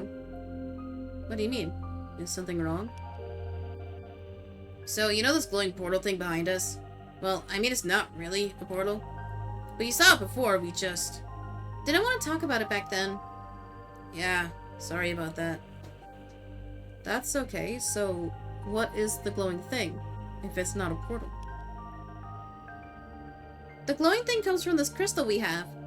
We use our powers to activate it. Light comes out of the crystal and it shows us pictures of where we used to live. It's the only thing we have left from our old home. And now it doesn't work anymore. I'm sorry to hear that. Do you have any idea how it broke? No. We were using it a little while ago and it made this huge crackling noise. Then it went all fuzzy, like it is now, see? It just happened for no reason. So we were wondering, could you maybe help us fix it? I wouldn't know how to repair it, but I can see if anyone else in the ocean wants to help. Really? I mean, thank you, new friend. We'll find someone to fix it ourselves, but we don't really trust anyone as much as you. So, yeah, thanks. Crystal received. Oh. Here's the crystal. I hope someone out there can figure out what happened. Just be really careful with it, okay? Don't worry, I'll take good care of it. And I'll let you know if I find anyone who can fix it. Okay, thanks again, new friend. New fable, Mystery Crystal. Please come back soon.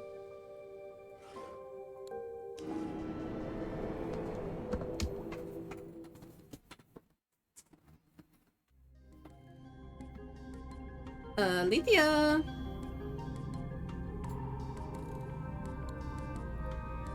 Ketri and Esty gave me a broken device of theirs to see if anyone could fix it. Do you have time to look at it? Ah, is that so? What sort of device is it? It's a crystal that projects images of where they used to live. They seem pretty attached to it. Interesting. There's just one problem.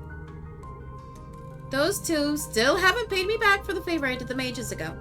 I'm not sure they ever plan to settle their debt with me at this point. So, can you see why I'm reluctant to help them now? I understand, Alethea. But please consider helping us out anyway. I literally got trapped in your teleporter machine. Can you not help me help them? Like, why should I exactly?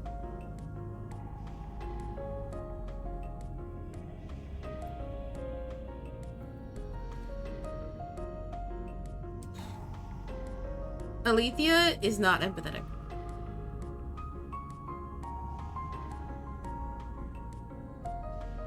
And I don't think... I was gonna say, I don't think Alethea respects my opinion, but she did respect my choice to not paralyze Lutra. So she respects me a little bit.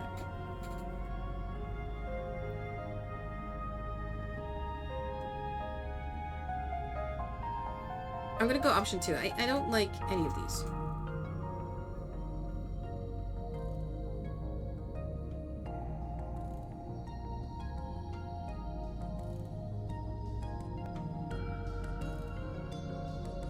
The crystal is the only thing the twins have left from their old home. It means a lot to them. Yes, fair enough. I see why the device is so important to them, and that does matter. But I'm not sure that's reason enough to go out of my way for this.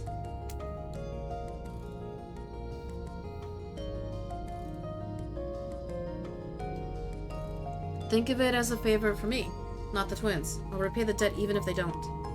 I appreciate it, but that's not the issue here. You may be willing to repay a favor, but it's the twins' lack of respect that's bothering me. They're children! They're children!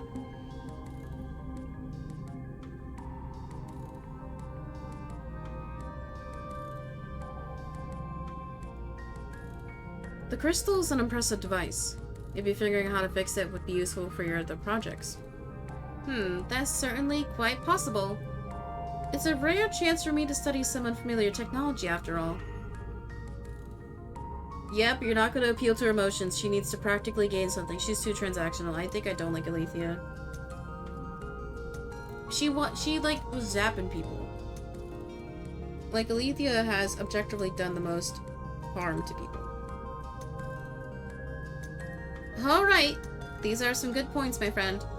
I'll lend a hand and we'll see what comes of it. Did you bring the device with you? May I have a look? Sure. Here you go. Crystal given. Huh. That's strange. Well, I must say, I have no idea how this thing works. It'll take some time for me to figure out what makes it tick. Never mind how it broke or how to fix it. In the meantime, perhaps let the twins know work is underway? Will do. Thanks, Alethea. You're the only one I know who could tackle something like this. You're lucky to know me, that's for sure. Now give me some space. I've got work to do.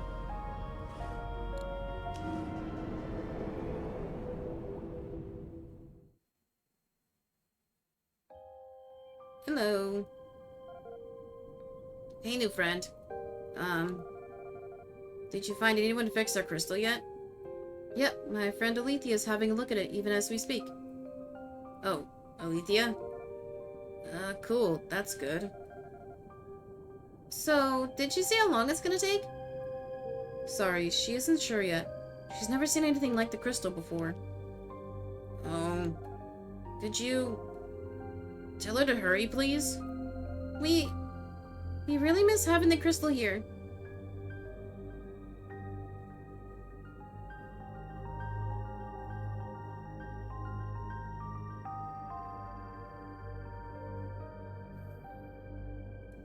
The kids can't always get what they want. This is already like a compromise. And I think they trust me enough to tell me and open up now. Ketchery, SD, why do you need the crystal fixed so badly? Is there anything else you want to tell me? We've just had it so long and it's really weird now that it's gone. Yeah, it's like we can't really remember our home anymore. But thanks for asking, new friend. We're glad you care. No problem. I'll let you know if I learn anything new from Alethea. Okay, thanks. Dang.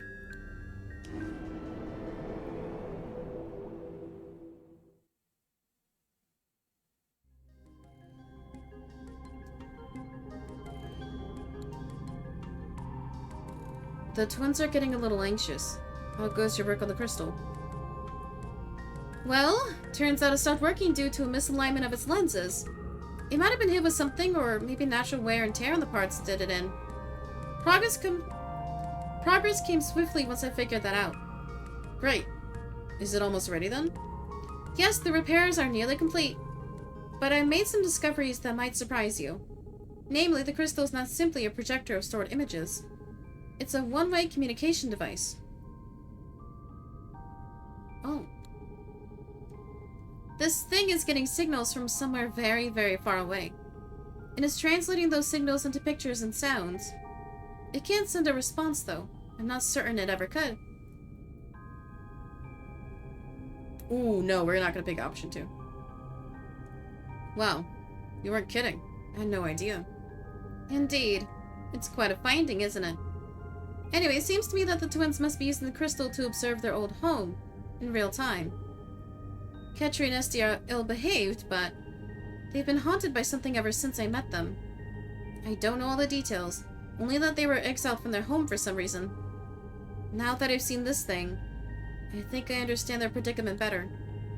Having access to a live feed of what you left behind, even though you can never return, that could be enough to drive someone mad. So, I was thinking, we could undo the repairs. We could tell them it could be fixed.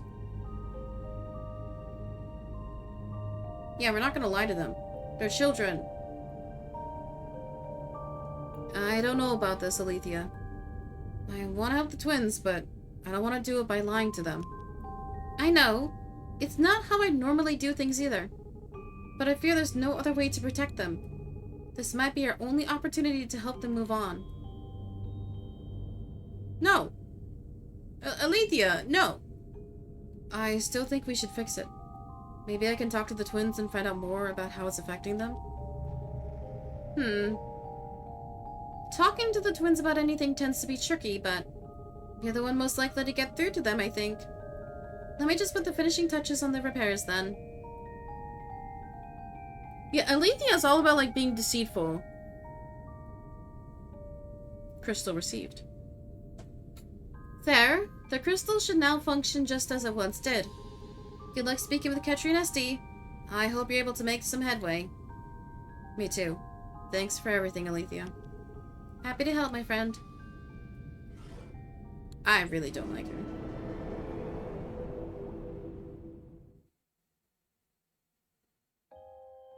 Like, Alethea has the potential to be a leader, but she would be a truly apathetic leader, and that I don't think is good. New friend, you're back. We just wanted to say, sorry we were impatient about fixing the crystal before. Yeah, we know it takes a lot of work to try and figure out something like that. We can never do it ourselves. Thanks, both of you. I appreciate that. So, do you know if it's gonna be fixed soon? It's okay if you don't, we're just curious. Actually, it's already done. I've got it for you right here. Ah, really? Seriously? Yep, here you go. Good as new. Crystal given. New friend, we were worried it might never work again. I don't know what we would have done. Thank you so much.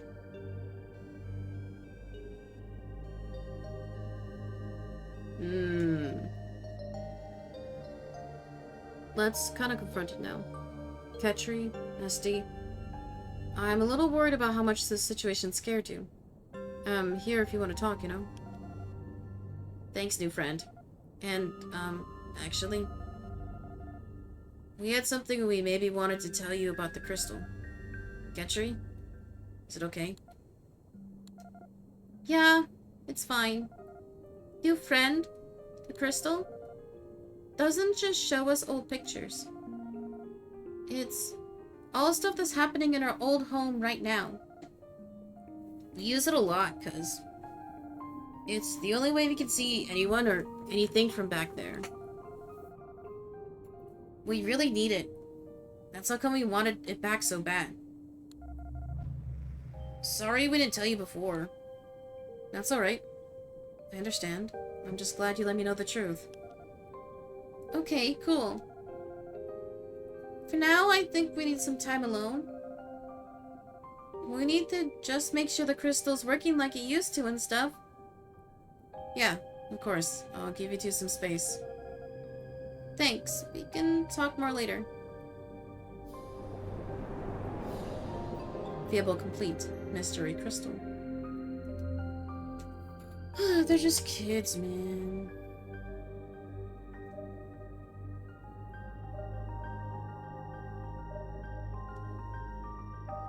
Dang, they really did go poof.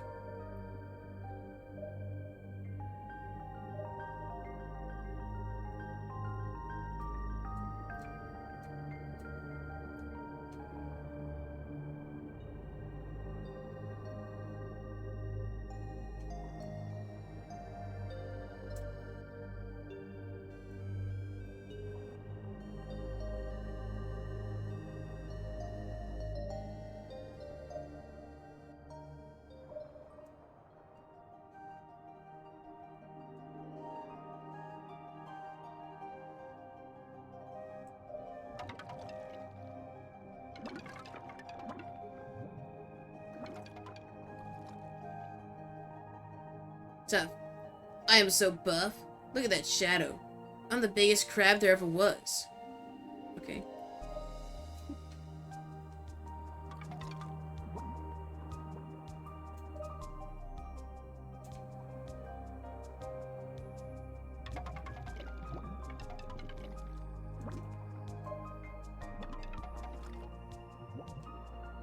We want to talk to the turtle.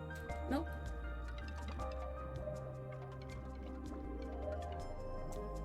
Oh, it's the pink fish.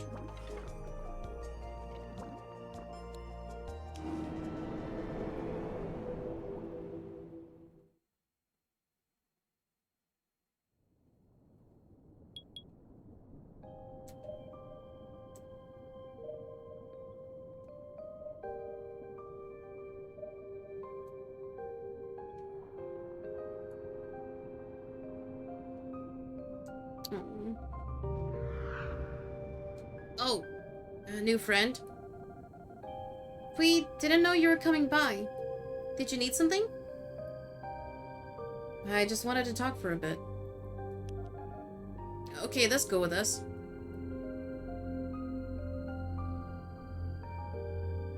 Would you mind telling me more about the crystal? Sure, what about it? Could you remind me what the crystal does? Yeah, no problem. So, the crystal shows us stuff that's happening in our old home. Like in the present, not the past. It's the only way we can see anyone or anything from back there. So we kinda use it a lot. And that's why we wanted it fixed so bad. Yeah, that's it. So, is there anything else, or... I wanted to know if you felt the crystal truly makes you happy. Yeah, it really does, new friend. It's way better than never seeing anything from our home again, you know? Yeah, if we didn't have the crystal, I think we'd be a lot sadder. I mean, it'd be even better if our parents would just...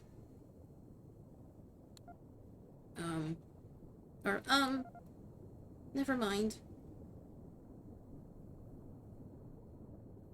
Ketri, SD, does the crystal have something to do with why you left the palace? New friend, there's kind of a lot to explain about that. Yeah, and if we tell you how we got here, you have to promise not to tell anyone else. Do you promise? Of course, your secret's safe with me. Alright. Thanks, new friend. So, the ocean is not our real home. We used to live in the palace. Far, far away from here. You already knew that, though. What you didn't know is that we lived in the palace because our parents were the king and queen. They made big decisions that changed how everyone lived. Also, our mom and dad had powers. Just like us. Runs in the family, you know? They use their powers to do really cool things. They give everyone jobs, places to live. But if anyone broke our parents' rules, they'd get punished. And if they did something bad enough, our parents would open a portal and banish them to an awful place. Forever. Wow, that's pretty scary. Yeah. We used to think certain people deserve to get banished like that. I don't know if that's true anymore. Anyway, our mom and dad worked really hard to teach us how to use our powers. Yep, you saw some of the things we can do, like the barrier. But they taught us lots of other powers too, like how to move stuff with our minds and how to banish people.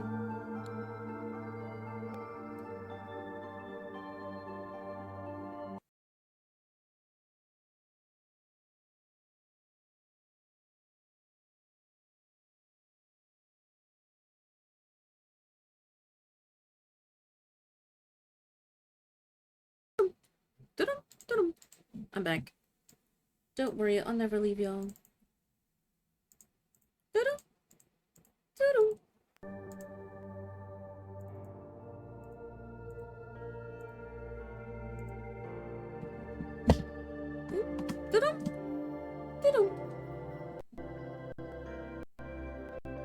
Uh-oh.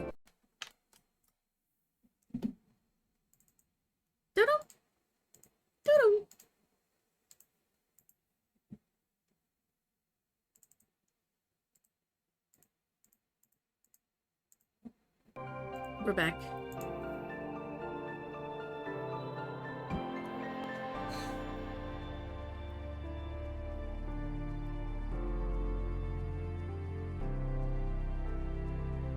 I think 2 is kind of lighthearted.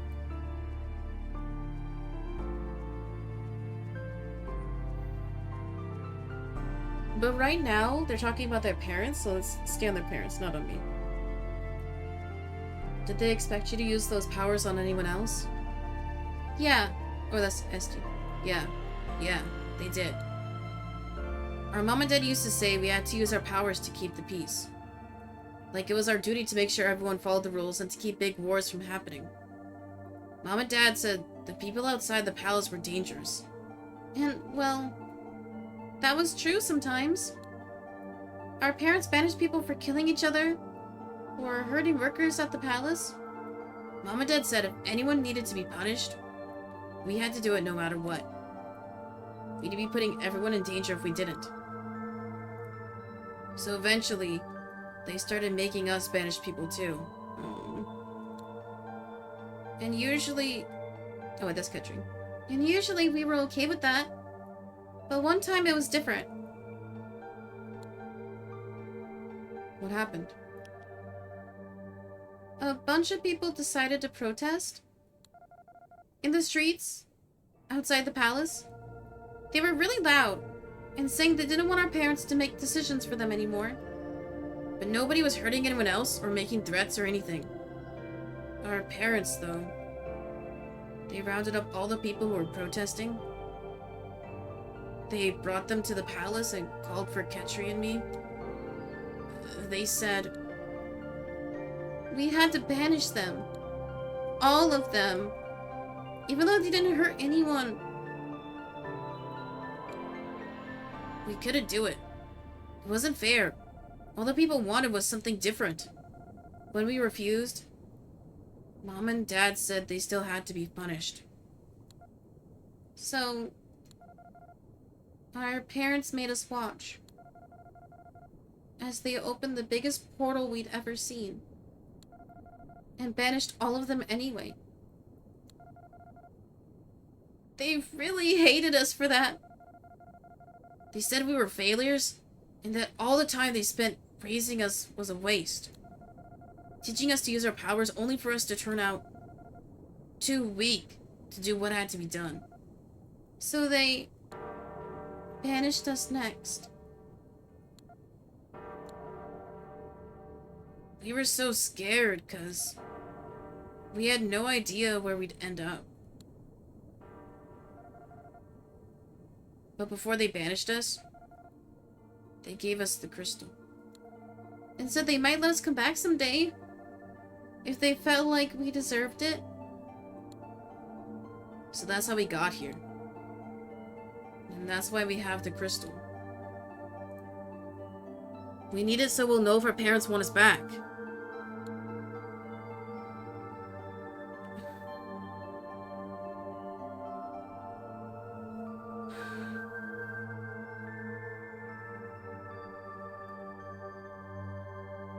It's difficult because as a child, you idolize your parents because that's how the structure is and should be. Like, the ones who birthed you, the ones who raised you, they should care and love for you. And your kid will always expect that from you as the parent. So even if,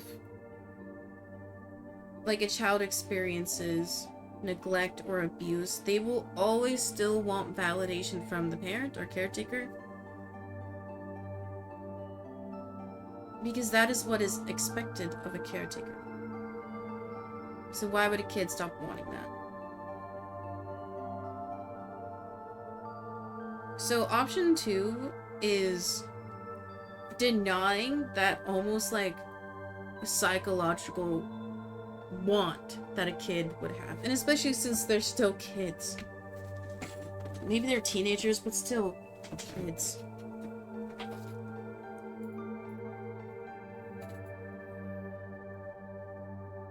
I'm not, and also 2 is kind of telling them how they should feel. And I don't like that. That's terrible. I'm so sorry that happened to you both. Yeah. Thanks, new friend. We just keep wondering what we could have done to make it not happen. No, we're not doing 2. It's your parents' choice to do what they did, not yours. None of this was your fault.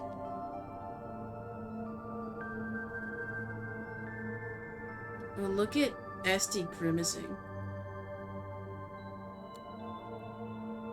Yeah, I guess that might be true. It's been so long now that it almost feels like a dream. Like the worst nightmare ever. But it really did happen. The crystal reminds us of that too.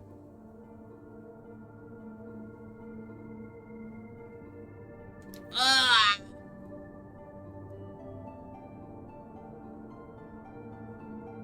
It can be helpful, but it is painful.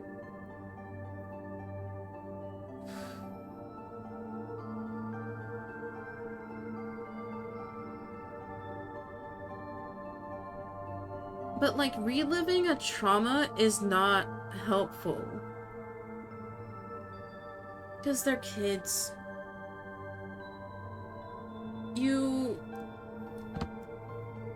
I remember reading a paper years back where, like, a person develops their psyche and, like, moral compass in their tweens and teens. Because that's when they start, like, thinking for themselves. So that's why it's very imperative that, like, you teach them well. But also, kids, like little kids, like 5 to 8, that is when they, like, understand what is going on around them. Like, they're not just, like, eat, poop, breathe, that's it. Like, they're actually having conversations, engaging with people outside their family.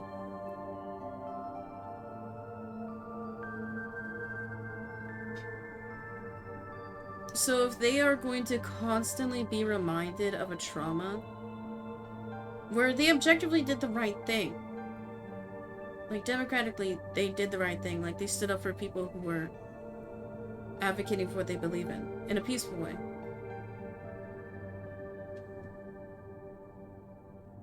Like, I think it's shitty to encourage them to forget their parents and forget their home, but if the parents loved them, they would not have made that choice.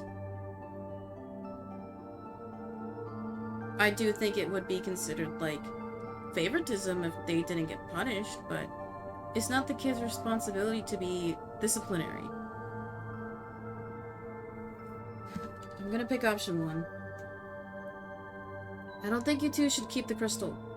Maybe it's helpful in certain ways, but it's also causing you a lot of pain, isn't it? Well, you're right, new friend. The crystal used to give us hope, at least a little bit. But after this, I don't know if I'm even hoping to go back anymore. Yeah, me neither. Esty, maybe we don't need the crystal anymore. Yeah, we don't. Let's give the crystal to our new friend. That way it won't be around us anymore. And we'll know it's not being used for anything bad by someone else.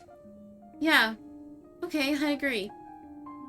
I'm happy to do that for you, if it's what you both want. It is. New friend?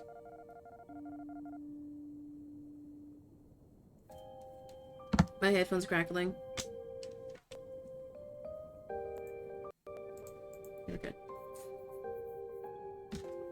We're thinking about what happened to us now and a way we never did before. Thanks to you. Yeah, it still hurts to remember everything, but maybe it'll be a little easier now. And we're gonna look out for the people we care about too. Like you, new friend. I'm really proud of you both. Just let me know if you want to talk about anything else, okay? We will.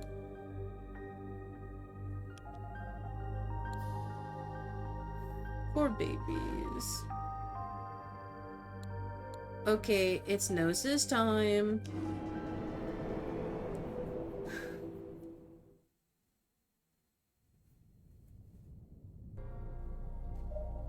Oh, hello.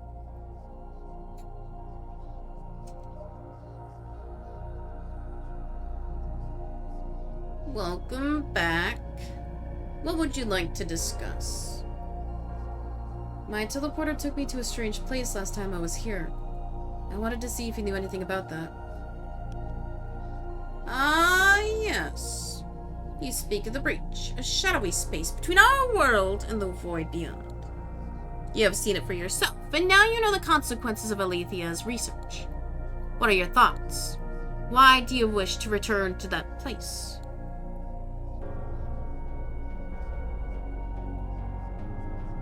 I want to find a way to free the creatures trapped there. A selfless notion. Tell me, are you doing this mainly for Alethea's sake? Or are you doing it for the missing creatures, who will otherwise be confined to the breach forever?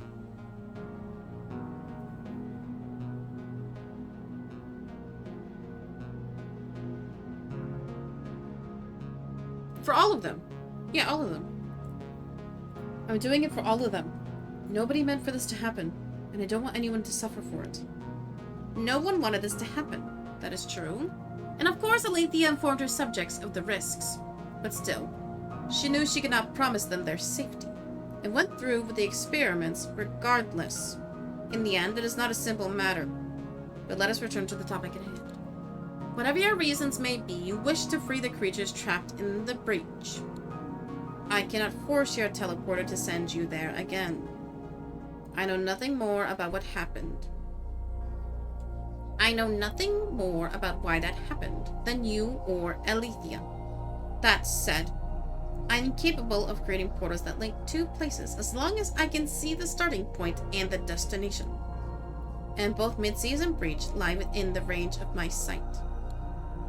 I could create a portal that allows the trapped creatures to escape the breach. But it will require a great deal of energy.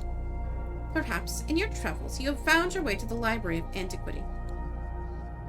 A large book rests there, whose pages have been lost and scattered. Those pages contain records of the old world, and they are sources of great power. But because my body is confined here to the depths, I cannot retrieve them myself. Bring 4 of the pages to me, and I will have the energy I need to create a portal to the breach. Talk it over with Alethea. See if she agrees to these terms.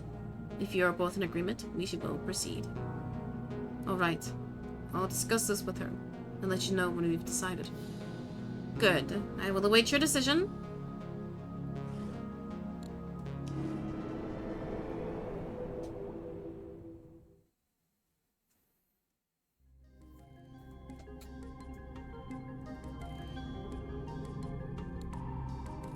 I took another trip to the depths.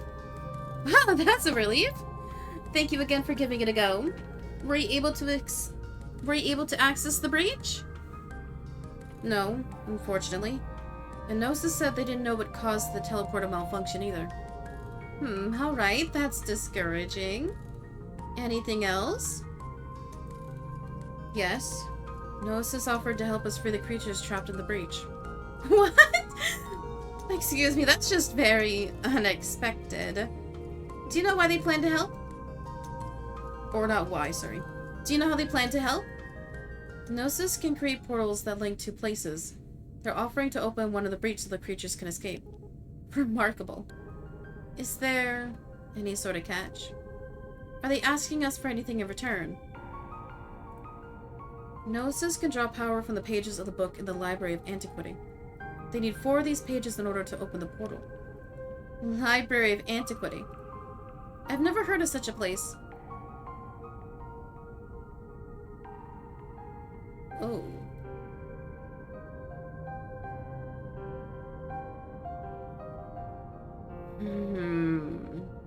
Do we tell Alethea?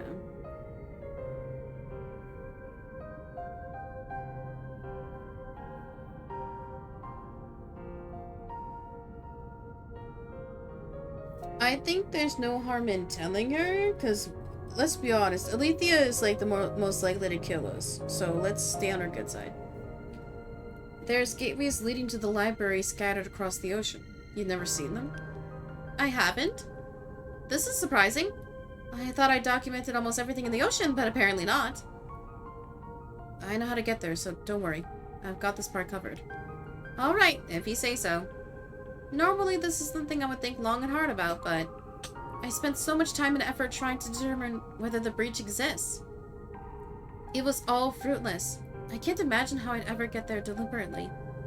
I think our best bet is to work with Gnosis to free the missing ones. No, let's trust Gnosis. I agree. This is the only lead we have. And we can't just leave those creatures stuck in the breach forever.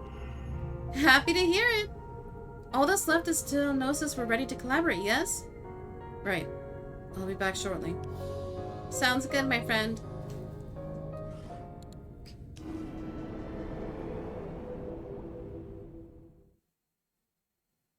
And you know what? I'm fine with giving up pages for the old world. It's fine. It's Gucci. Because the old world isn't real. Welcome back. What would you like to discuss? Alethea and I have agreed to trade the pages for your help with the breach. Indeed, I'm glad to assist you. I must ask Alethea some questions about the breach before I begin. Give me the pages now and I will contact her shortly. Here you go then. You have my gratitude, and soon the creatures lost in the breach will be free. In the meantime, feel free to return and speak with me whenever you like. I will always be here. Will do. Thanks for your help, Gnosis.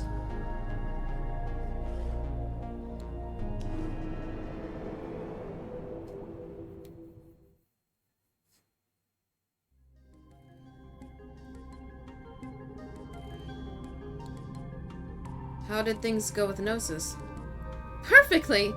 Not long after you left, I was contacted by Gnosis. What a fascinating being! I could hear their thoughts, and even saw visions within my mind's eye. I saw what Gnosis looks like, how absolutely massive they are, flesh. Even after all you've told me, I was not prepared for that. Anyway, I answered a few questions Gnosis had about the breach. Then they said they'd get to work right away. Moments later, my instruments here were getting all sorts of strange energy readings. Sure enough, a massive portal had opened just outside the lab. Looking through the portal, I saw what could only be the alien landscape of the breach. And before I knew it, the missing ones began emerging. I went out to greet them and urged the rest to come through safely. Once they were all accounted for, the portal closed. And that was it. My friend, this story has a happy ending thanks to you. And Gnosis, of course. I can't even begin to express how grateful I am. This has lifted a burden for me I thought I'd always bear alone. No problem, Alethea. Glad I was able to help. More than you know. Shall we talk about something else? Fable complete. Suspicions.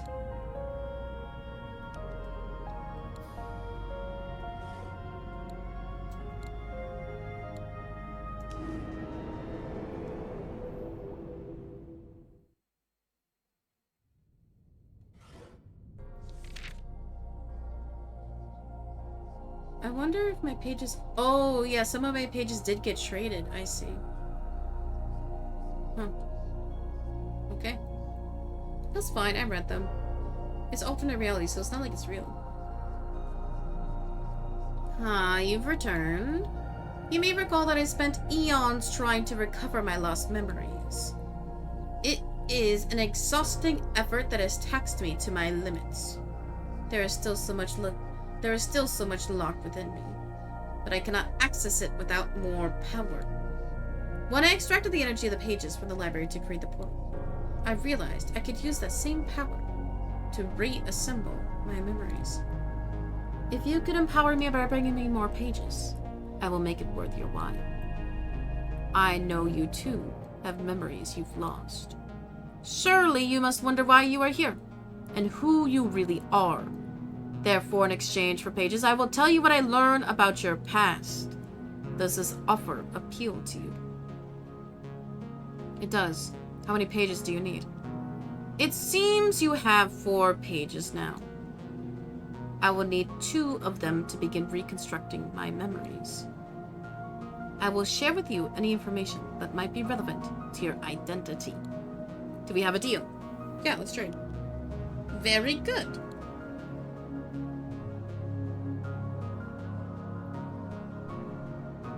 It is done. Now, allow me to share what I have found. As you may have gathered, everything we are doing now is part of a great cycle. We have done all of these things before, and we will do them again. But it has not always been this way. There was a time where we gods retained access to our memories. Each of us had our domains of power, knowledge, revelry, ingenuity. But there was only one world, forged by the original creator at the dawn of time. Eons went by, and eventually the original creator grew tired of observing their world. They wanted to find out what the rest of us would do with the power of creation. So they brought the cycle into being. The world would be reborn again and again, and each time, one of the gods would have the opportunity to shape it as they saw fit. Which brings us to your role in all of this. You were the one chosen to speak with the gods in this in-between realm we call the ocean. Your actions would indirectly determine the creator of the next world. Within the ocean, none of us would be aware of your divinity or have access to our memories, thus keeping the process as pure and unbiased as possible. That is all I can recall for now.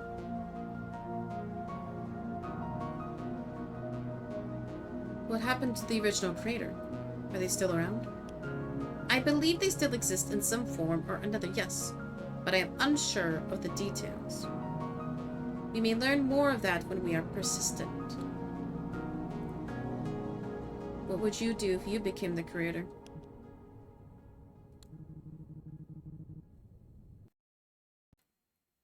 Oh. Okay, the camera cut out, but the music did still stop.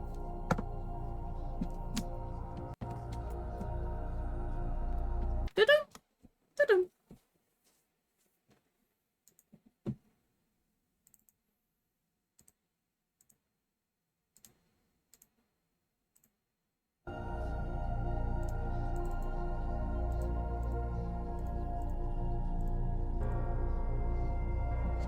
I have had a great deal of time to think on this, here in the depths. More than anything else, I would want my world to guarantee the safety of all mortals. Of course, there will always be those who disobey and attempt to threaten the peace. These mortals I would separate from the rest to prevent them from contaminating my society. Perhaps a use could be found even for them. That's all. Thanks for the information, Gnosis. Of course. You know where to find me if you wish to learn more. It seems you have 2 pages now, but that will not be enough. Return when you have recovered at least 3. That will provide me with the power to access more of my memories. Okay. Should we actually go back and find all the pages?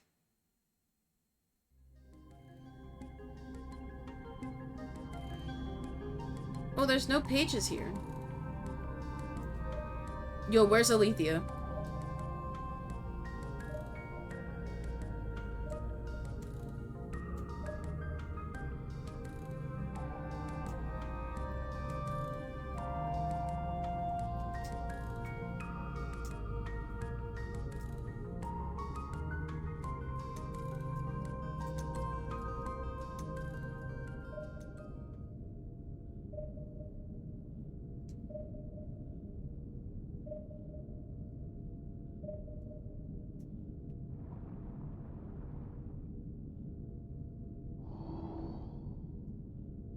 Oh, hey.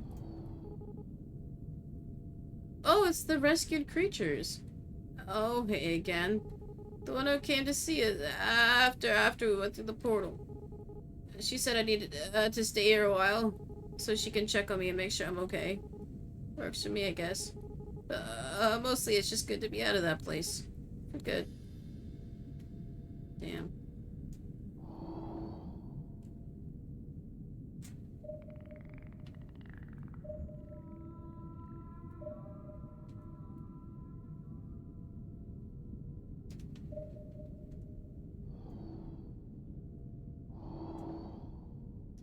She was in the room, I just missed her, I guess.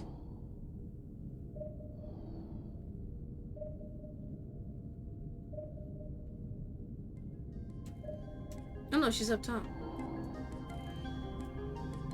Oh yeah, I didn't see this room.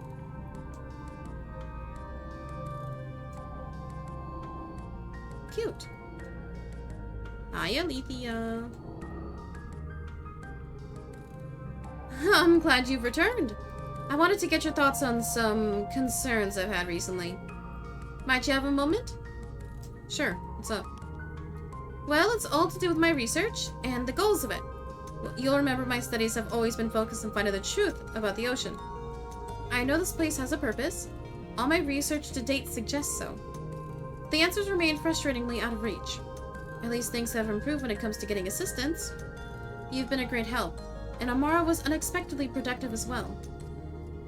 But it took considerable time and effort to make that happen. I'm not sure now if it was worth it. Was I wrong to try and recruit others?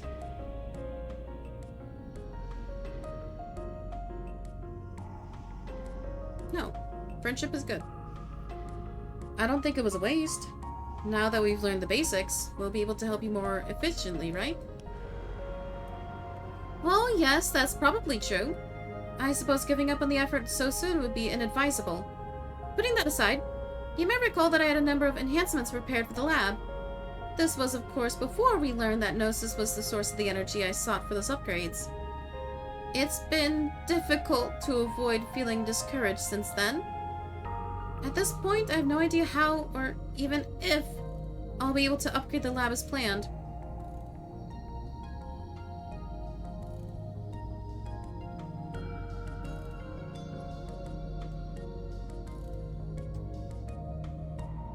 Yeah, I believe in you. Smile. Working harder isn't really gonna solve it, but I believe in you. I wish I knew how to advise you on this, Alethea. All I can say is that I believe in your abilities, even if the upgrades never happen. Really? That's quite motivating, my friend. Thank you. Maybe you're right. Maybe I don't need the upgrades, or perhaps I can at least make some headway even if they aren't a reality yet. But speaking frankly, even if I had completed the lab overhaul by now as I'd originally hoped, there would still be a problem. Gnawing away at me, a tiny bit at a time, is the thought, no, the fear, that no matter how hard I work, no matter what tools are at my disposal, I will never know the truth. This endless dream or illusion, whatever it is, It will truly never end, and I will never know what it's for. What do I do about that, my friend? Do you think there's anything I can do?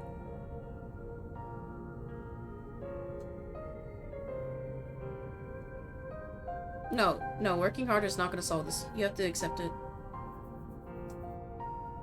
I can only imagine how that feels, Alethea. But maybe you should try to make peace with it. As long as you're seeking the truth, I believe you'll find answers.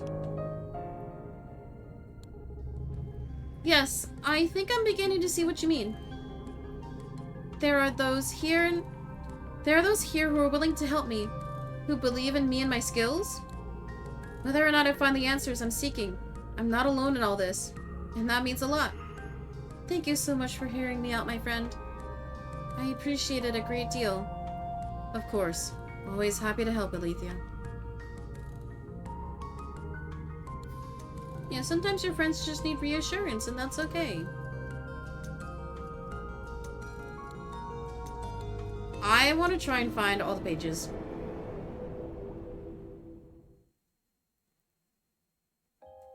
So whenever you spawn in an area, my camera blocks it, but it tells you how many pages are in an area. It doesn't necessarily show up on the...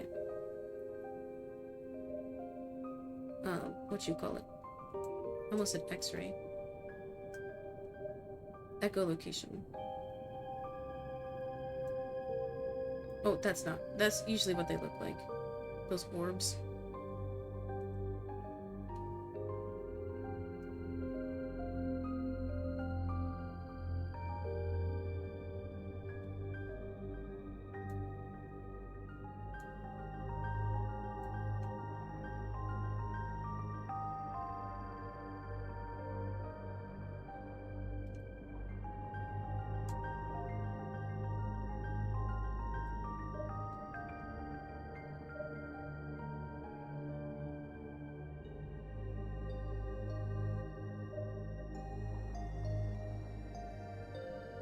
It's weird.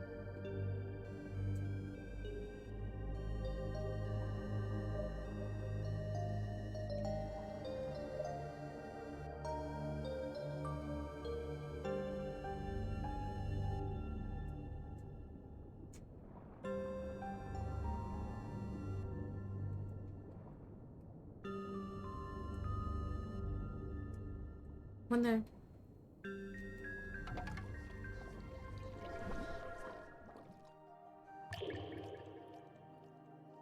Oh, right here. Oh, I'm in the floor. Era 3, Section 3. Apprehension. Fear has become commonplace among the mortals.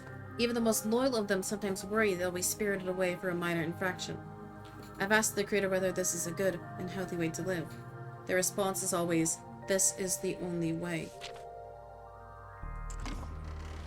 Yep, sounds about right. I think the old pages are what happens if you get a bad ending. Like, if you encourage your gods to give into, like, their doubts and their fears.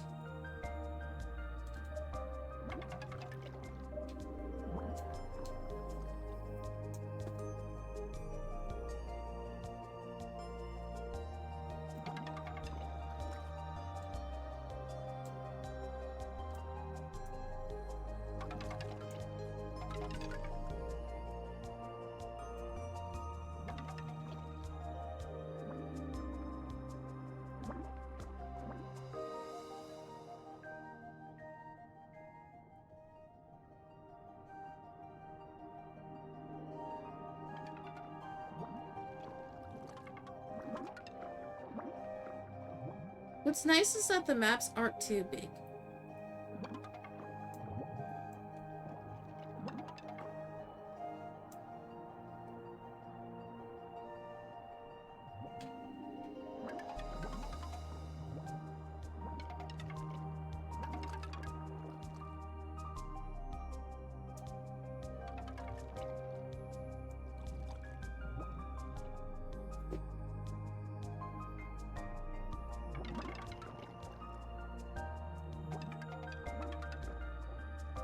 Oh.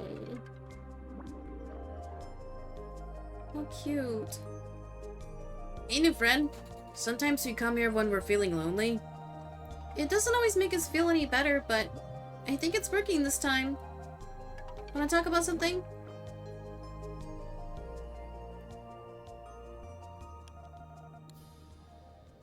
Cute.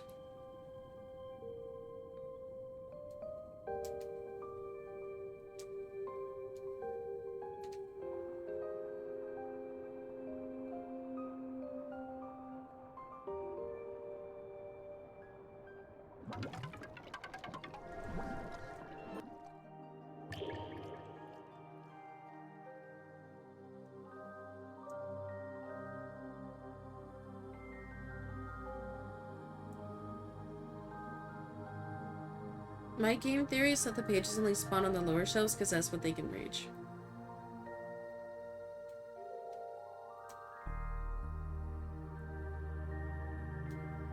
Okay, my game theory is incorrect. Like, literally the highest shelf we've had. Era 6, Section 1. The mainframe. I asked the creator about the purpose of the secret place. They say it's a living machine. A problem-solving system. It was created to run an endless series of simulations to find new, better ways of governing societies, to solve the infinite mysteries of the universe.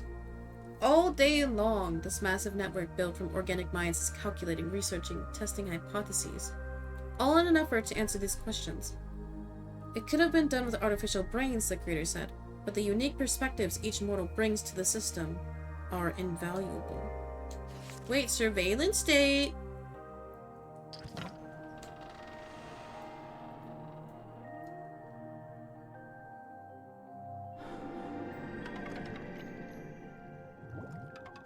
Whoa.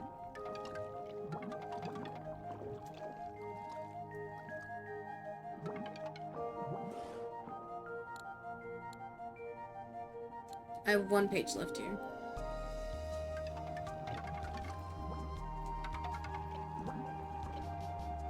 Oh, missing page, where art thou?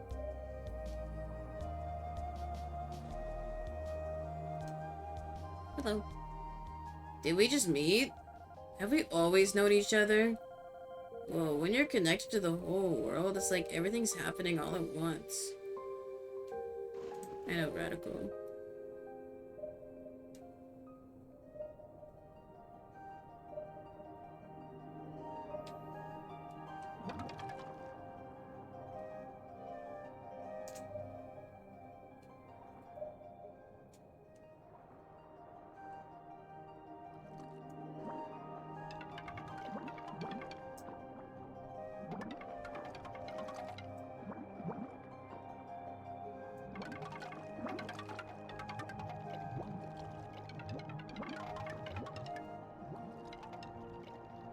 Okay, I'm not seeing any more pages.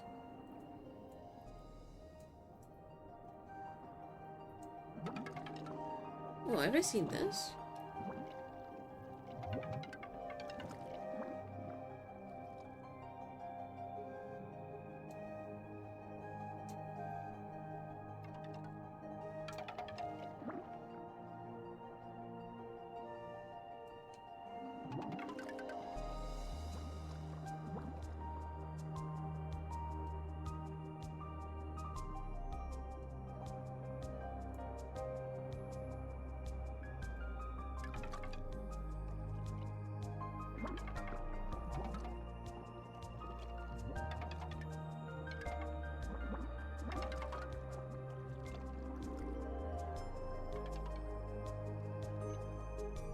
Okay, we'll look back later.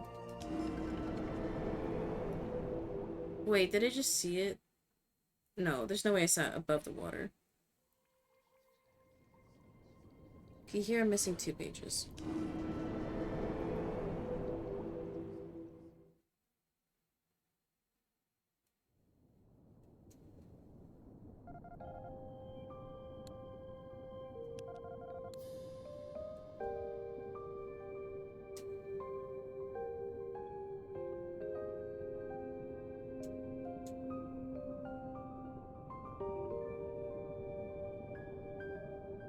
I don't think there would be a page above water.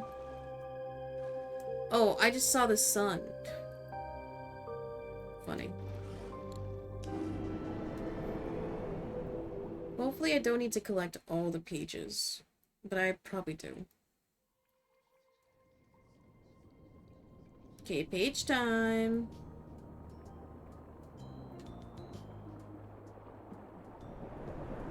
Ooh.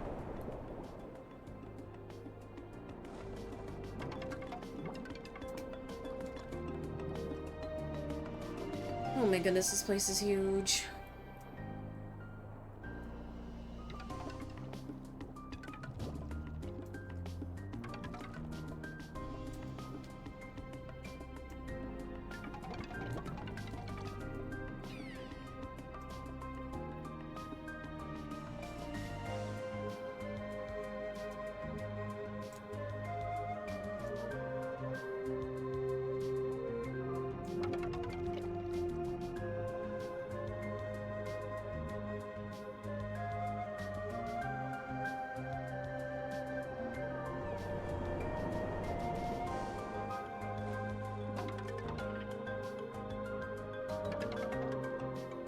And Lucia really did eat a lot.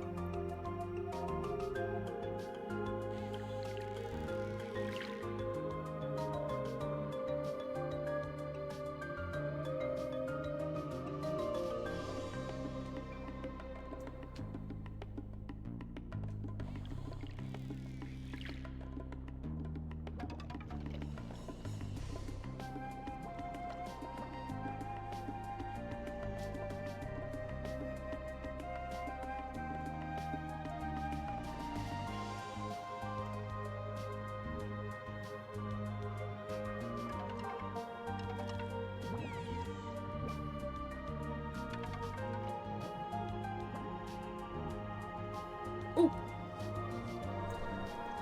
Lucky.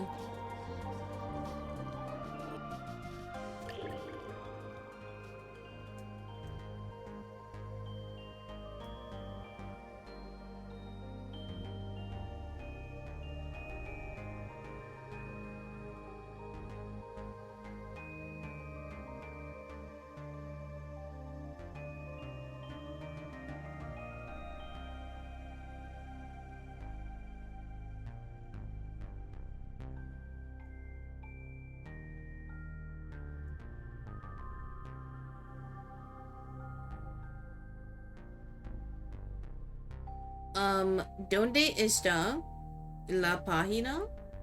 Oh, acá. Era 7, Section 1, Uncertainty. Is this world a prison, then? Has the creator turned a planet of intelligent beings into their personal tools and subjects? Many of the mortals still support the creator. Some of them do so even though they will never come back from the secret place. It's not my place to judge, but there are many things about this world that don't sit well with me. Dang.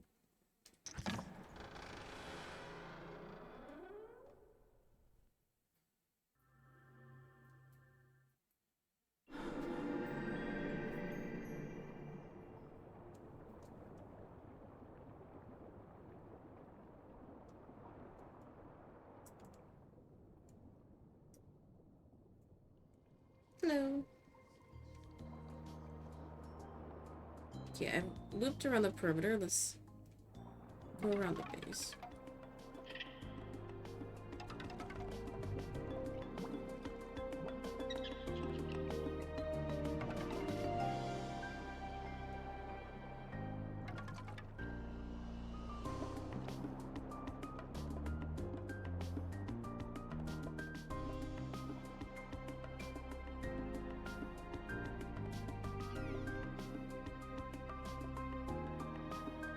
Okay, we've done a loop around.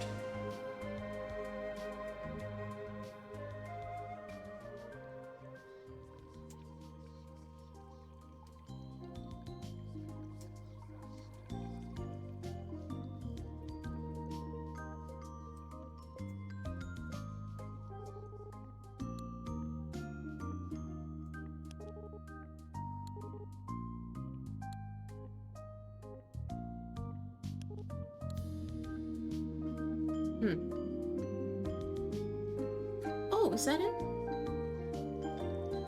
No way. Look up.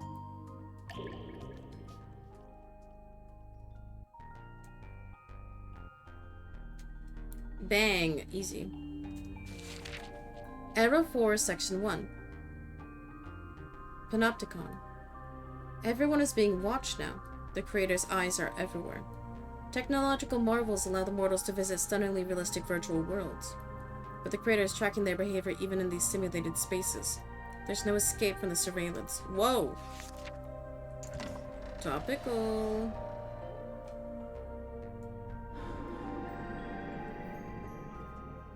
Okay, so we've gotten all the pages here in the Kelp Forest.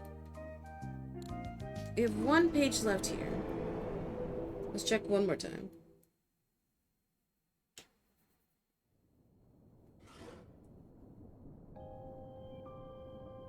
Look up.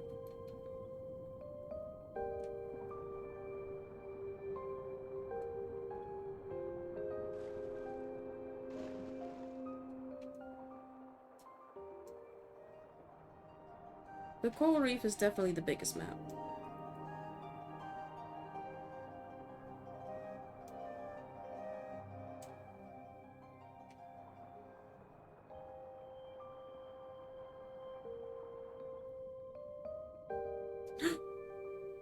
Oh my god, I'm so lucky.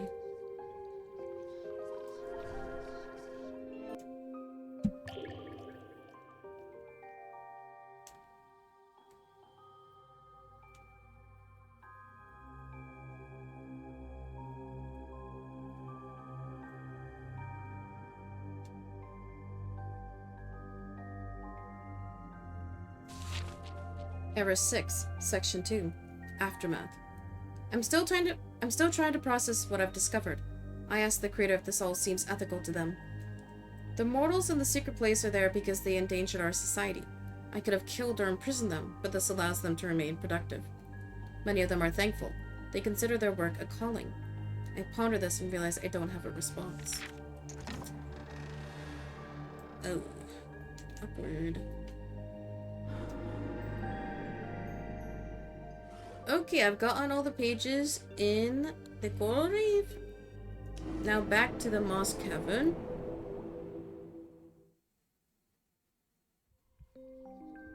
Oh, Lutra's still hibernating. And we have 3 pages here. Can I talk to you? Oh. Okay. You keep resting.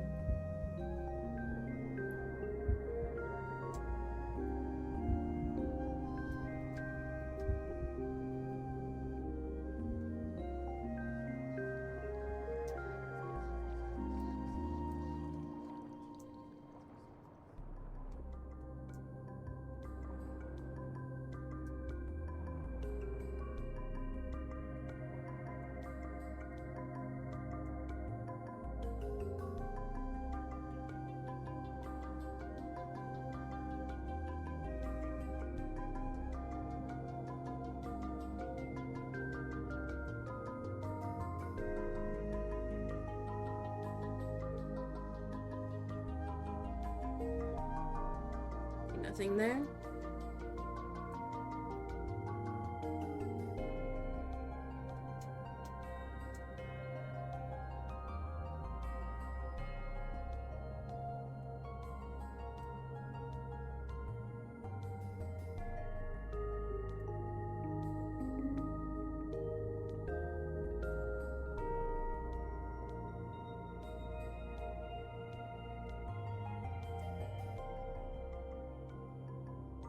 I gotta remember to be looking up.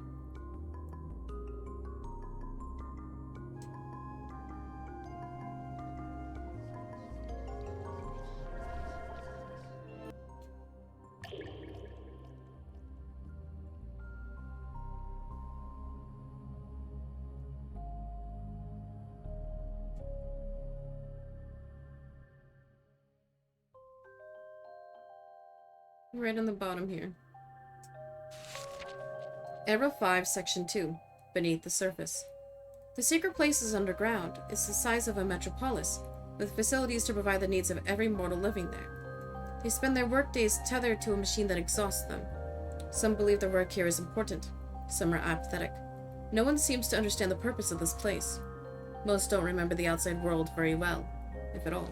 Wait, is it about communism?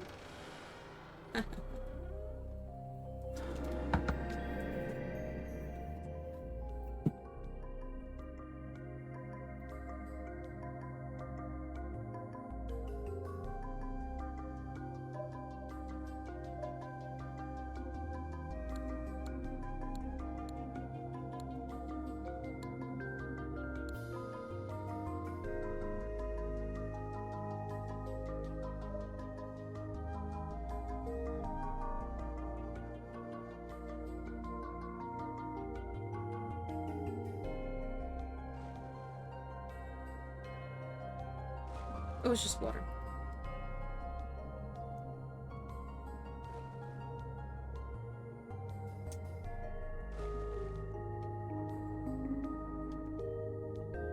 Dude, how are there 2 more pages here?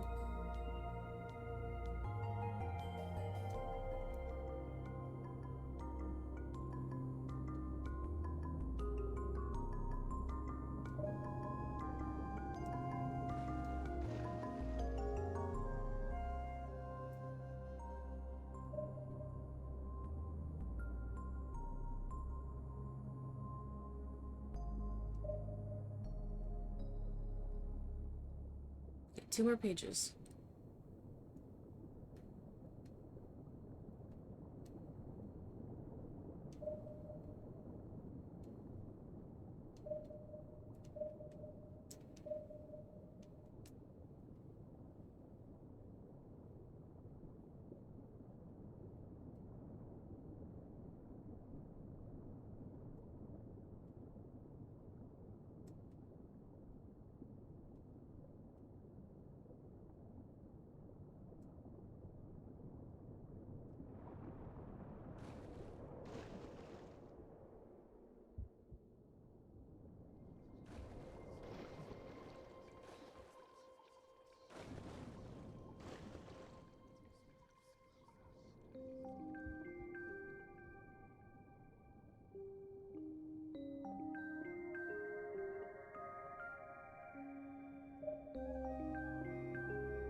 Oh, 1 up top here.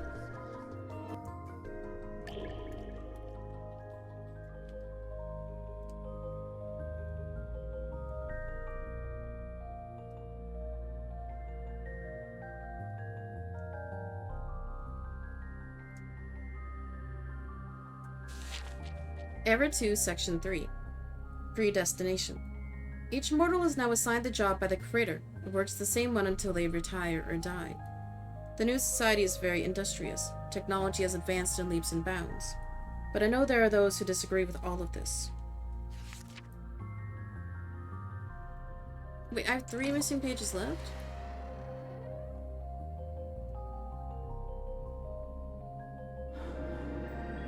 What?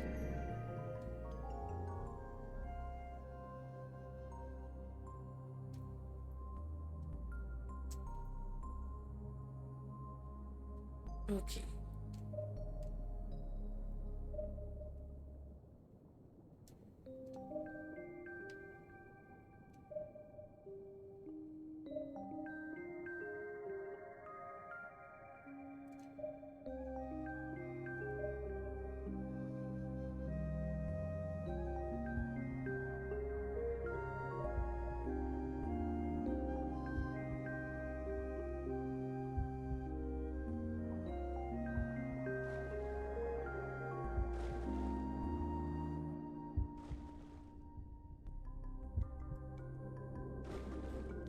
Hmm.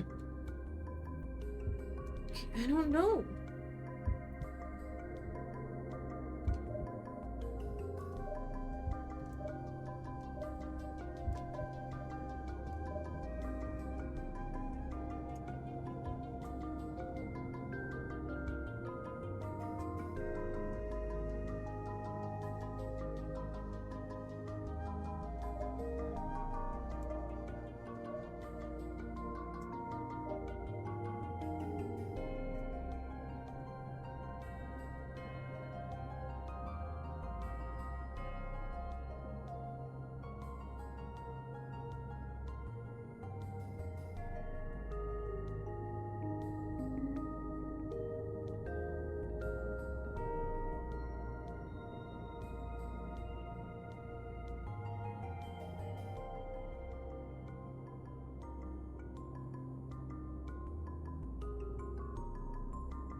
Yeah, there's one left here.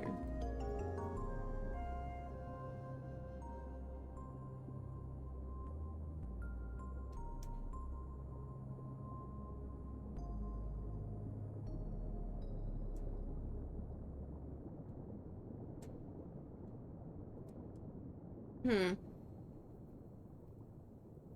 You know, I thought this would be the easiest section, but...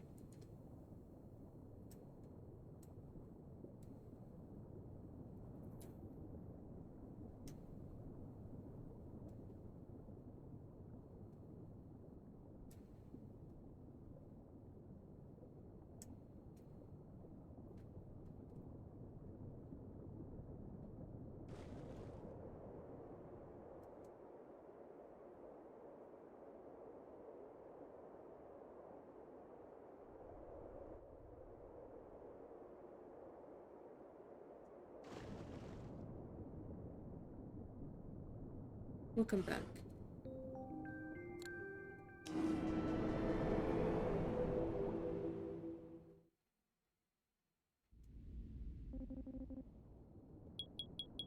Oh, there are pages here. Hey, buddy. Check out that glow, huh? That is what we call the gift of creation. Looks like the new world's all set to go. Just let me know when you're ready.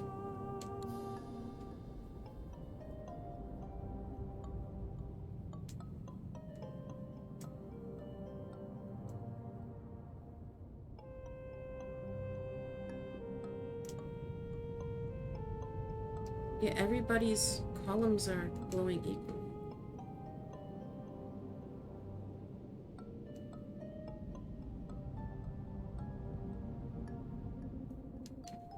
Ah, so you've been to the library, eh? I can sense the pages you found there. Believe it or not, those things carry a lot of power. You'll even find a couple uses for them if you bring them to the right folks. And one of those folks happens to be me. Oh, interesting. Go on. Right, so here's my offer. Give me at least 10 pages and I'll use their power to make you something. We'll call it the crown. I become God. It's not actually a crown, but that's okay. Really, it's more like a little ball of potential. When your journey here is over, you can give the crown to whichever god you want. That god will then be more likely to become the creator. Won't guarantee anything, but it'll tilt the odds in their favor a bit. You can bring me more than 10 pages too. The more we use, the stronger the effect will be. Anyway, give it some thought, buddy. No need to decide right away. Oh, and for the other uses of the pages, I'll let you learn about those for yourself.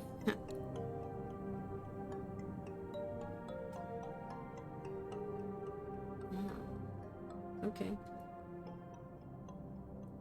Let's talk about the crown. Sure thing. Got any questions?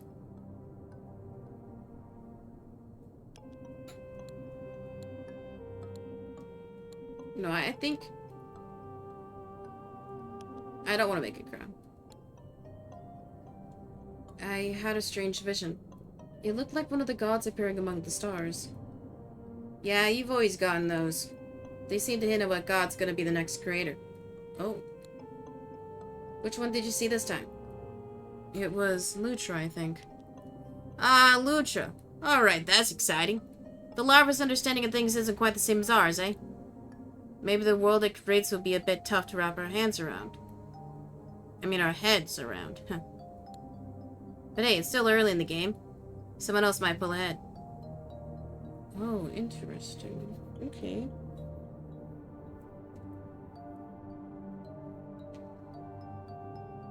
So, how do we start the new world?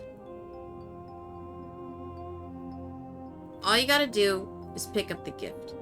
It'll be at the end of your time here once we kick things off, so, make sure you tie up your loose ends first. I'm not ready. No sweat, just come back whenever you're ready. Don't keep me waiting forever, though.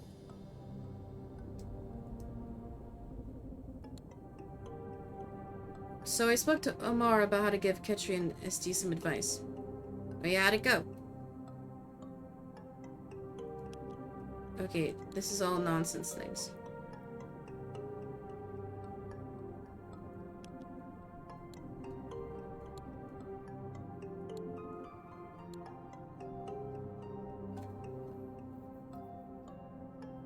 Okay, so this is just talking about people, which we can do some of them, but if it's like past missions, I'm gonna skip it.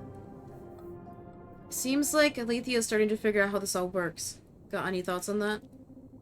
Yeah, that happens every time. Don't worry, she won't actually get to the bottom of it. She never does. Wow, that's pretty tragic. You think so? Remember, buddy, all this stuff just keeps happening over and over. Just like you, the gods will forget everything next time, and it'll all be back to square one. So Alethea's never-ending search for answers isn't as agonizing as it sounds. Because she really believes she can do it. Every time. Isn't it still tragic from our perspective, though? Well, not to me. Not really. But right now, my perspective's pretty different from yours. For me, all this stuff's going on in the ocean is just one phase of the process. You might see things a little differently once the new world gets underway. I want to ask you about the gods. Sure, what about them?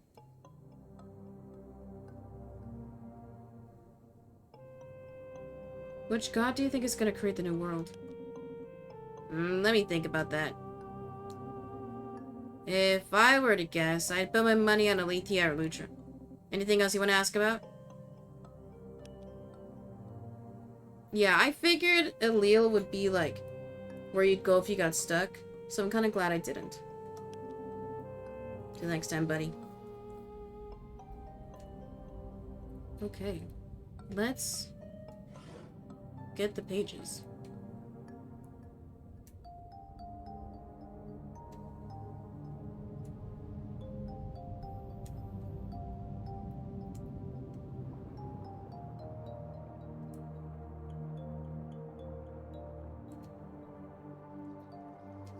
Wait, let's check here. And nope.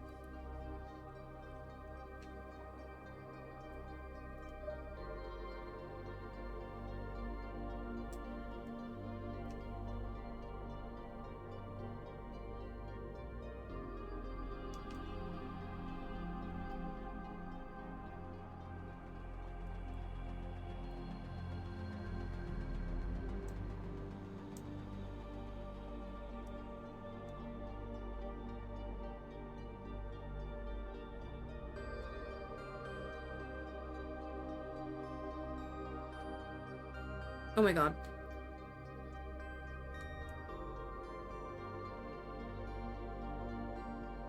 Where it all began.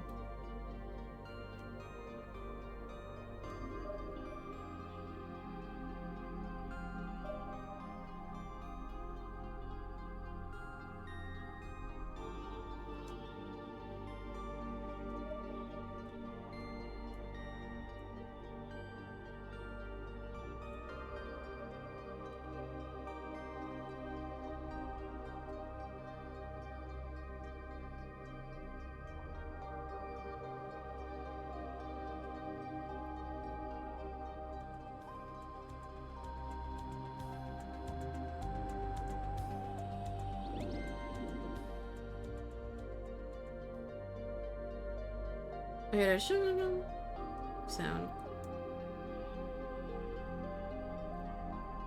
I think I've decided if I don't get the pages, like all of them, it's okay.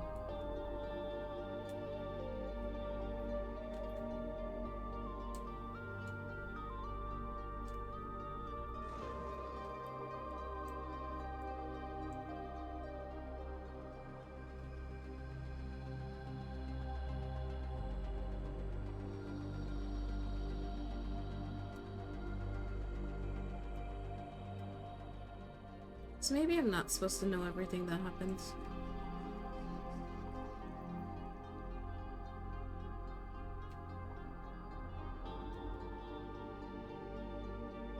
And they did really hide them well.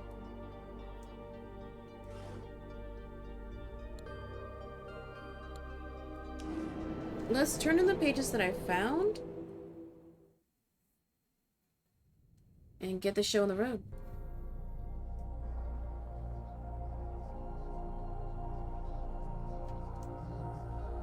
Welcome back.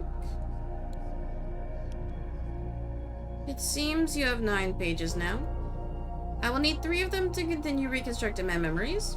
Shall we trade? Very good.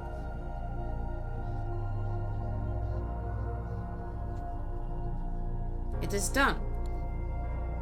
This time I have learned more about the deconstruction and creation of gods.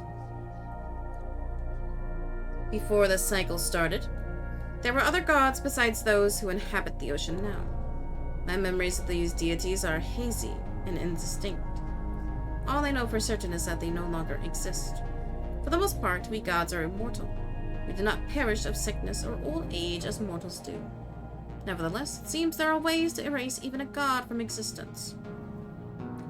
A creator, for instance, can choose to remove all traces of a god from their world until the cycle begins again. While the original creator had the power to erase gods more permanently. There is also a precedent for mortals ascending to godhood by the original creator's power. At least 2 such events have occurred in the history of the cycle. In the first case, 2 children were banished from their home and ended up in the ocean quite by accident. In the second, a larval creature arrived here after a long journey following its birth. Of course, now that we know these beings are Ketri, Esti, and Lutra, and they have since become true gods, capable of creating new worlds if they are selected by our process. I can only assume the original creator was responsible for their transformation. Perhaps this means you too were ascended from a mortal state to become what you are now. Ooh. So, am I a god too then? This is certainly possible. And yet, because of your role in the process, you are not capable of creating new worlds. We will need more data to research a conclusion on this. Why would the original creator want to end a god's existence permanently? Perhaps divine crimes were committed in the past, so severe that they felt there was no other choice. I must admit, if a god chose to defy me while I had that kind of power, I would very likely do the same. Of course.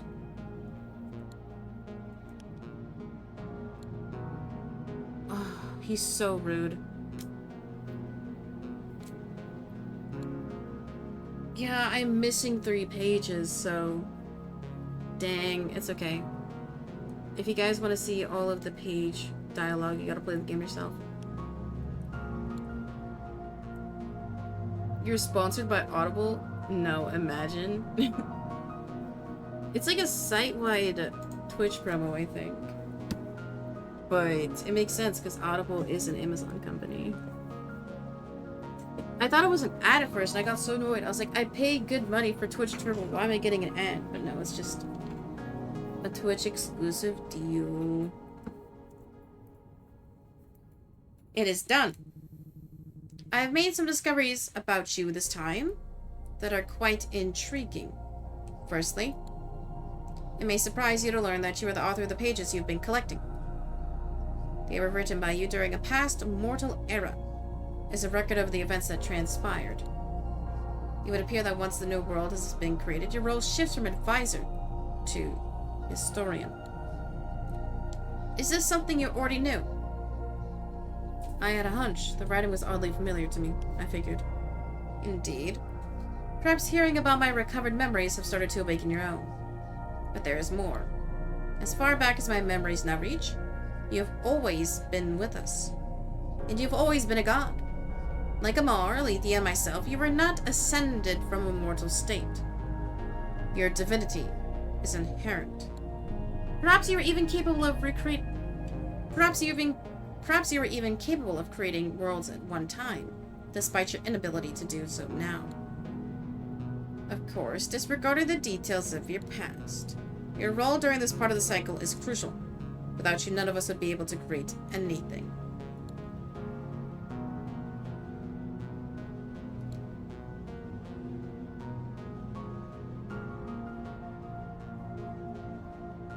Is there anything you've remembered about me you're not sharing? If I were to relate every bit of minutiae? I don't know how to say that. About my memories to you, we would be here for ages and you would learn little of consequence. I'm giving you the facts I believe you'll find most relevant to your identity. Nothing more, nothing less. So, I'm a god too. I'm not sure how to feel about that. Understandable. I, too, was overwhelmed when I first began piecing together the fragments of my lost memories. But I commend you for seeking out this information regardless. Not everyone is willing to do what it takes to learn the truth.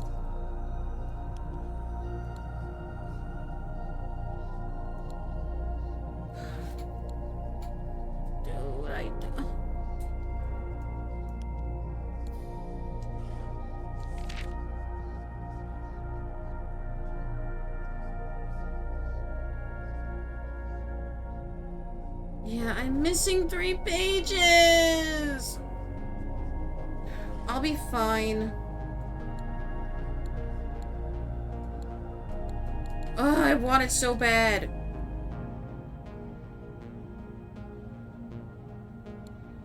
Let's check one more time.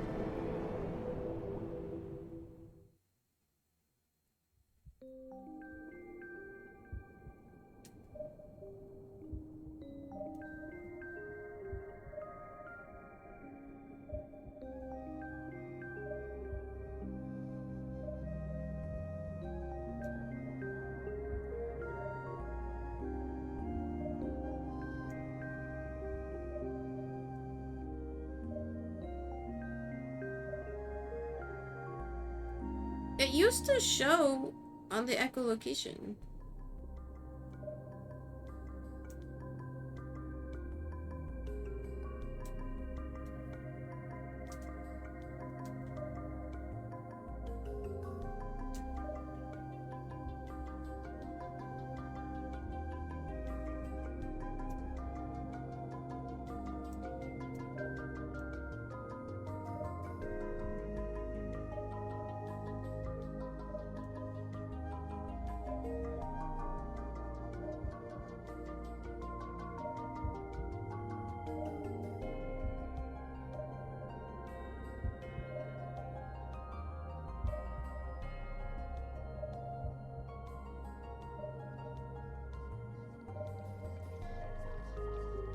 Oh my god!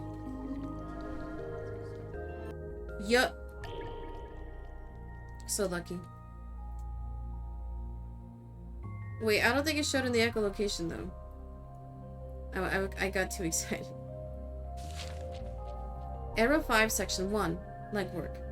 I've decided to investigate the secret place myself. As a record keeper, I need this information to complete my archives. But the thought of what awaits me there is unsettling. What will I find in that forbidden place where those who have stepped out of line are taken? Oh.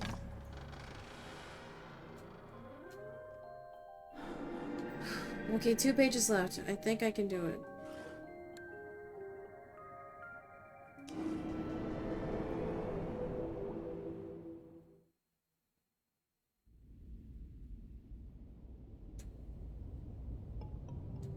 Yo, Elio, you want to tell me where the pages are?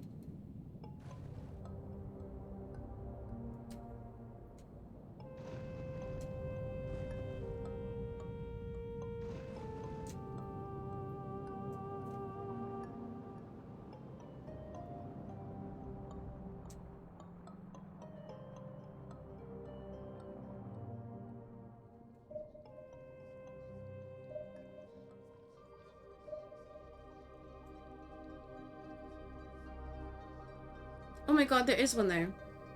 It does not show up on echolocation.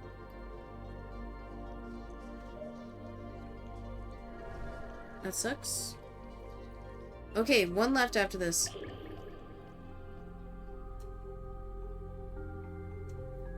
I really don't want to look it up, too.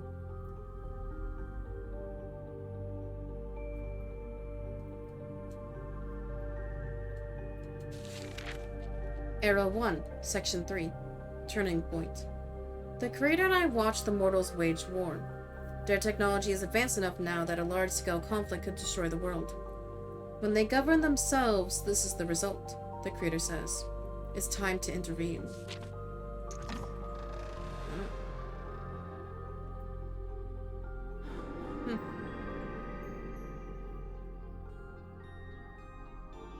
If you say so.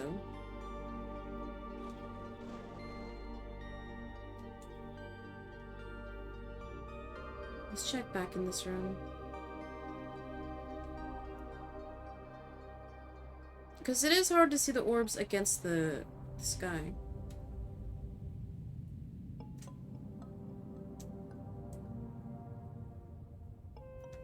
Oh, I thought that was one for a second.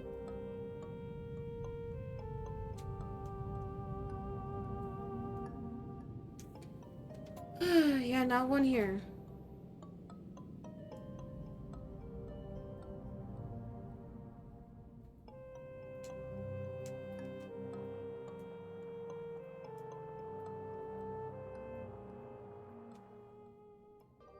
Is that it? I just have to look up.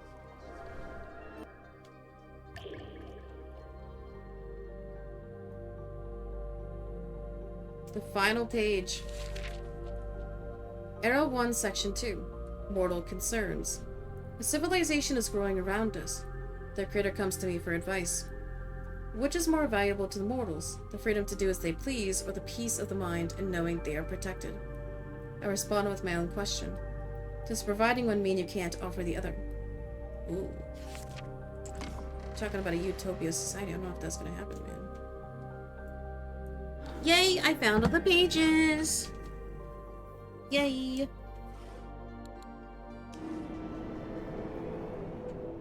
Yeah, I'm a gamer.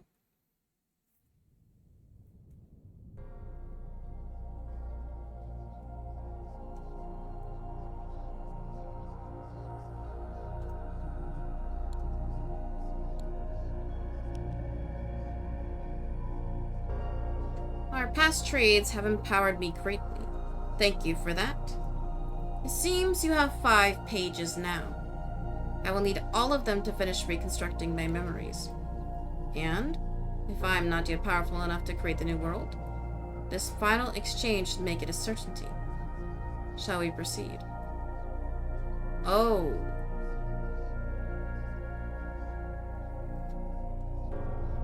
Ooh. So right now, Lucha or Alethea are going to be the new creator.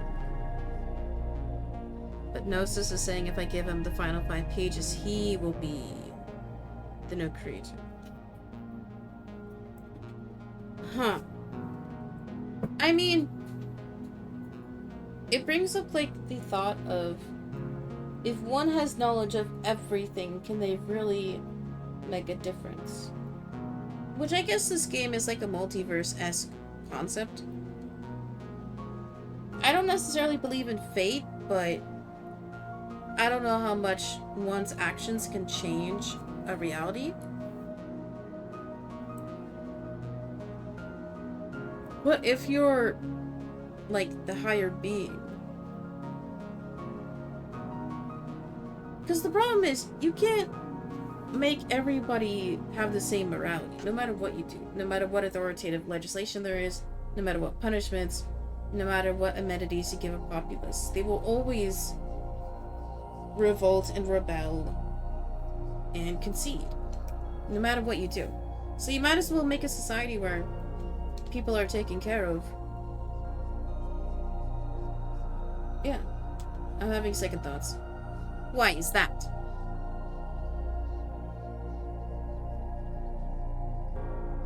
Oh, I thought this would just exit the conversation. for the most part, I agree with Gnosis's ideals consistently the most.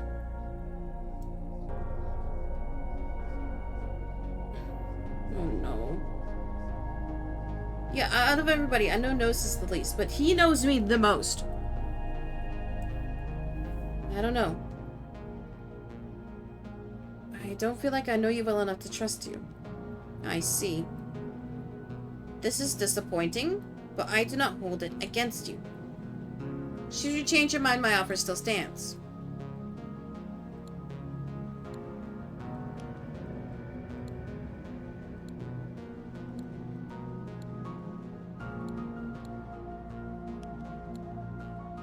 I don't know.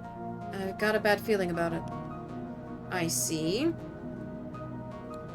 Oh, same thing. Interesting.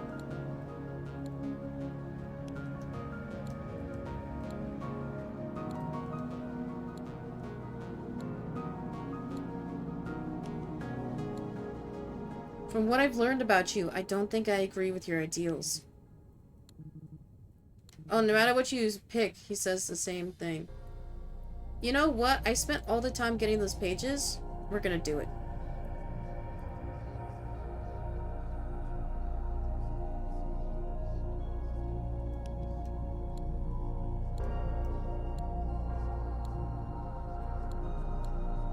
I'm ready. Very good.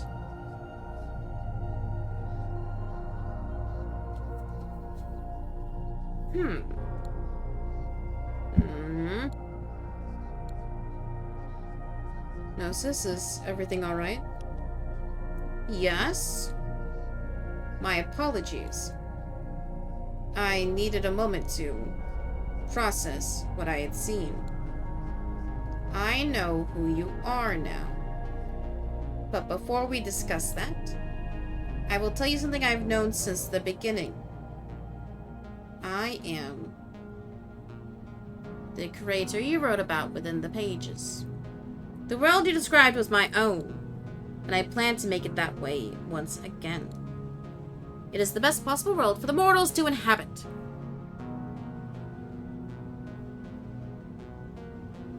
I saw this coming.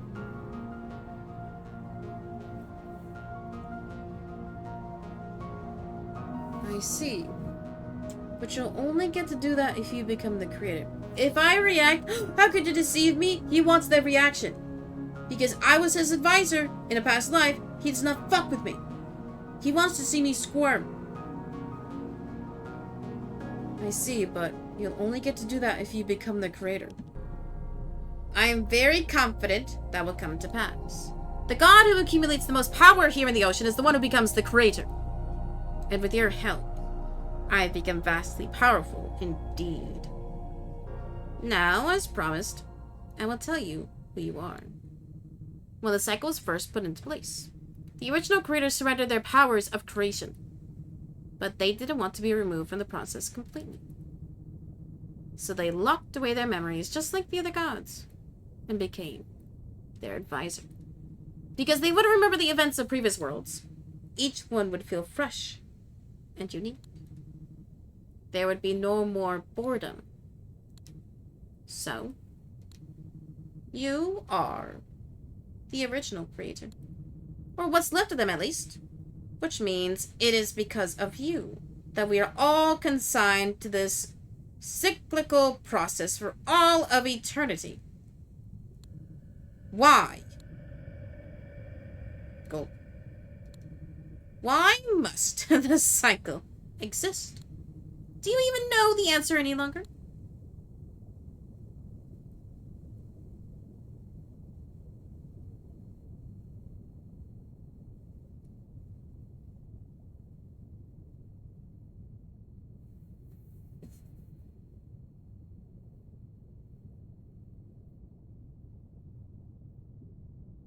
I don't like the fair argument. I don't think everybody has the capability to be a leader. I think everyone should have a part of deciding who's in charge, but I don't think everybody should be a leader. No to option 1.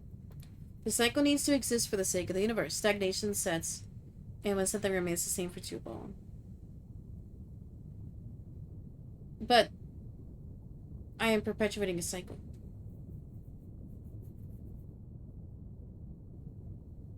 But like this is an alternate universe. It's not like because we've made a world. Like unless there was like some black hole event, why else would we need to create? Why else would we need to choose a new creator? So maybe this is more so like when the world ends, we know who's gonna take charge. Like the world is still going on around us. Like it's our consciousnesses as gods who are stuck in this purgatory. I think it's more of a punishment for them. Like atoning for the wrongs they've done as a leader. I don't like option 2. I think this purgatory thing is quite silly if there's no point.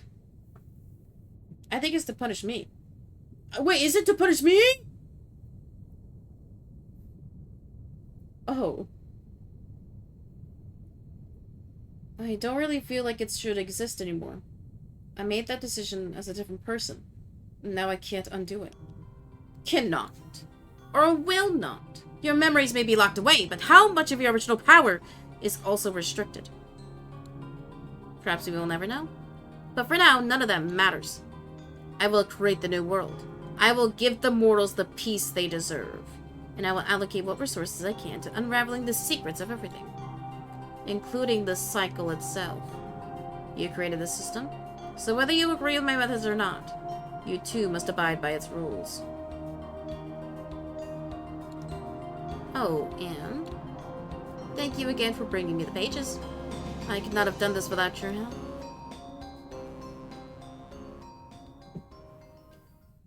Okay, so it's not like they're evil. They're just... Okay, my assumption was all the pages in each biome were a different leader, but it was all about one. And it seemed like... It seemed like they were trying to provide for the people. They were trying to be a good guy, but then they just got paranoid and then became super authoritative. And became fascist.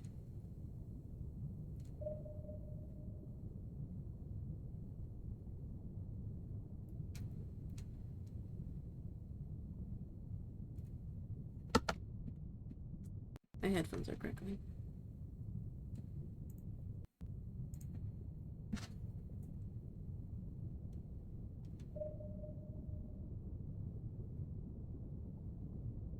I can't talk to him anymore.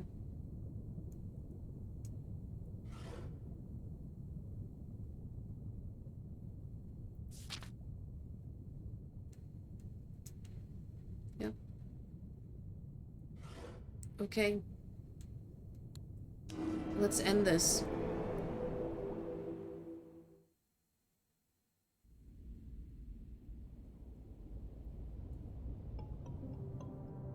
So, now you know all about yourself, huh? You know the infinite cycle, this endless death and rebirth in the universe? That was all your idea. And it was set in motion by you, an eternity ago. How you feeling about that, buddy?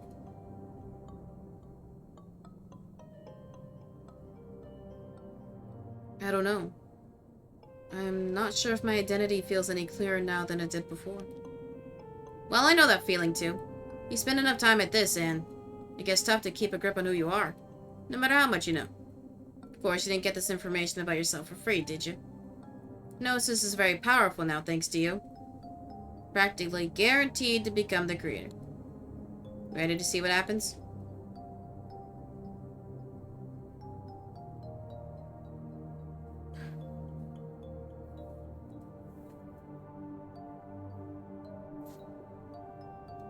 It's not like it was my decision. He did deceive me.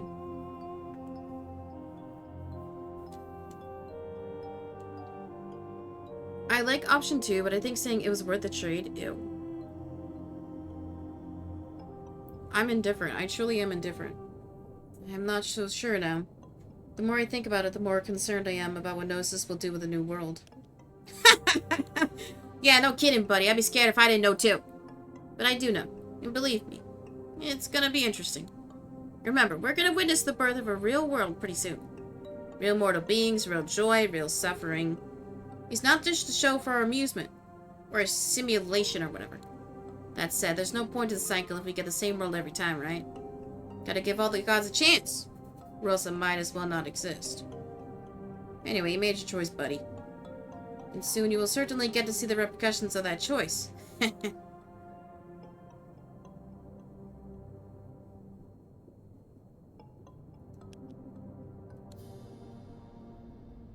I want to see what this looks like. Yeah, like the icons are colored in. Like, I guess that just means like how many missions I had to do for them. Yeah, I guess that makes sense, because... yeah, at the least the amount of missions for... Lucha. Okay, I'm ready. I'm ready, Alila. I think it's time to start the new world. All I gotta do is pick up the gift. It'll be the end of your time here once we kick things off, so, make sure you tie up all your loose ends first. I'm ready. Gift of creation received. Well, guess this is it then. I'm always excited to see what happens with the new world. But it also means we won't see each other for a while. I'm glad we got to talk a little bit this time. This whole thing's more fun when we share our thoughts on what's going on. But for now, it's time for us to part ways. Do we have to? I'm flattered, buddy. I really am. But yeah, it does have to happen. You guessed it. All part of the arrangement. I see. Goodbye then, Alil. Not goodbye forever. Next time we'll meet again. You won't remember me, but I'll get you caught back up. Oh, is he crying? Alright, that's enough talking, I guess. Let's get the show on the road.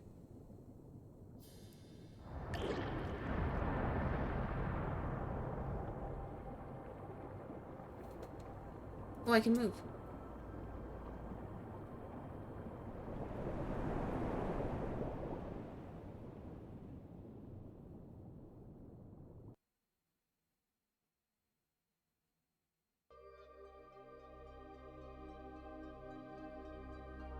For a time, I continued to feel myself rising towards the heavens.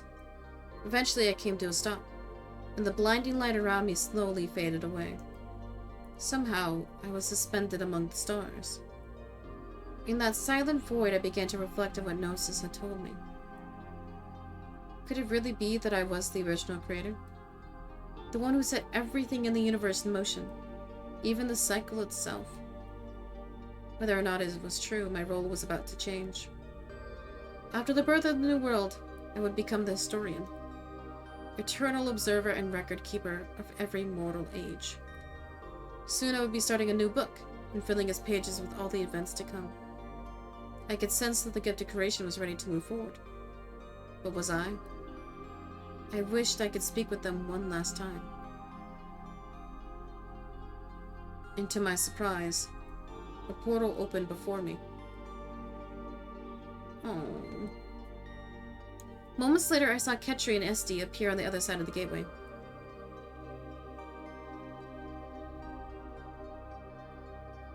Wait, how did they get a portal? Oh wait, they could just make portals, I forgot. New friend, we were wondering what happened to you. I assured them that I was alright, and filled them in on the new world about to be born. Then I asked what they planned to do once it was created. Well, whatever the new world's like, we want to help make it even better. We want people to get along and take good care of each other, so we'll try and show them how. I told them I was glad they set such a goal for themselves, and wished them well. Thanks, new friend. See you around. Suddenly, the view within the portal shifted, and I smiled as Amara's familiar face appeared. Whoa, what's going on, friend? I'm not sure how you're doing this, but it's good to see ya. Something strange is going on. Is this the end of the world? I told Amara that they were basically correct. But a new world would be taking this one's place, and soon someone would be chosen to create it. Well, whoever gets to do that. I hope they think about everyone when they decide how it's gonna be. Anyway, are we gonna get to hang out sometime in this new world? I said I certainly hope so. Yeah, me too, friend. I wish I would have given Amara a different voice. It's so annoying. Next, Alethea appeared, adjusting her goggles and looking thoughtfully for a moment. Oh, well, hello. You can open portals too? Were you able to do this all along? I explained that I wasn't sure where the portal had come from either. Perhaps I'd created it unconsciously. Or maybe it was under the control of someone or something else. I see. But more importantly, what is happening to the ocean right now? All the creatures are vanishing. There's an odd bright light coming from the sky. I told Alethea about the new world, and the process we've been involved in to choose a creator. My word! If only I'd known all this before, everything would have... But no. I thought I would have believed you anyway. Well, it sounds like there's many new discoveries still ahead of us. And that's always good news if you ask me. See you on the other side, my friend.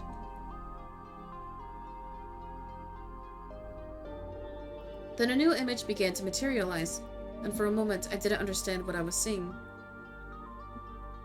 Oh. It dawned on me that I was looking at Lutra, who had become a huge and majestic moth-like creature. I asked how it felt to have undergone such a drastic change. This one feels new. Memories of this one not clear. Hunger thoughts very strong. Thoughts of others like this one also strong. This one has much to do. Before I could respond, Lutra took flight and was gone, leaving me to ponder what its plans might be.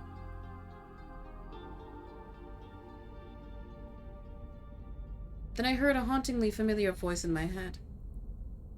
You hadn't forgotten about me, had you? It was unmistakably Gnosis. In case there was any doubt in your mind, I now have the greatest power among the gods. Suddenly I felt as though I couldn't move or speak. Gift of creation given. Damn. The gift of creation is mine to use as I see fit. Perhaps once I have shown you the world I have planned, you will understand why it is best for the mortals. Farewell, historian. We will meet again soon. The feeling of being paralyzed left me. I had an idea what Gnosis wanted to do from reading the book in the Library of Antiquity. But maybe things will go differently this time. Maybe Gnosis would choose to listen to someone's counsel. Either way, there was nothing left but to record what happened. Using the gift of creation, Gnosis brought the new world forth from nothingness. The mortals of this world sought knowledge eagerly. Their cities were linked by a global network, allowing them to share information across any distance instantly. But conflicts broke out as the mortals developed differing ideas about who should have access to the network and what they were allowed to do with it. They split into factions and fought bitterly for control of the world's information. Once their weapons were advanced enough, these hostilities threatened their very existence, and Gnosis decided something had to be done. When the mortals govern themselves, deadly conflict is inevitable. That is true. I did say that earlier. For their protection, I must implement measures to prevent such behavior. Gnosis selected a few loyal mortals. Together they wrote laws and devised harsh punishments to discourage people from hurting one another. Widespread surveillance was necessary to enforce these laws, so the global network was repurposed to monitor the mortals whenever possible. It's the same. War became a thing of the past, and once it was proven that people were safer when they had less freedom, it didn't stop there. No! Authoritarianism and fascism, no!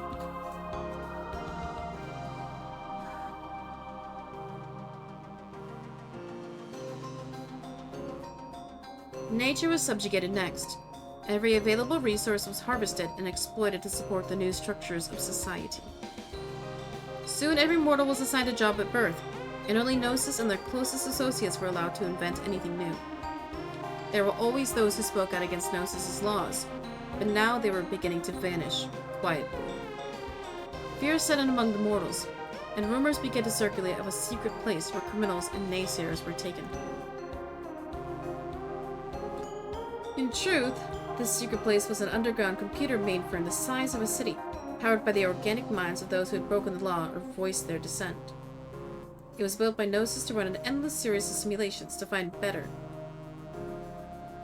new, better ways of governing societies, to solve the infinite mysteries of the universe.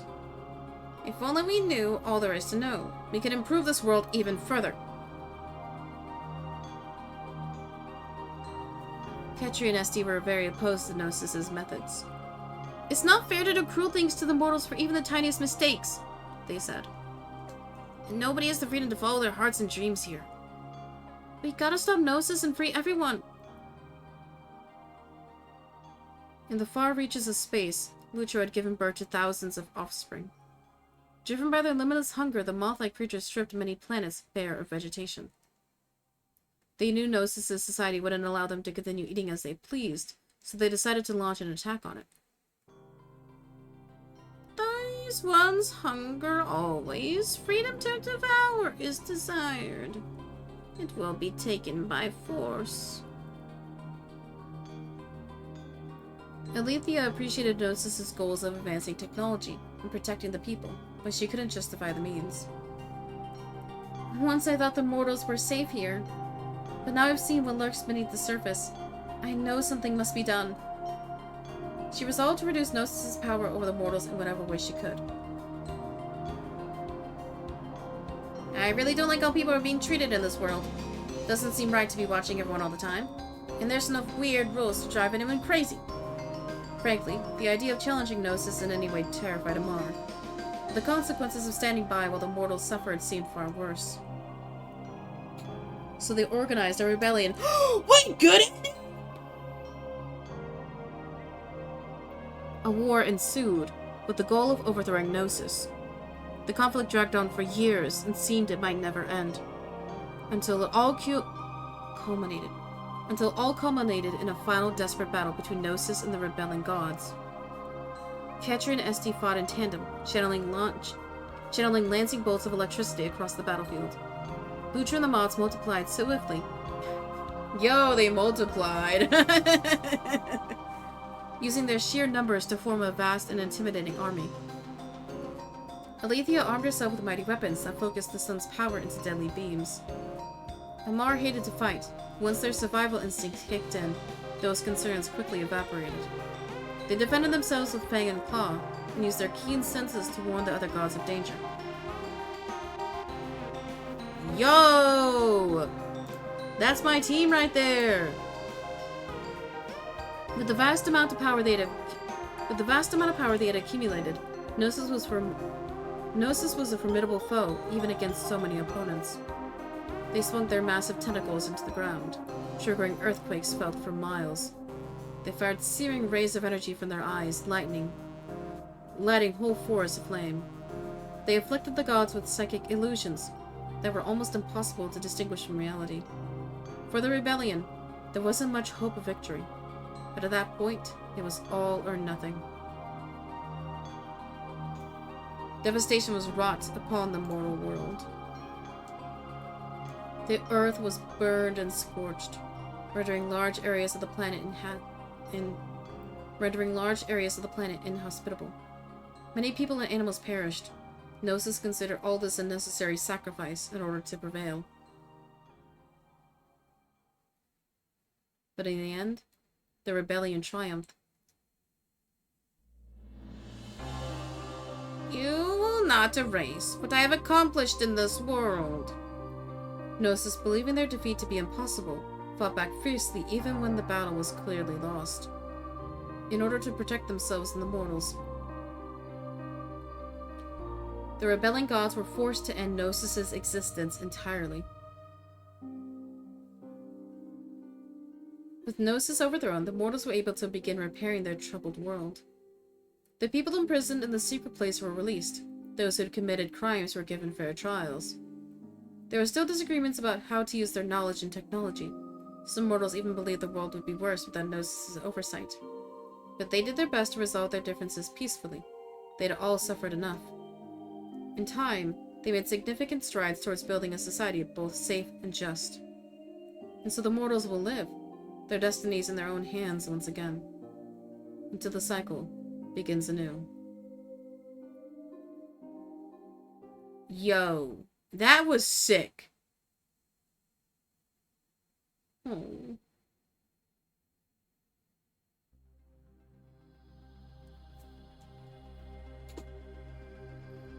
That was amazing.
Note: Epilogue Panopticon could be rewatched from the Epilogue viewer on the main menu. When you start a new game on the save file, all the illustrations you collected on this playthrough can still be viewed in-game. Okay.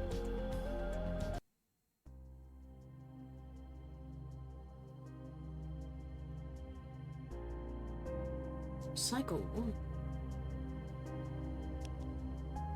Okay, well guys, that was Mythic Ocean. I didn't say this at the start of the stream today, but this game was on sale 99% off on the Switch store. It was literally 10 cents. I've had it on my wish list for a while, and you guys know I only buy stuff when it's on sale. 10 cents, okay? 11 cents after tax. I was not expecting this game to be that good. Like, looking at some screenshots and look kind of eh. But I love games where it tackles morality.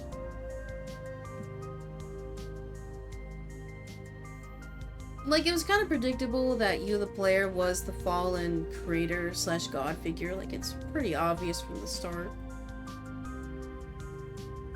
But dude, that was great. The characters were likable. I liked doing the voices, even though this one I didn't have as much range as I usually do. The dialogue was good. Like, the dialogue wasn't super in-depth, but it did give the dialogue itself, like how each character talked, gave a lot of insight into, like, their personalities. So the dialogue was written super well. I also liked how there wasn't too much exposition. Like, it made you connect the dots. And I am kind of glad that I went back and got all the pages, because I think that is, like, the best ending. I tried to encourage most of my characters to be empathetic and kind, taught them how to be communicative, and I think if I would have, like, just gotten all the pages and had everybody be evil, then I think the ending would have been, like, everybody tried to fight Gnosis on their own and then it failed and then Gnosis wins. But everybody banding together was really sweet. I loved this game. Was great. 8.5 out of 10. For an indie title, debut title, this is great. The art was good. I'm also kind of glad the game was mostly in the 3D world. I wasn't expecting that. I thought this was just going to be like a pure visual novel game. But this was great. The 3D modeling was great. The lighting, the renderings were well, even though it was like flat cell shading. It was good. And the illustrations were cute. 8.5 out of 10. That was great. I love this so much. This might be... Oh, wait, I was gonna say narrative game of the year, but we did play 1000 Exorcist. This might be the second best visual novel, or the best visual novel game we played this year. It was good. It was good. But thank you for watching. Feel free to play this game yourself. I didn't get an ending for all the different potential gods, so I think it could be kind of fun for you guys to play around. I think I got, like, I assume the true ending, but, you know, we'll see. But thank you all for watching. Feel free to like, comment, subscribe. You can also watch these videos early on Twitch. Twitch.tv/peacein_17. Go follow right now. But I'll see you in the next one. Peace out. Dude, this game was great. This game was amazing. This is good. Not that I was expecting slop, but dude, that was good. Oh my god, you can see my tan. It's so bad. Okay, as you guys know, we hit a year of streaming every single day. Thank you all for watching over the past year. Tomorrow, I will click go live, and we're going to talk about the future of the channel. We're doing it. So tune in. But I'll see you guys all then. Have a good one.